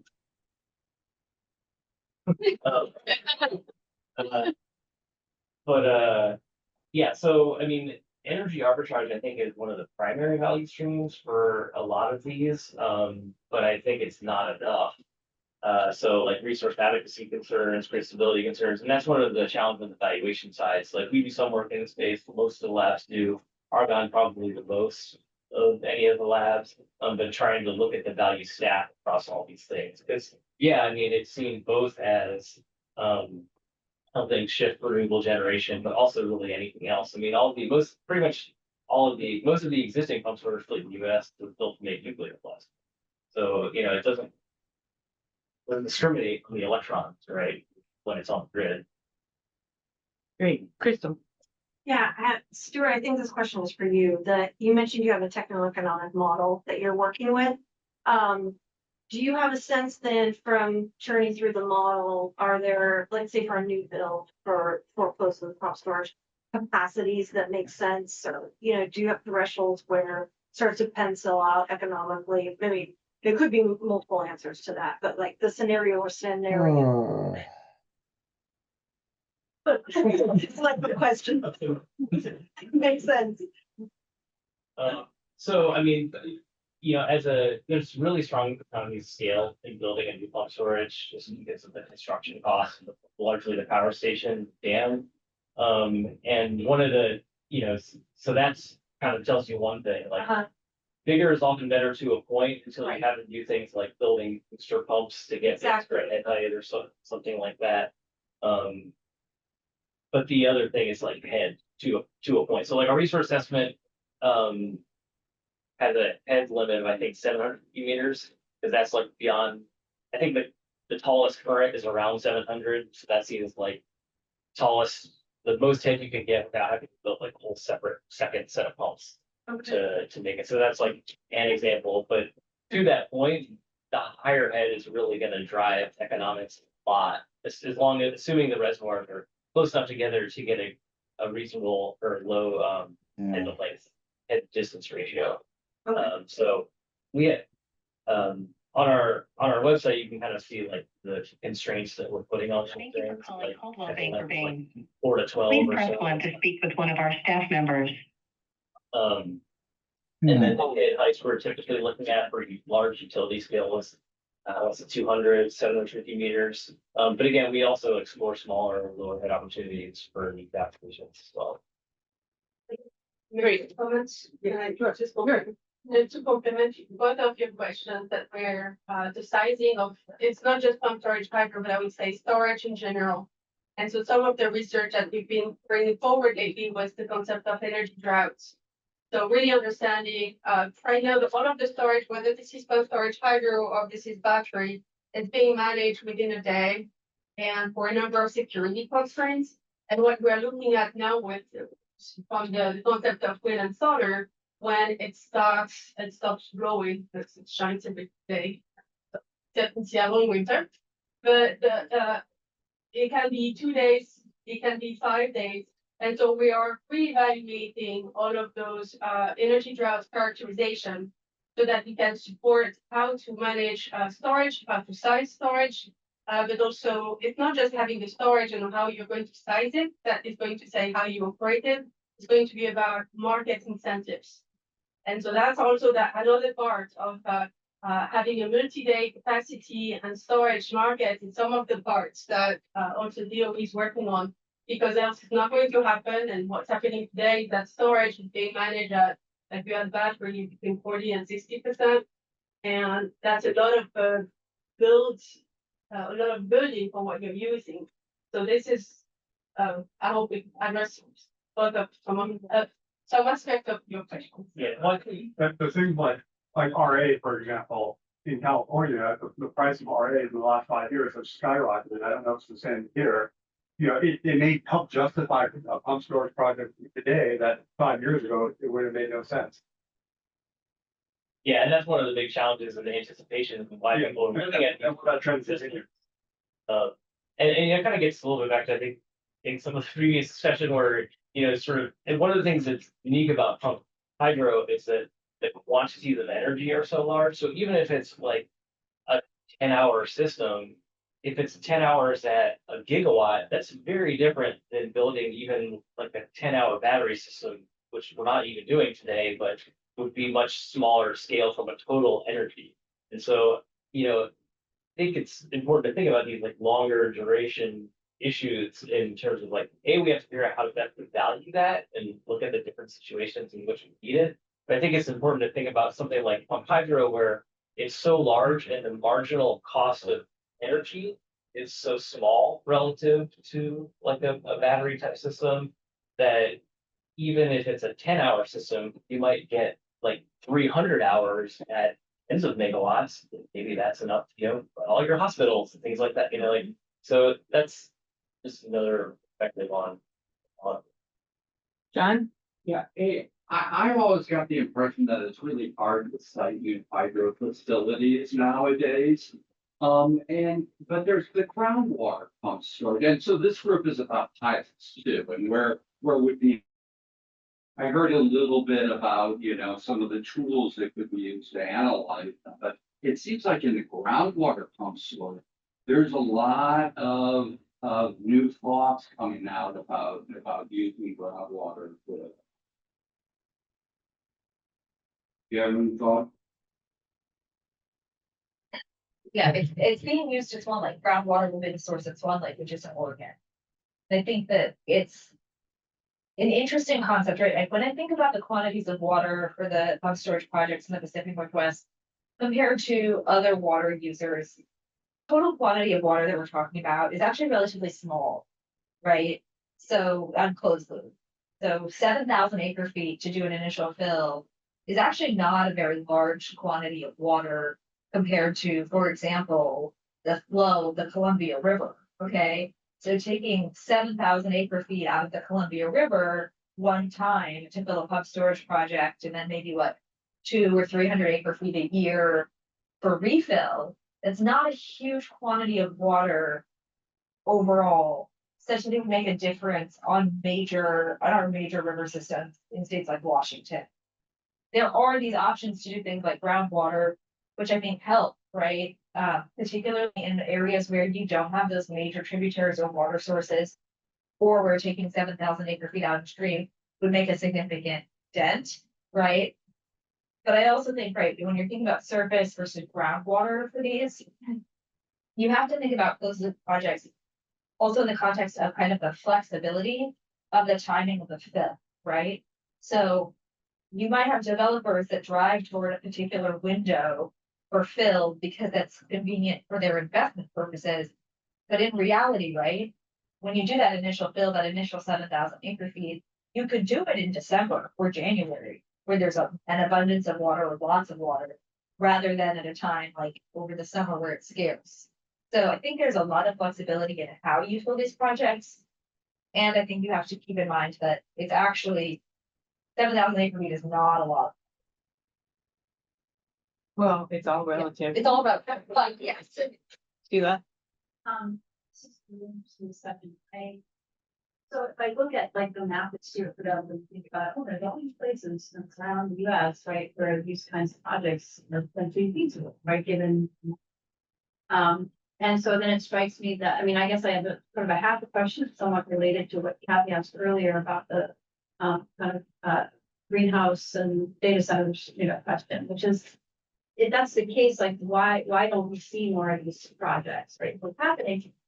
And I think the reason in this particular context, I think the answer to that is important because the technology here is actually pretty simple, right? It's not the typical kind of thing. If you would think about, DOE has to decide, about pilot projects, you're looking for that, like, what is going to bring this thing cost value down, but how are we going to get this, kind of broad scale adoption, something that's really important.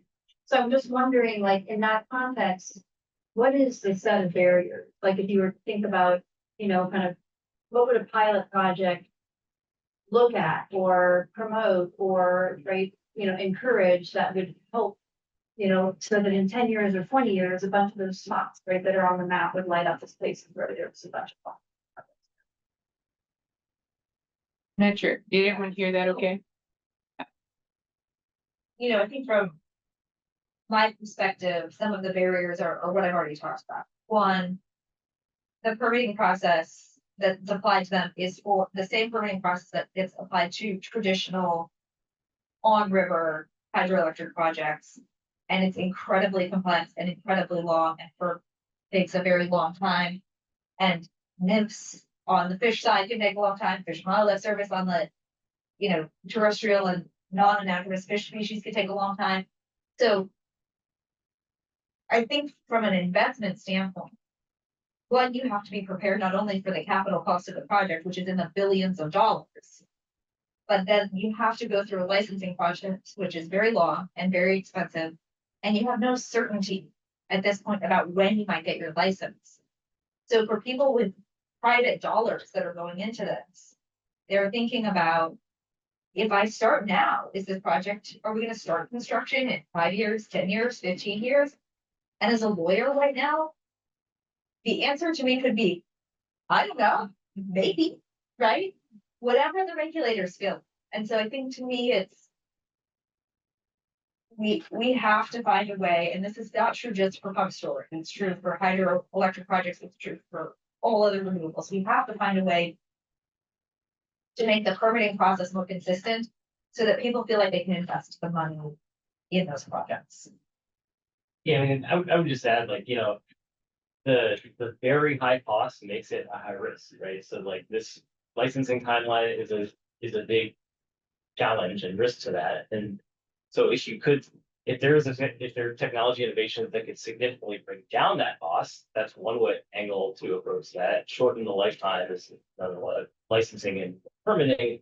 And also, ways that increase the value proposition is sort of the other side of it, right? Like, so for example, I put like one of my little stats was how like the pumped hydro and TVA helped prevent a blackout during Winter Storm Elliott, right? How do you go to a bank and say, I think in 10 years, I'm going to prevent a blackout with this plan? So like valuing those types of services is really challenging to sell to the financial community. And I'm not trying to knock the financial community, but I think like maybe we as, scientific engineering, people can think about ways to practically assign that value. And I know like Argonne's also working at some of that.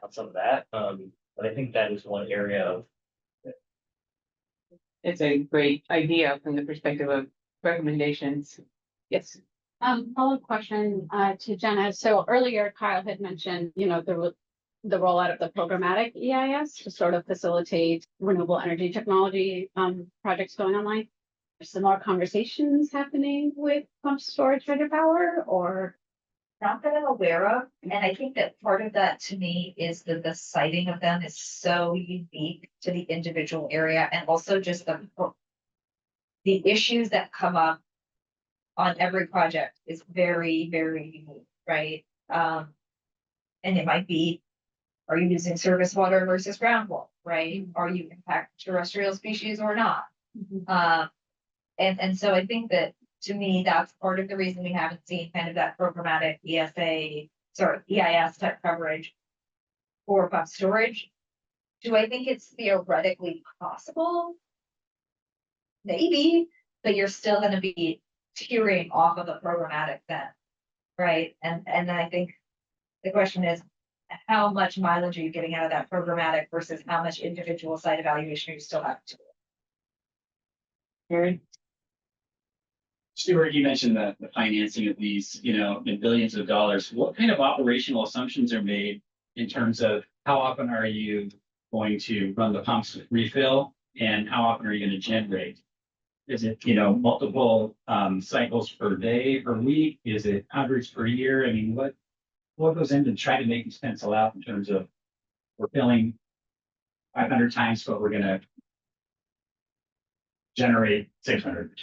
Yeah, I mean, I'll drop it down and just talk about different model too. I mean, so the cost model is just a cost model, it's actually not looking at the operation at all, but in the grid models, times it's actually, a lot of grid models aren't well suited to look at storage durations longer than a day at a time.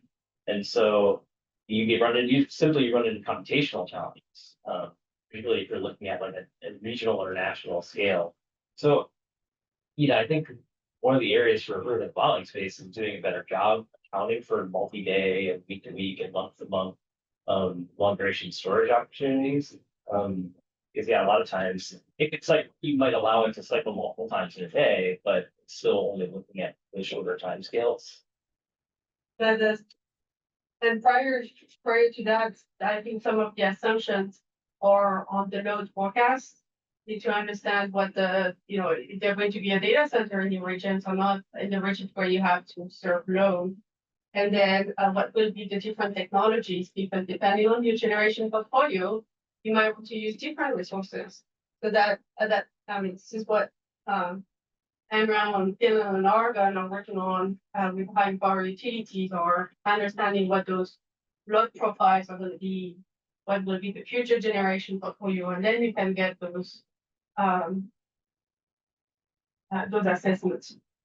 Yeah, and I don't want to misconstrue. I mean, like, it's not that these capabilities don't fundamentally exist. It's just that running them at scale is challenging, and there's just more work to be done to do these assessments.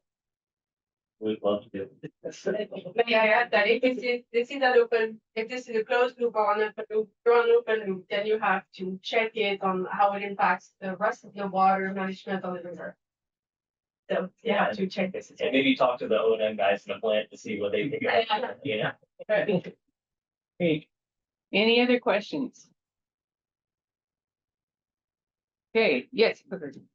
I think we look at smaller scale pump storage within a distribution system. So, within, say, in the East Bay, there's a lot of terrain, lots of pressure zones. Has anybody looked at, you have 2 million gallons here, 2 million gallons there, not quite, 7,000 acre feet, but at a much smaller scale. Is that economical at all?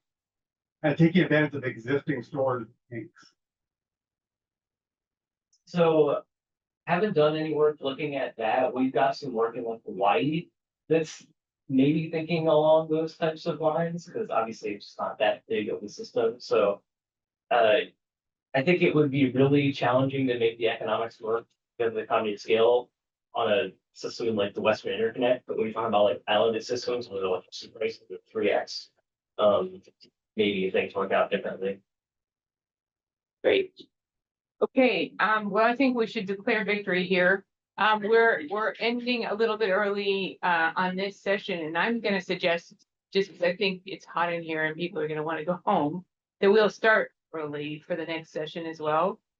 So according to me, it is like 8 minutes of 3. So we could start the next session at 3:05. Is that okay? So we'll take a little break, and thank you all very much. That was excellent.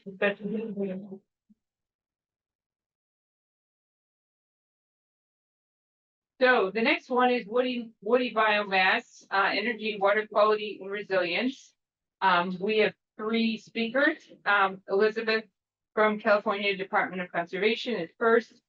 then Greg Stengel from Phoenix Energy, and then finally Dave Moldo from Energy Trust of Oregon. So are you ready? Okay, then Elizabeth, if you're ready, have at it. Just to dance around a little bit and keep everybody. I heard there the dance at the end, so.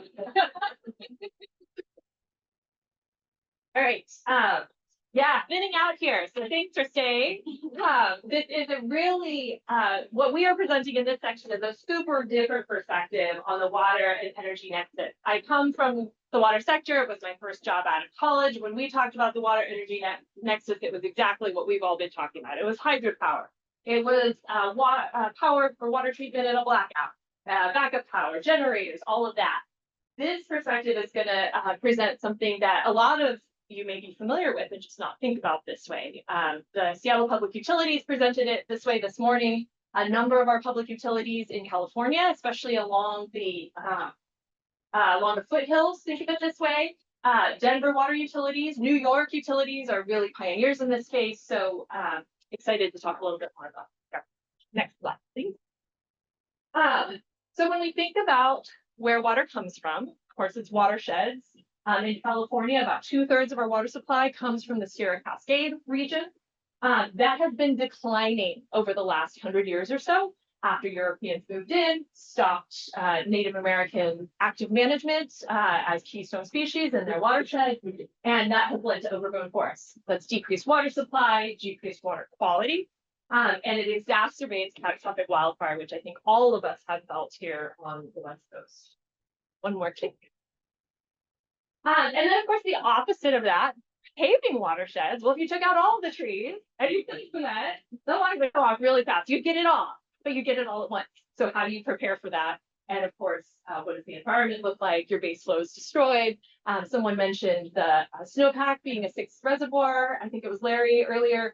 That is how California thinks of our snowpack as well. So if you get rid of all the trees, you will likely not have a snowpack very far into the year.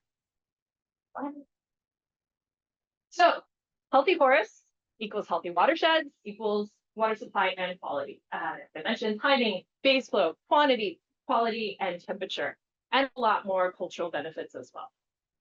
Bye. So how do we get there? So I'm from California, so my slide deck is very California centric. Apologies for those not from California, but I think the impacts are really similar and probably the patterns are really similar as well. So we have about 33 million acres of forest in the state of California. More than half of it, almost 2/3 of it, is managed by the federal government. So we have an active agreement with the U.S. Forest Service to manage those federal lands alongside the state managed lands. So our goal is 1 million acres a year by this year. We got close if you're thinking politically last year. In reality, we're really far from meeting our 1 million acres a year target. We're probably at about 500,000 acres between us and the Forest Service right now. And even as it is, we have about 3 million bone-dry tons coming off of that landscape and don't have enough places to put it.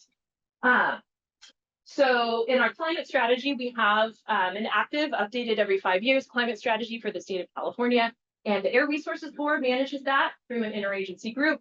That goal is 2.3 million acres per year, so more than double our current goal, which we're already not reaching by 2045. So when you look at how much it costs to do that work, that's not free, right? Like sometimes it burns up, that's not even free because it costs an arm and a leg to fight those fires, right? So if you're actively managing to do hand treatment, this is about 1/3 of those acres. 1/3 is prescribed fire, 1/3 is matification, and 1/3 is hand treatment. Hand treatment conservatively is about $1,000 an acre. Really, when the Forest Service does it, it's $3,000 to $5,000 an acre. But we'll be conservative. One more click. That's $333 million this year if we meet our goal, and almost $1 billion annually starting in 2045. Nobody has that money. The state government does not have that money. In a good year, we might, but we have those years once every 8 to 10 years. It's usually the normal year or a down year like it is this year. The government is not going to spend that kind of money. They haven't in the past. They certainly are not going to for the next 3.5 years. So what do? Thank you. So, what I've been working on for the past 3 years or so is how do we meet our goal through creating value in the byproducts of forest management? Waste is a contested word. I'm going to use waste because I think it makes sense. This is the product that comes from forest management. Nothing else to do with it. It's either going to stay in the forest and decompose, creating criteria pollutants and greenhouse gases. It will be burned in a pile burn, creating criteria pollutants and greenhouse gases. Or we can take it off that landscape and do something productive with. There's a lot of cool utilization pathways. I have some photos on the side here. Wood fiber cement, the top photo, mass timber is the middle photo. The bottom photo isn't used a lot here in the US, but it's used a lot in Europe. Wood fiber insulation, plastics from biomaterials, really cool stuff coming out of Lawrence Berkeley, Cyclotron Road investments. And then energy, electricity and fuels is another pathway, and that is what I'll be focusing on today. One more click, because it's super cool. If I had sound effects, okay. Energy production from biomass uses orders of magnitude more biomass than any of these other applications.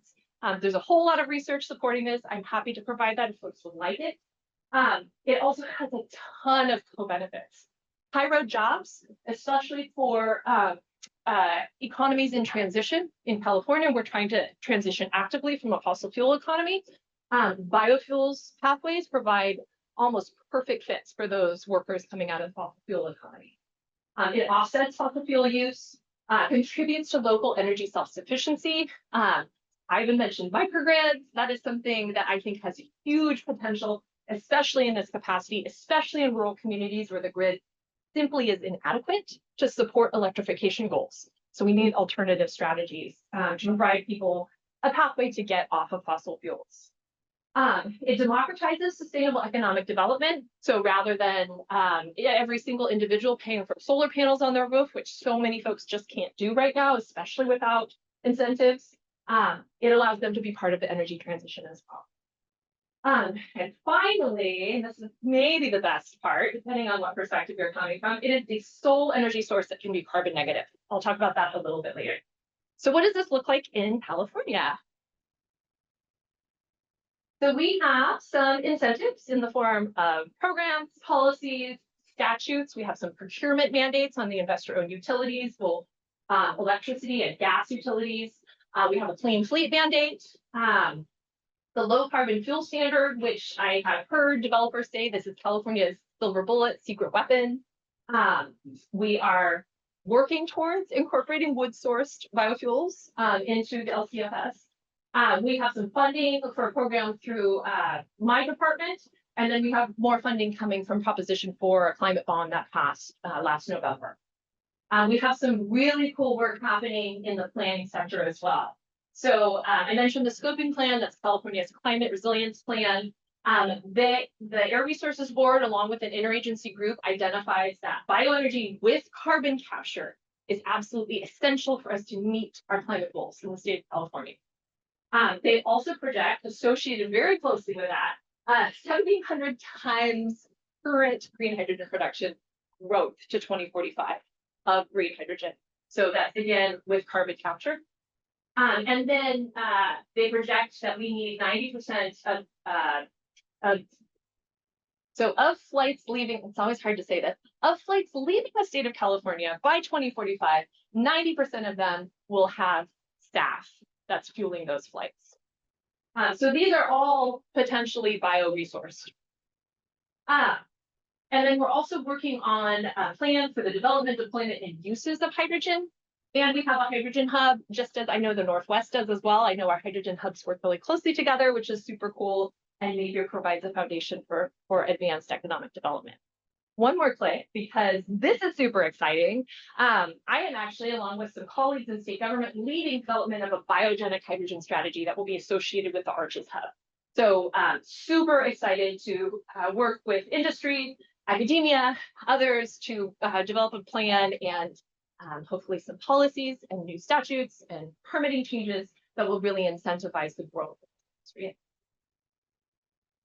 What's bioorganic? bio-sourced hydrogen. So hydrogen that comes, in this case, from wood products, but it also can come from municipal solid waste. Andrew talked about that earlier. Yeah, lots of sources for that. All right, another thing that we have is the wood utilization strategy that came from the wood utilization work group.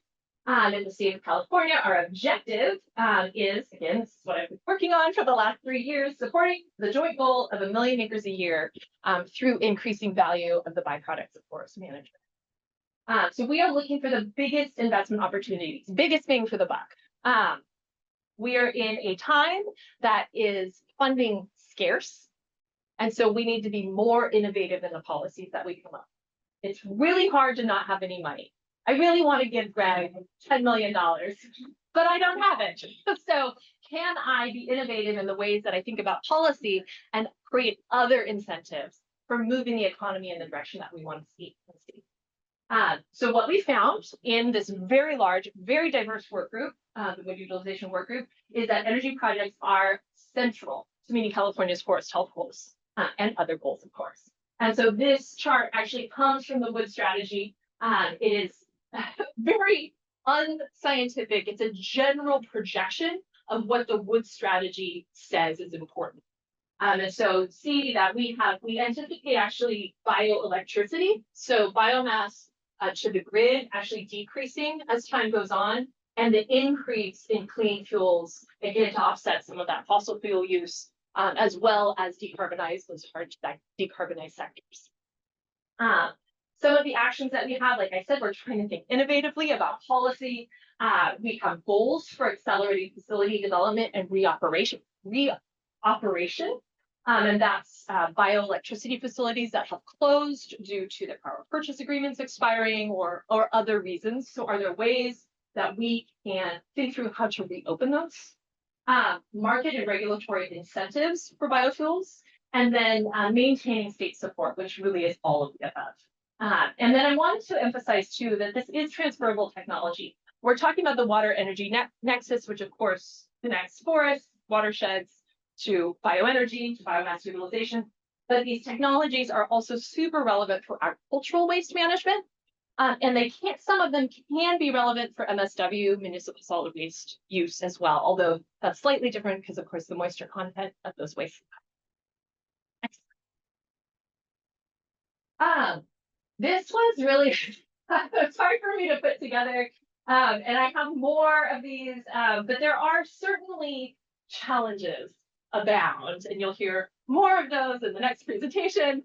But we have some good solutions for it as well. And a lot of what we're talking about in the state of California, like the solutions, emission control technology, for example, like one of the challenges in old biomass technology, so combustion to steam to turning a turbine to the grid, is, oh, it emits so many PMs, or so much ozone. That is true, certainly compared with other technologies, although it is significantly less than a wildfire.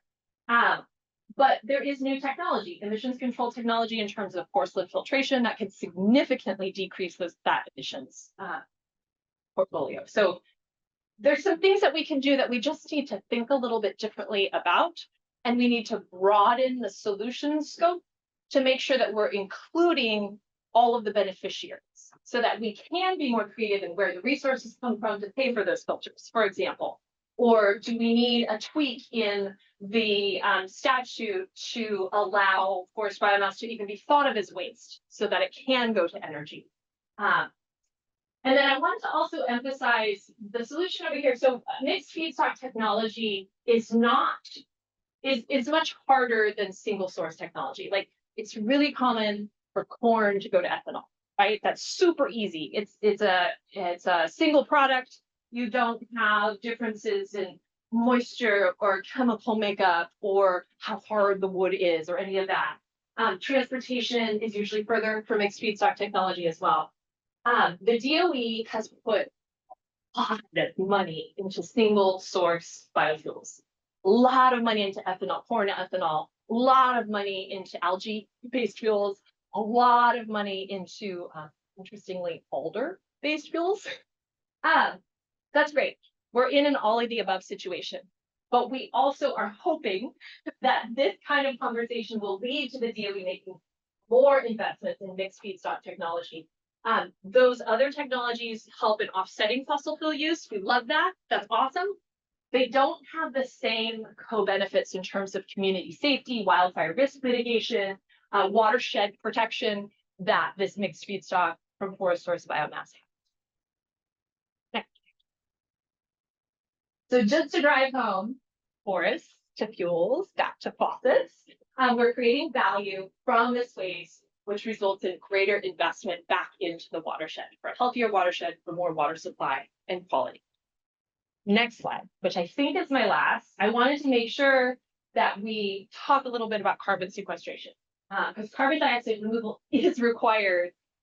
Anyone who's doing research in this space acknowledges that CDR is required to meet our climate goals and to keep us below, if it's even possible at this point, really dangerous territory in terms of climate impacts. And so the Air Resources Board, through our scoping plan, projects the need for 9 million metric tons of CDR through BECCS, bioenergy with CCS, carbon capture and sequestration from the ground, by 2045. Yeah. And then Lawrence Livermore, probably a few of you are familiar with the Getting to Neutral study that was released the end of 2023. They project the possibility of us meeting our target. So, I'm sorry, the 9 million metric tons is BECCS, and then the 2045 target total is 75 million metric tons that are things that we can get out of the state of California. Lawrence Livermore projects 84 million metric tons of CDR is possible through BECCS out of the state of California. So we can actually get negative instead of just neutral with bioenergy source.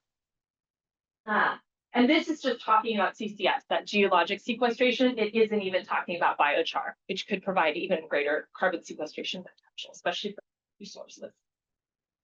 So, and then the chart on the left here is actually from Getting to Neutral, and it shows the million tons of CO2 per year along the bottom, and then the cost per ton of negative emissions of CO2 storage along the left-hand side of the graph. And all of those blue-toned bars are biogenic energy.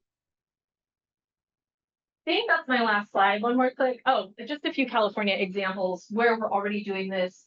West Biofuels opened actually their first biomat facility. Biomat is one of the California procurement mandates on the investor-owned utilities. Opened back in June. The Tule River Tribe is doing some really cool stuff with the Tribal Forest Protection Act. They're getting more access to federal lands through their tribal sovereignty, and then using that biomass to turn it into biochar and hydrogen to power their facility. Yosemite Clean Energy is doing some really interesting things with making hydrogen with forest biomass and then partnering with a local government to meet clean fleets mandates using hydrogen. And then Moat plans 2 enormous facilities in the Central Valley, which they have yet to permit. But some of their products, their hydrogen products, will actually co-fire a natural gas facility. That's something we haven't talked a lot about today, that there is pretty significant potential to utilize some of our existing resources, like natural gas facilities for that firm dispatchable power, but do it in a renewable way with biogas, biomethane, or hydrogen. So that, I think, is it. Yes. I am so excited to follow this. You have no idea. It's like the hardest working woman in public service.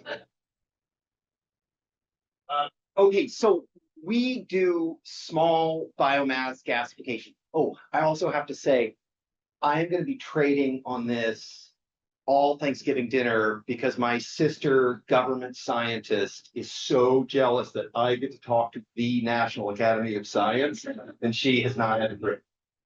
So thank you. Thank you. Just for clarification, we are not the Academy of Science. For the purposes of Thanksgiving, you most definitely. Fine. All right. So oddly enough, crazy backstory. We built our first gasification plant ever in Poland.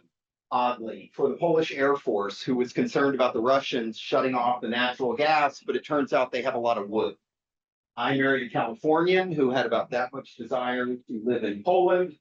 And here we are. Now, why are we in California? We're in California because we are about the only people crazy enough to pay European style energy prices. So in California, a kilowatt costs you 45 cents. I can make biomass energy all day long if you're buying at 45. We built our first plant here in 2009 in Merced, California, our second in Modesto, California, 2 years later. This was a plant we built at Upper Valley Disposal Service in Napa. This plant is just now entering its commissioning phase here in North Fork, California. This is a 2 megawatt running on forest. And today we were supposed to close financing, but did not, because we have yet to hear back from our good friends at the United States Department of Agriculture on a $42 million facility. This is the one that we are building with Calaveras County Water District. Next slide. We make money 4 ways. Energy sales. We've been carbon negative since we built our first plant in 2003. Nobody cared about that until Thursday. But now they pay us for these carbon credits, which basically stems from the biochar that we produce. Now that biochar we've been selling to farms in the Central Valley. Interestingly, in our first year, our largest market was the state of Washington for some reason in 2009. Now it doesn't go farther than 50 or 60 miles. But farmers have a tendency to pay for biochar because water is scarce in California. And when you have high value specialty crops, right? Our farmers own jet aircraft. No banker cares about a farmer customer. Those farmers are petrified that they're not going to have water for their almonds. Actually, our largest market is citrus, avocados. That is a real problem. And then now what's most interesting is that in our forestry projects, fuel is becoming a revenue source. So fuel has gone from something we spent in our first project, North Fork, we bought fuel we have a contract at $45 a ton. Now in Blue Mountain, the contract is $40 a ton. However, the utilities, the tribes, believe me, I charge the utilities a lot more. But we're getting paid about $10 a ton just to throw open the gate and take the trees in because there's nowhere to go.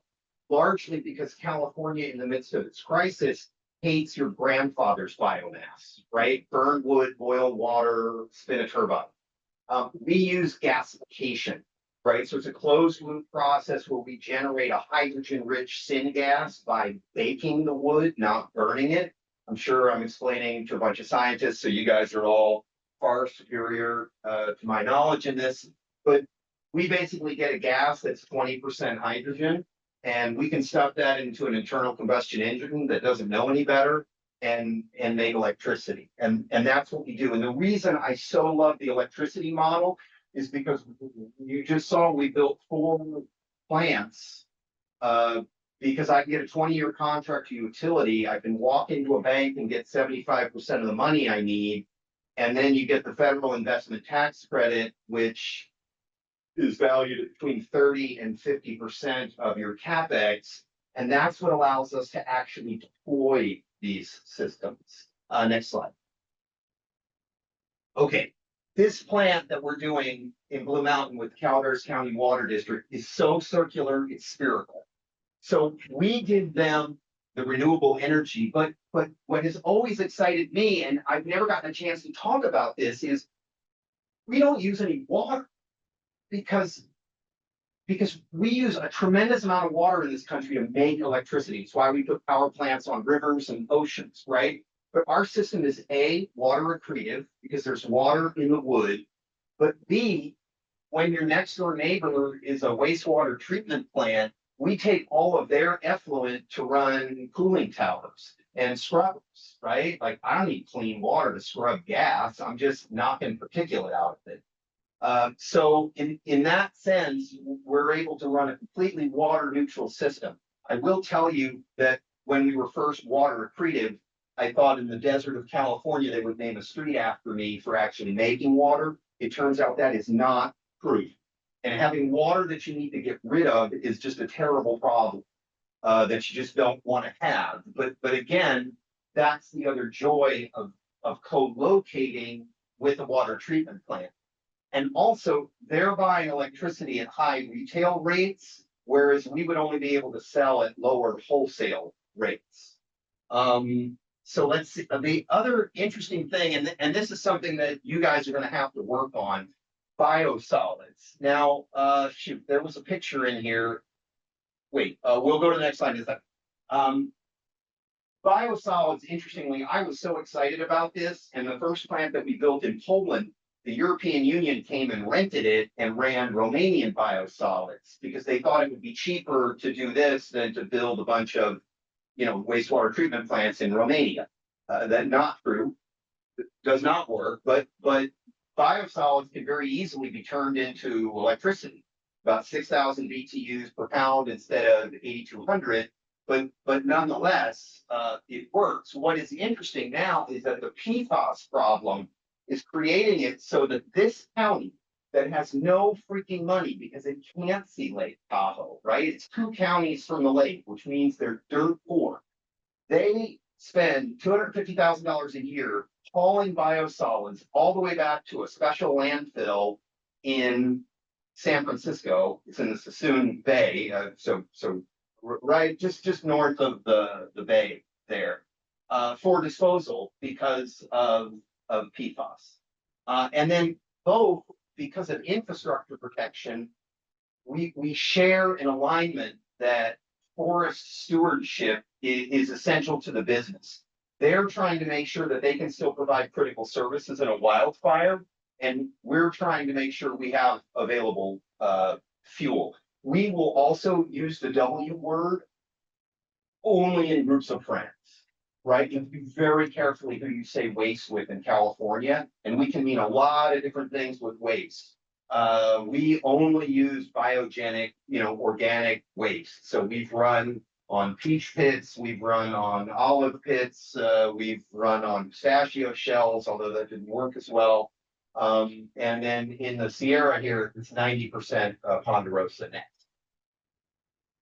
This is us running on Romanian biosolids, which they trucked all the way to Poland. We make about 85% of our money from selling energy. We make about 10% of our money from selling the biochar byproduct. Carbon credits are going up a hockey stick. Carbon credits are the worst thing that ever happened to me because it destroyed the value of biochar. We used to sell biochar for over a decade at 79 cents a pound because those farmers are deathly afraid of not having water. Now, everybody with a ponytail is making biochar, and you can buy it at like $150 a ton. So we were selling at about $1,700 a ton. So that's been interesting. But these, I can get a 3 to 5 year contract to sell those to Microsoft. Like I said, we sell to farmers that own jet aircraft. Everybody thinks they're poor, think they're happy that way. Nobody cares that you sell to a farm. There are more G5s in Fresno County than there are in Los Angeles. Okay, fuel is now a profit center. Co-locating for additional benefits. We have to do that because COVID kicked us in the teeth and made these things 50% more expensive to build. The technology did not get more expensive, but steel, concrete, and labor sure did, and nothing's changed. Let's see, we got to innovate that business model to stay alive. This was the point I was making to a couple people earlier in the day. I'm not trying to make political statements here. That OBBBA is like the best bill ever written in the history of man. You'd have thought I wrote it. We get 12 years of forward visibility on those tax credits. Those solar and wind boys have had that stuff since the 70s. And every year I've been in this business, that thing's expiring for people who make baseload energy at the end of the year, which means every time Congress has reauthorized it, we get 2 months of forward visibility. And they'll remunerate us for stuff we did 18 months ago. It's just stupid public policy. But that's the way it's always been. This is the first time we've got 12 years of forward visibility. And again, this is what I beg for you guys in your grant program. You've got to have some semblance of a future business model. How does this become real? Next slide, please. Key alignments, right. This is why we get it so well. Can you believe this is wooden? This is how we move water through the mountains in Calaveras County. You know what's going to happen to that infrastructure when those trees go up? This is why these guys are so on our side.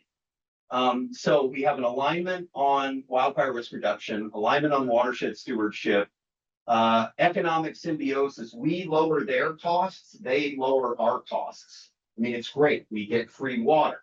We get to give them, free cooling tower blowdown. We make more money selling power to them than the utility. They buy cheaper power from us than they do from the utility. Let's see, carbon negative electricity powers rural infrastructure. That is great for the marketing department. We make power with zero fresh water. We can turn biosolids into PFAS into electricity, but it turns out if you mention that to somebody who issues permits, like all conversation ceases. So I don't actually know if we're going to pull that off. But the more PFAS becomes an issue, the more this is going to be a needed solution. We can supply carbon to improve the wastewater treatment process. So that's still kind of on the bleeding edge of, how we use carbon filtration to kind of get rid of the little bits of Viagra and estrogen that are in the wastewater supply. But that is something that the wastewater treatment districts are interested in, because at activated carbon, it's like $1.29 a pound, and we're like $150 a ton. We can help them avoid using the diesel generators, meeting their clean fleets rules, because they have no idea how to get power for the electric vehicles. Firm renewables, baby. Yes. All right, next slide. Okay, key challenges. Utilities hate this stuff. They just don't like dealing with small power generation. And so we get a lot of policy interference. We get a lot of interconnection interference. And we get the interconnection costs. We've had cost estimates from, I think the highest one we've ever gotten is $6 million to interconnect a 1 megawatt plant. You could do a 500 megawatt wind farm in Montana for $6 million, right? Like, it's bonkers. Lack of equity capital. Interestingly, everything we built, all 5 of those plants, 100% debt financed. That is not healthy or sustainable. My wife is a banker. She makes total fun of me all the time. That's time. All right. Let's see. Low wholesale rates, business model issues, right? We've got to do a better job of monetizing our ecosystem services. And this was a comment I made earlier in the day. It's like we have too many people who benefit from the things we do, which means nobody wants to pay for the things we do. And so it creates a kind of tension, because what really pays for the party here is electrons. And so the solar guys come and they say, well, we can make an electron for a nickel. And I can't make an electron for a nickel. It costs me 12 cents. And truthfully, it cost me 12 cents pre-COVID. So it's probably 14, but I'm trying to stay in denial. But that's about the cost for us to produce an electron. But if the electron is the only thing paying for the forest stewardship and for the watershed stewardship, that becomes a challenge. But it makes this co-location with rural wastewater treatment that much more enticing. Conflicting interest groups. CAL FIRE loves us. California Public Utilities Commission, also known as the PG&E Underwriting Corporation, it does not. Next slide. Okay, so again, we're going to skip this one, but we need to innovate that business model. And this is the annoying part, is I got into this business because in Poland they paid cap because they were afraid of the Russians and they need the service. And here, working in the woods, zero equity capital. I am a private equity guy. I came out of the private equity industry. We have found no money for this in 19 years and 3 months. just dead. Except for, these great institutions. Next slide. Okay, a few thoughts on grants. I gotta do, go big or don't do it.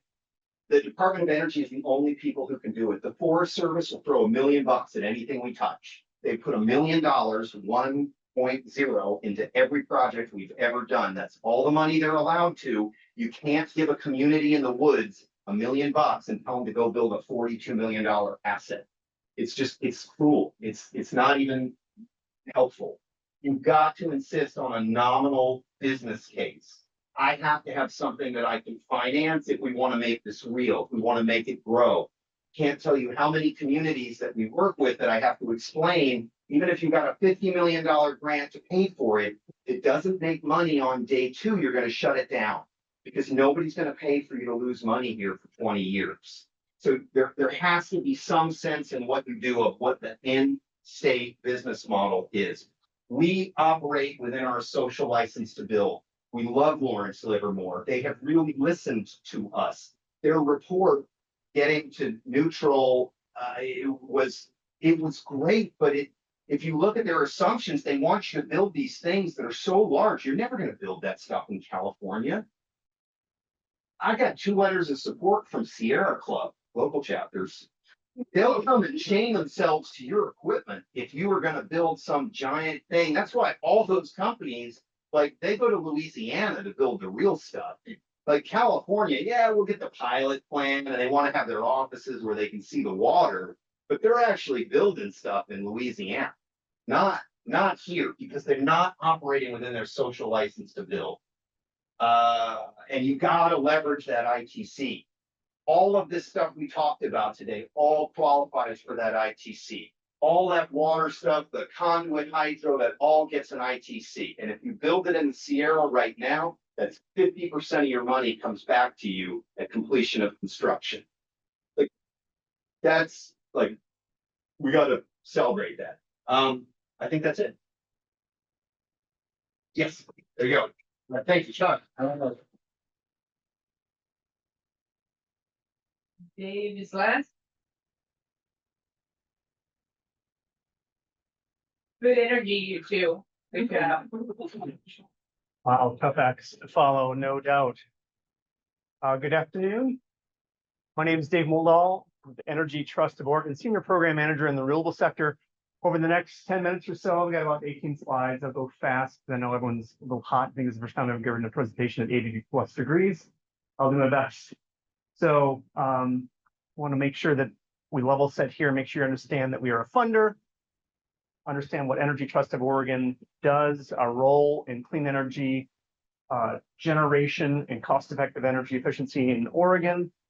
Also, spoiler alert, project development assistance is the slide I want the committee to zero in on. That's the transferable, scalable tool in our toolbox. And then I'll talk about some custom distributed renewable energy generation projects that we've funded in the last 5 or so years. So let's move out of the forest. That was awesome.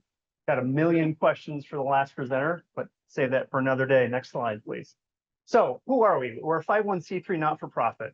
We operate under a grant agreement to the Oregon Public Utility Commission. We serve the investor-owned utility ratepayers in Oregon, Portland General Electric, Pacific Power on the electric side, Cascade Natural Gas, Avista, and Northwest Natural.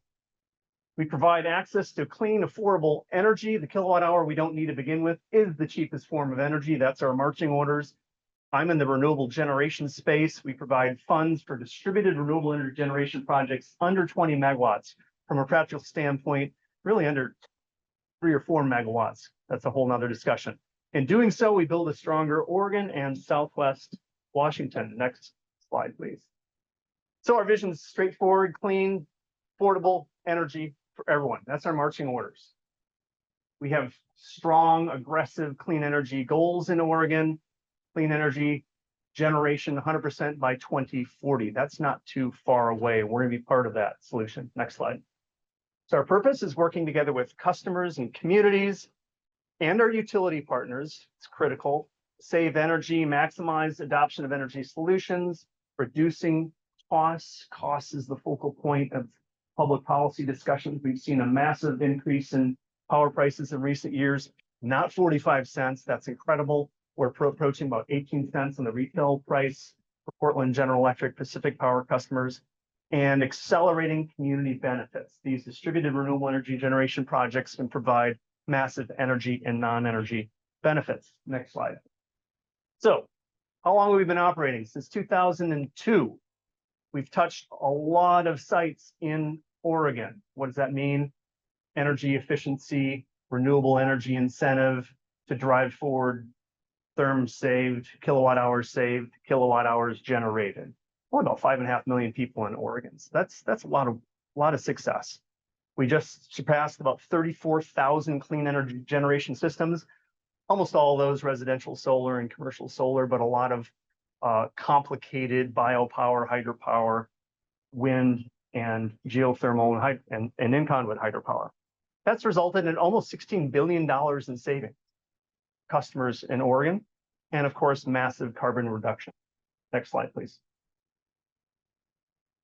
So this slide is basically a summary of our 2020, it's a 6-year strategic plan. These are not in order of importance: reducing the cost of carbonization, creating impact for priority customers, making sure that all Oregonians who are ratepayers or investor-owned utilities are not left behind, making sure our rural customers, low and moderate income customers are served by our resources, motivating the next level of participation, not just installation project, but do a lot more to drive cost-effective energy efficiency, supporting community energy resilience. We haven't talked much about resilience, but a lot of our work is focused on solar and storage, critical facilities, trying to, how do we keep those rural grocery stores, emergency operation centers operating during grid outages, which are going to only increase its frequency, and empowering customers to navigate more choices. That's what we do a lot of in Energy Trust.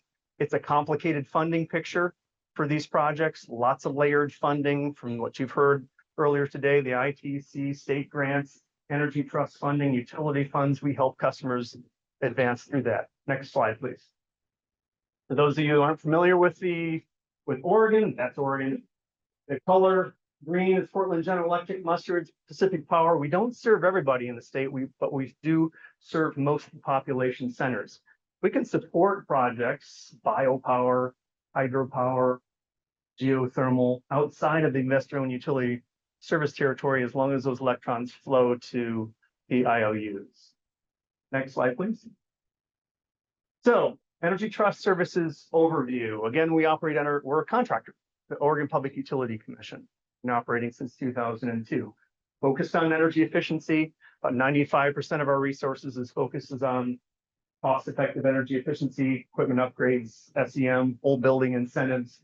I'm in the renewable energy generation space, small scale.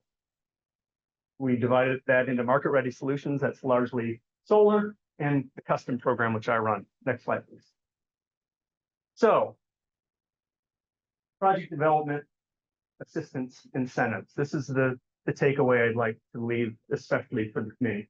This is scalable and replicatable. This has been incredibly successful, especially in Oregon, where energy prices have been extremely low. That early stage capital, the highest risk capital, is so difficult to come by for all these great projects that are out there. So the committee asked me to think about challenges and opportunities. We all have been doing that today. I see huge opportunities, massive opportunities for in conduit hydropower in irrigation districts, municipalities, but they lack that money. They lack that early stage capital to figure out if projects are technically and financially viable. So Energy Trust stepped into that breach. And since the late aughts, we've been using project development assistance to help customers aggressively figure out what the project looks like. In Oregon, historically, we've seen, again, rates have increased. Projects have above market costs. So we've used project development assistance to help them, for example, with the feasibility study. So if a wastewater treatment plant says, hey, what's this biopower project going to cost? I need to sell that, but I don't have any money to do so. They come to us with a scope of work. We review it. We might tweak it, might make some suggestions, say, do this, that second, this third. Have you thought about this? Have you thought about feedstock? We thought about O&M, give it back to the customer. They enter into a third-party agreement with the consultant of their choosing. After we've approved that project development assistance incentive, promising them that we're going to pay them. It's a contract. They go out, they complete the work, they pay for it in full, they return that scope of work to Energy Trust with a paid invoice, and we reimburse them. That keeps the customer's hand on the wheel, that keeps them involved in the process, that creates efficiencies, that creates certainty for municipalities, for irrigation districts, for private customers, etc. Project development assistance. And we've played with those dials over the year. Up to $200,000 per project is available from the Energy Trust of Oregon, cost shared.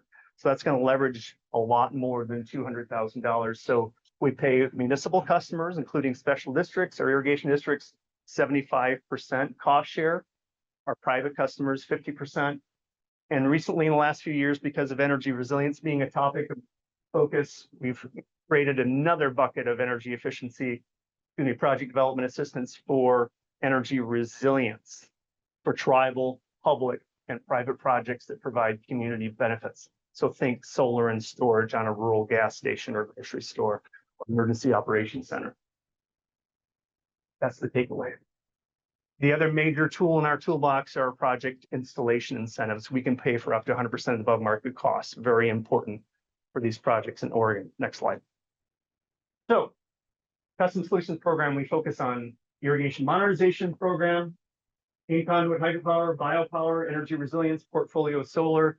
I'm not going to rehash the great comments from Director Gall and Jed Jorgensen about irrigation modernization. I'll just touch on a few things. Next slide.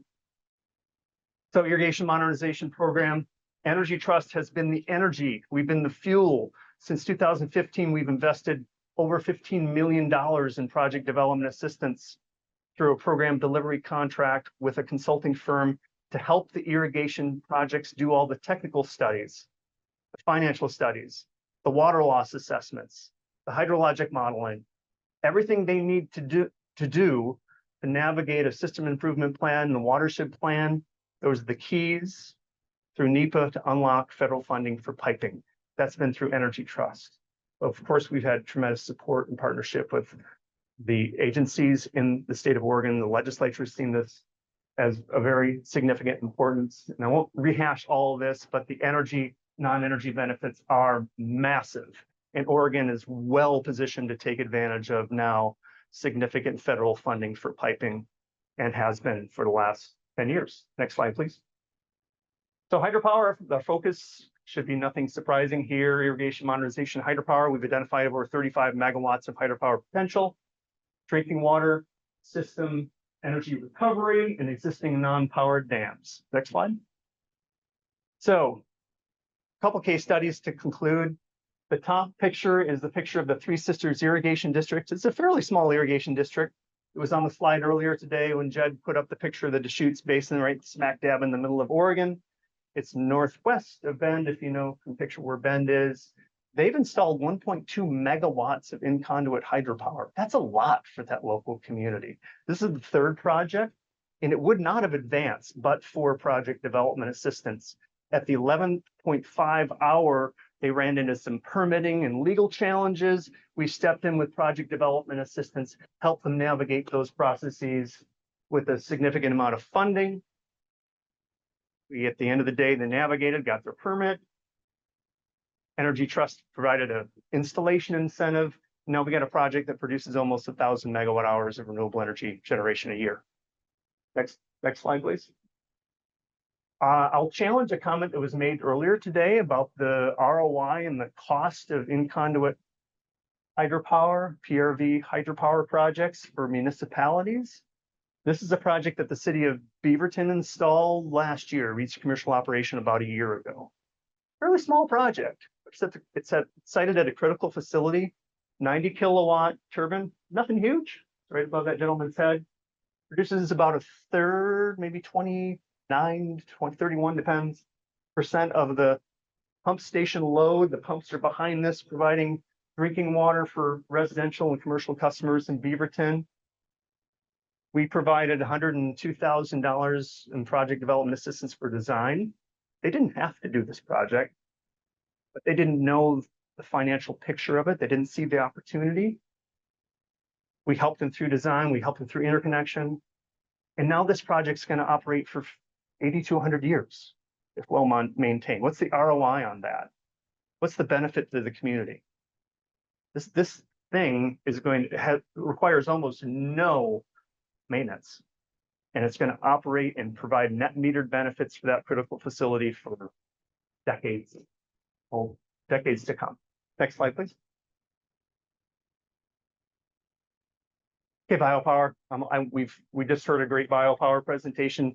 We provide incentives for that work too. Anaerobic digestion. A lot of our work is in the biopower, biogas, or combined heat and power at wastewater treatment plants, including woody biomass. We're seeing a significant uptake in that market. Next slide, please. Couple slides to end on.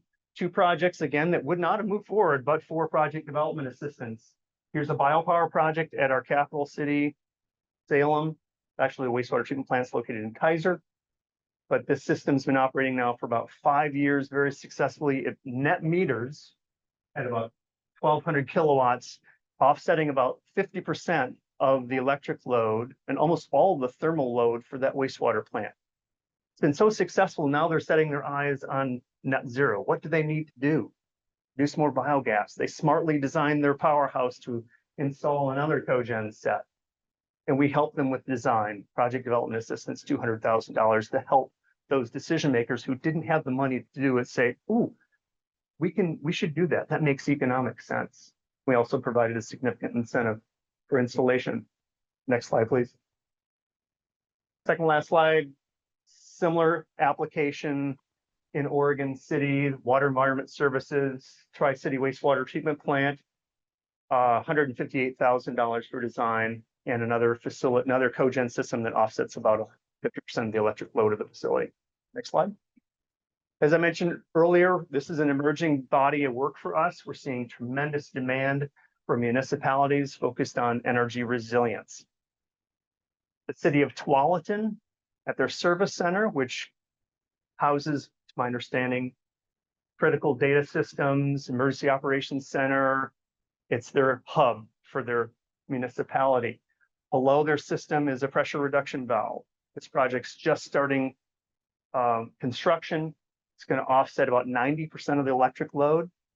They're going to go further than that, though. They're going to think about how that PRV hydro project can operate under a microgrid situation, integrating solar, storage, hydropower, and microgrid to island, not if, but when there's a power outage. So we were really gratified to provide early project development assistance for this project. They layered all kinds of funding. They're going to apply for an ITC. They got utility funds. They are also, I believe, recipient of a state grant, but I can't call that exactly. So really innovative project. Next slide. So takeaway, project development assistance. It's replicatable, expandable, scalable. It's that early stage capital that's needed to drive these projects forward. So when we look at our portfolio of projects in Oregon, the preponderance of them are municipal.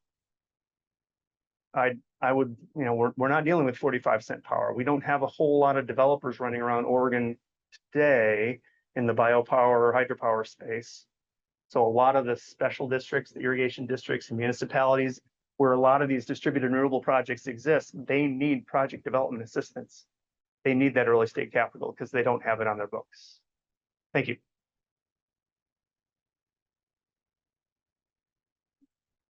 Don't go anywhere. Great, so if the 3 of you could come back up. Very impressive amount of energy at the end of the day.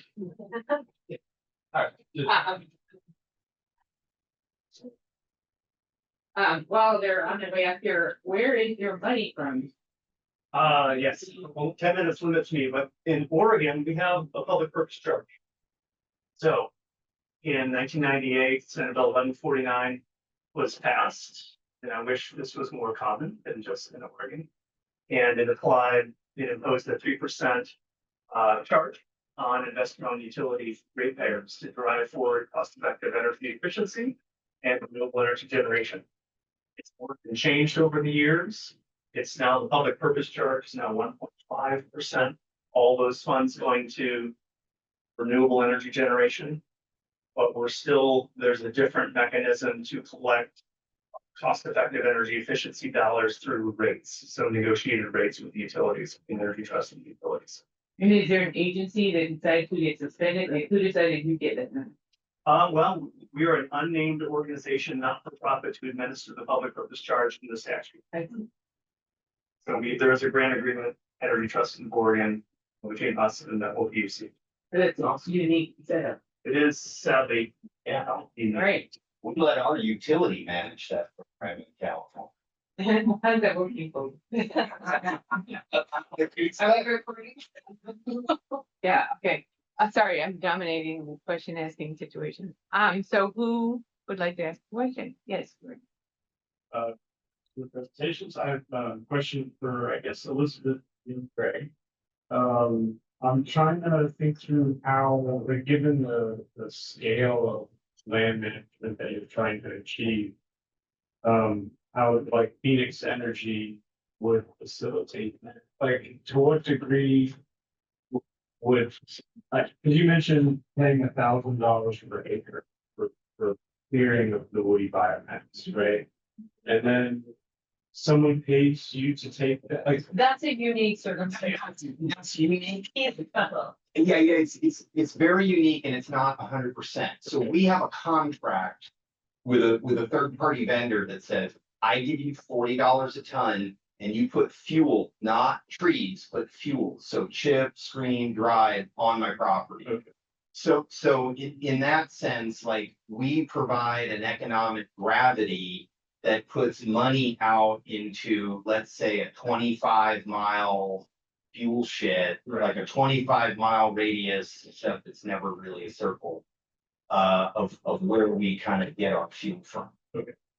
So I guess my question is a model where the state is paying someone to collect or clear wood biomass and deliver it to, maybe an energy company is clearing it, like, is that how, like, to what degree it's a model that looks like Phoenix Energy supportive of the watershed management goals of that? So most biomass utilization businesses in the state, which is mostly bioenergy companies, pay a tipping fee for wood right now. They pay $30 to $50 a ton, usually. And so that doesn't necessarily cover all of the cost of forest management, but it's adequately significant so that the state can provide a little cost share. Maybe the landowner, if it's private land, is paying some as well for the benefit of wildfire safety.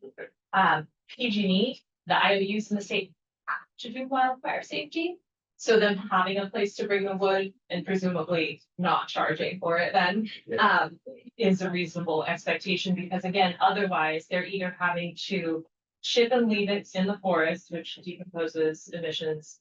They have to pile burn it, emissions, or they have to landfill it, which is less and less acceptable in the state of waste diversion targets, or they could bring it to a facility like Rex. Okay. And then one quick follow-up. The money works out because the wastewater treatment plants are paying for retail, which is very high in California. Is that, maybe, is it even within the realm of possibility to expand your market outside of California, or is it just, is the retail place? I think so. So for us, we see opportunities basically to follow fire around the West. But look, we've gotten inquiries from Greece, from Portugal, from South Africa, Korea, Japan. So we do see opportunities to do that. But at the end of the day, what makes the magic work, because we can't actually find investors to do this, is banks will finance a 20-year contract with a utility. If we did that in Oregon, my suspicion is that you guys would give us a nickel for the power.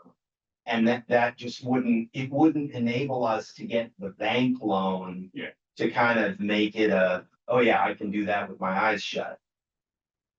Thanks. Yes. There's a hand raised online. Okay. Her name is Lauren Meter. Okay, Laura, are you able to speak your question? And if so, please do. Yes, a scientist named Chad Hansen had a whole bunch of articles that that lumbering, to get the biomass, they lumber, and lumbering increases the intensity and the pace of the spread of forest fires. And actually, it'll just like weaken the health of the trees and allow to more bug infections and increase the dryness in the area. The like decreasing the trees will increase the dryness, and those taller trees are very fire resistant. And only like a small percent, like 3% of the bit larger trees with the tall trunks and the branches that are way up in the air, only like 3% of them burn. So it's better to leave them standing to keep the carbon in the ground or in the forest. Great, thanks. Elizabeth Benanza. Thank you. I appreciate the opportunity to respond to that, because one of the things that we found with Mr. Hansen's work, as well as a few other scientists who are in that camp, is that they don't consider the extreme severity of wildfire at this point. Yes, fire is beneficial. It's natural in the West. Absolutely. We do not want to exclude it. And the degree to which it's happening now, the amount of watershed burn, the Feather River is 80% burn at this point. That is not healthy for a watershed. And more than 50% of that burn scar, the Dixie Fire, is highly severe, which means that the ground is now hydrophobic. That is not healthy for the watershed. It's not healthy for the environment. So I think that some of the foundational data that those scientists use certainly makes sense. We need to think about a mosaic burn. We need to think about natural burn cycles and return intervals.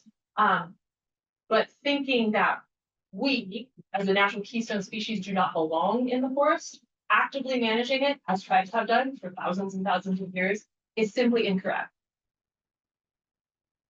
Okay. I'm guessing you probably can refer her to some specific resources if she contacts you. Sure. Okay. I think this is always it's important to make sure we provide resources when people request them.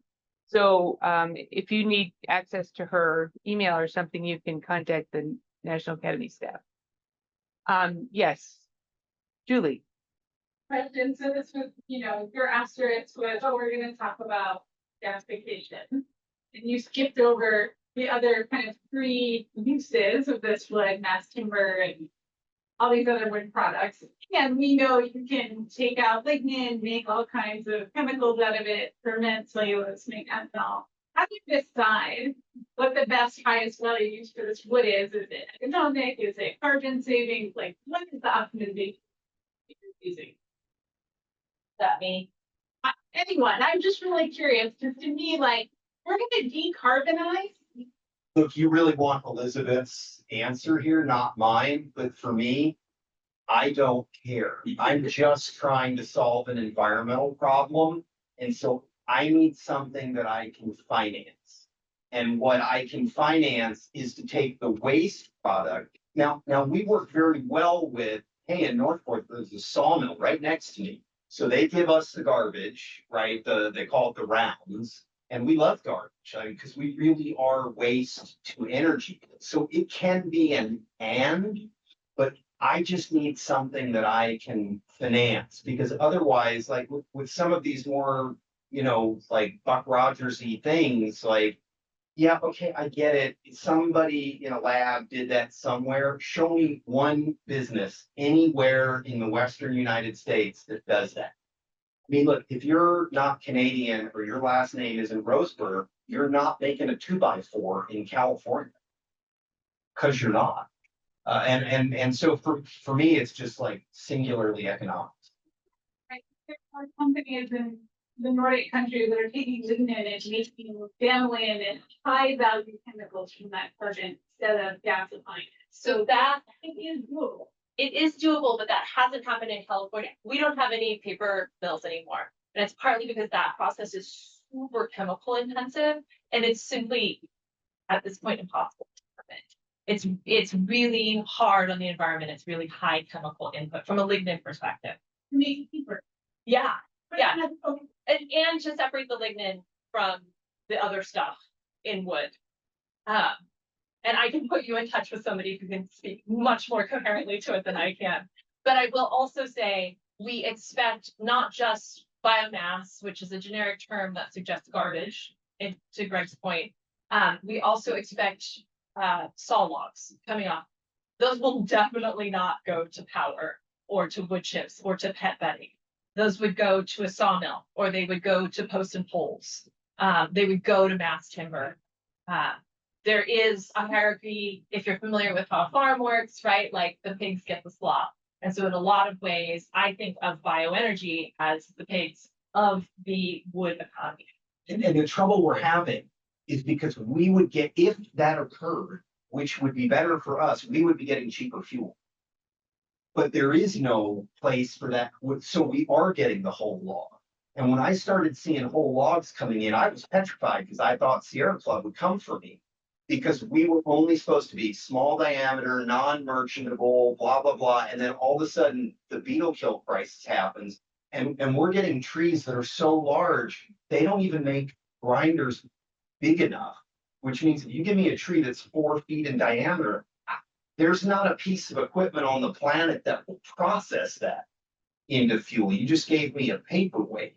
So we would love nothing more than there to be a higher value that we could stratify and make sure we're getting absolutely, like we make a commodity electron. We have to get the cheapest fuel possible. So when I do this plant at the Napa landfill, I get shipping pallets, they pay me $20 a ton. When I use peach pits, I pay $16 a ton, most of which is transportation. In the forest, there's nothing more expensive than free wood in a forest. And that's the challenge. You can go after him later. All right. So I think I was the person that said, you can't pencil out on the back row. But you showed an example, but the only way we made it pencil out is with incentive. Without incentive, how do you make this pencil out? That's on Mark. That's on your, but that's upon these wastewater treatment plants, water recovery facilities, they're not going anywhere. They might have clean energy. What does it penciling out mean? I mean, is it a 20-year payback? 20-year payback. You're not building a facility, 50-year payback. The any kind of hydro projects, the PRV hydro projects that we're looking at in Oregon have about somewhere between 15 and 25 ROI. With no incentive. No incentive.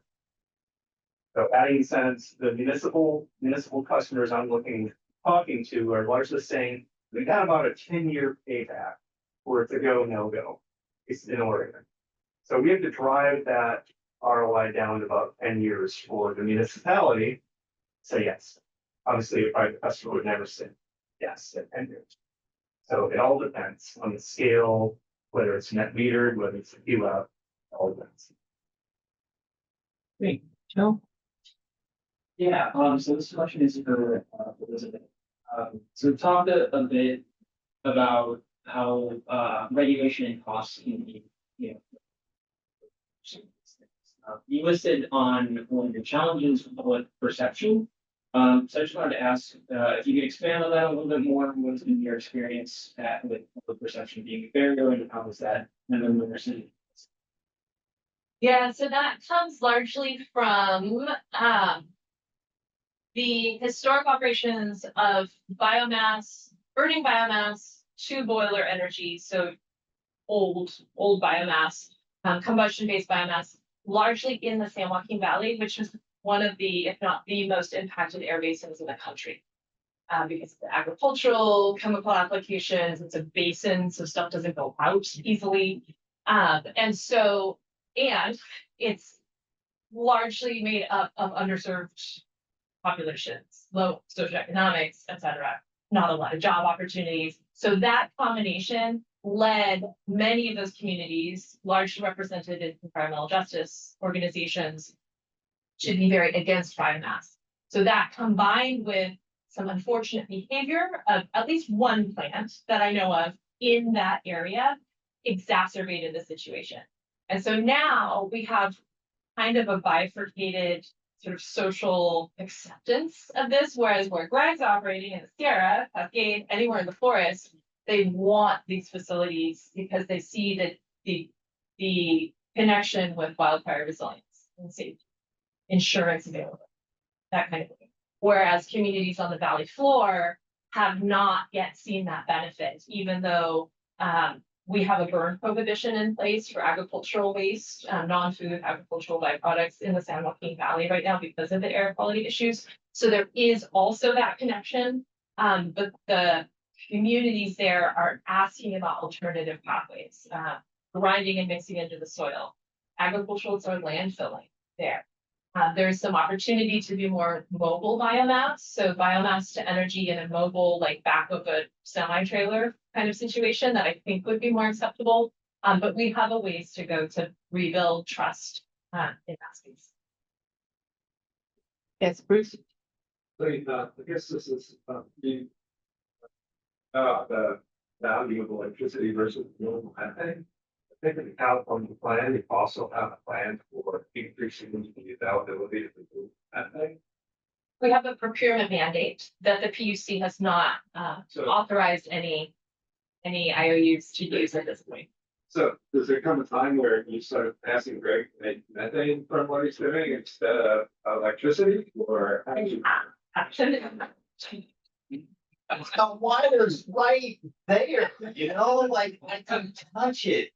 It's so easy, like it's hard to do a business in California. I mean, it's hard to do a business. So, Greg, when you make electricity, you have certain energy that you. Gas and make that electricity. Would it be better to make the methane and put it into the digester and that you're right next to the wastewater plant and then they have it, they feel it? Well, none of the wastewater treatment plants we're next to are large enough to have a digester. Like they just don't, it's not East Bay mud, it's, Calaveras County water, water. It's, so, but again, we just don't care. Like we will do what generates the highest rate of return because that is what enables us to make it real. Like if I can get a bank to lend the money, like we will do what makes the most sense solving that environmental problem, which is we don't want to burn in a fire. And so what do you do when you've taken all of your grandfather's biomass offline and now you've got this massive buildup of organic residues and you've got nowhere to go with them anymore. So is that demonstrations of technology? Demonstrations of technology, make methane from the way that. Absolutely, you can have a water gas shift, but it would double the cost of building the facility. So I've stopped, like when you use a word like double, okay, I'm back to read the newspaper. So I honestly don't know, like, are they gonna pay me that much more for the methane if I need twice the CapEx? Now that answer might be yes. And for whatever reason, we've found access to debt capital to be the risk of offending our banking institutions rather simple, rather easy. And equity capital, forget it. These Californians, man, if it's not software, they don't care. Like they think they're all gonna solve climate change with software, or they're gonna stop forest fire with an app. They're not. But that's our challenge. Like, yeah, I have to listen to people all the time. Well, can I add though, we do have the Timberland Investment Fund, which is an entity ish area, who just recently announced and were approved by the Department of Insurance to capitalize a $1 billion fund to invest in the wood products industry in California. And so we have some private capital coming in, yes.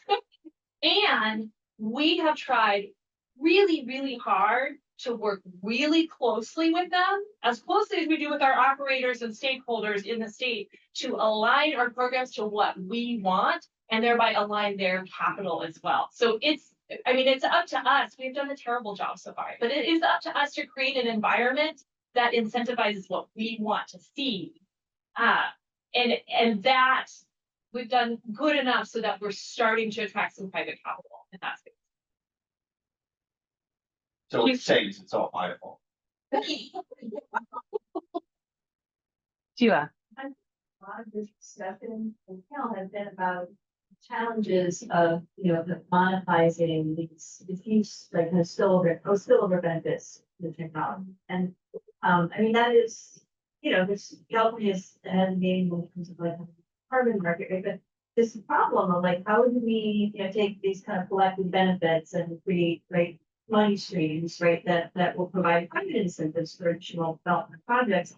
It's a really interesting one, but it has to do with like institutions and right, that kind of stuff, not with like technology. And so I'm interested in similar to the question I asked the prior panel, which is like, what is it? Like, are there three things that right a kind of investment in kind of pilot demonstration? It feels like the right pilot demonstration here is more about this, right? You set up randomized control trials, payments for wildfire mitigation and watershed protection that comes from forest biomass and different projects. So it's more about something like that than about something like, let's, try a million different ways of kind of getting better technology to get through. Yeah, look, my problem with this industry that we're in is exactly that, which is we have this collection of benefits that we offer, and we're just asking those guys over there to pay for it. So does the Public Utilities Commission think it's a good idea to pay me 19.972 cents a kilowatt just because I'm using forestry wood? No, they hate it. They hate it. They actively try to frustrate it. And so you created this institutional tension, but we're kind of giving you the forest stewardship and the watershed stewardship for free. You're not paying for that. And what's unique is that these water districts are so engaged with what we're doing now that they're bending over backwards trying to enable it, because they're the ones who actually fear they have no money to replace their infrastructure should it go up. And they are putting money into, right? Like Yuba County Water Agency just put $20 million into a small facility of the size of that Dragon's building. And so there are some stakeholder investments happening. And I would argue that the 19.5 cents per kilowatt hour includes those co-benefits. That's why it's more expensive. I mean, we're living in a time of consequences, and we can't externalize those co-benefits anymore, right? They are embedded in the cost of doing business. And I think this just exemplifies that. But why can't we pay for this stuff like infrastructure? Why can't we pay for it like we pay for garbage? You pay the garbage guys to exist, right? Like, why aren't we paying for this stuff like infrastructure?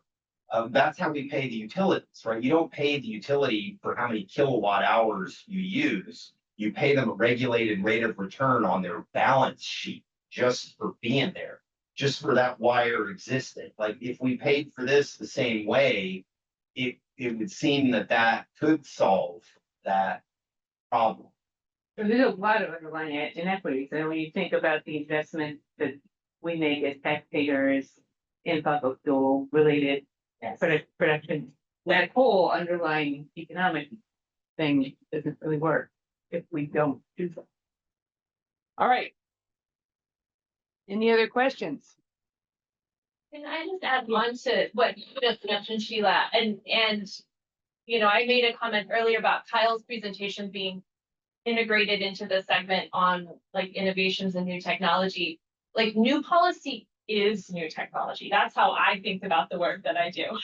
And so we have to do things differently. And some of that includes actual, like the nuts and bolts of managing a diverse feedstock, for example, like putting that through a gasifier. That's different than running algae, right, to make fuels. And at the same time, we have to have a foundation of policies that incentivize what we want to see happen. Because otherwise, the nuts and bolts technology, it will never get off the ground. Yeah. Okay. Last chance. Here all week. You might be. Okay, well, thank you very much. That was fabulous.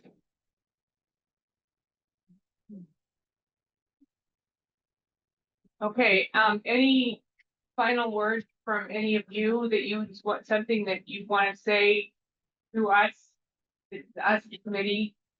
Those of you who aren't on the committee, anything more you'd like to say? Yes. Just thanks for the information. I learned a ton today. It was very, joyful engaging with everyone here. I'd say, so I appreciate the invitation on that and, wish you the best of luck and best of listening session. Thanks, thanks. We may need it, but we appreciate your contribution too. Any other last thoughts or urgent requests? Okay, well, we're gonna get a little piece of our lives back, I guess, about 45 minutes. Thanks to the National Academy staff for putting all this together. Brian, who's, oh, there he is, for setting up all our stuff here. And thanks to all of you for taking the time and energy to be here. We're open for comments at any time if you want to contact the staff. Or again, you can contact me. My email is jacobs@arizona.edu. Okay, well, have a good rest of your day. And I think did you want to say something to the general, to our committee about where to meet later, or we're good with the email? Okay, with an email that went out regarding dinner tonight, so check your email. And I guess we'll all take the public transit back to the hotel. Great, thank you.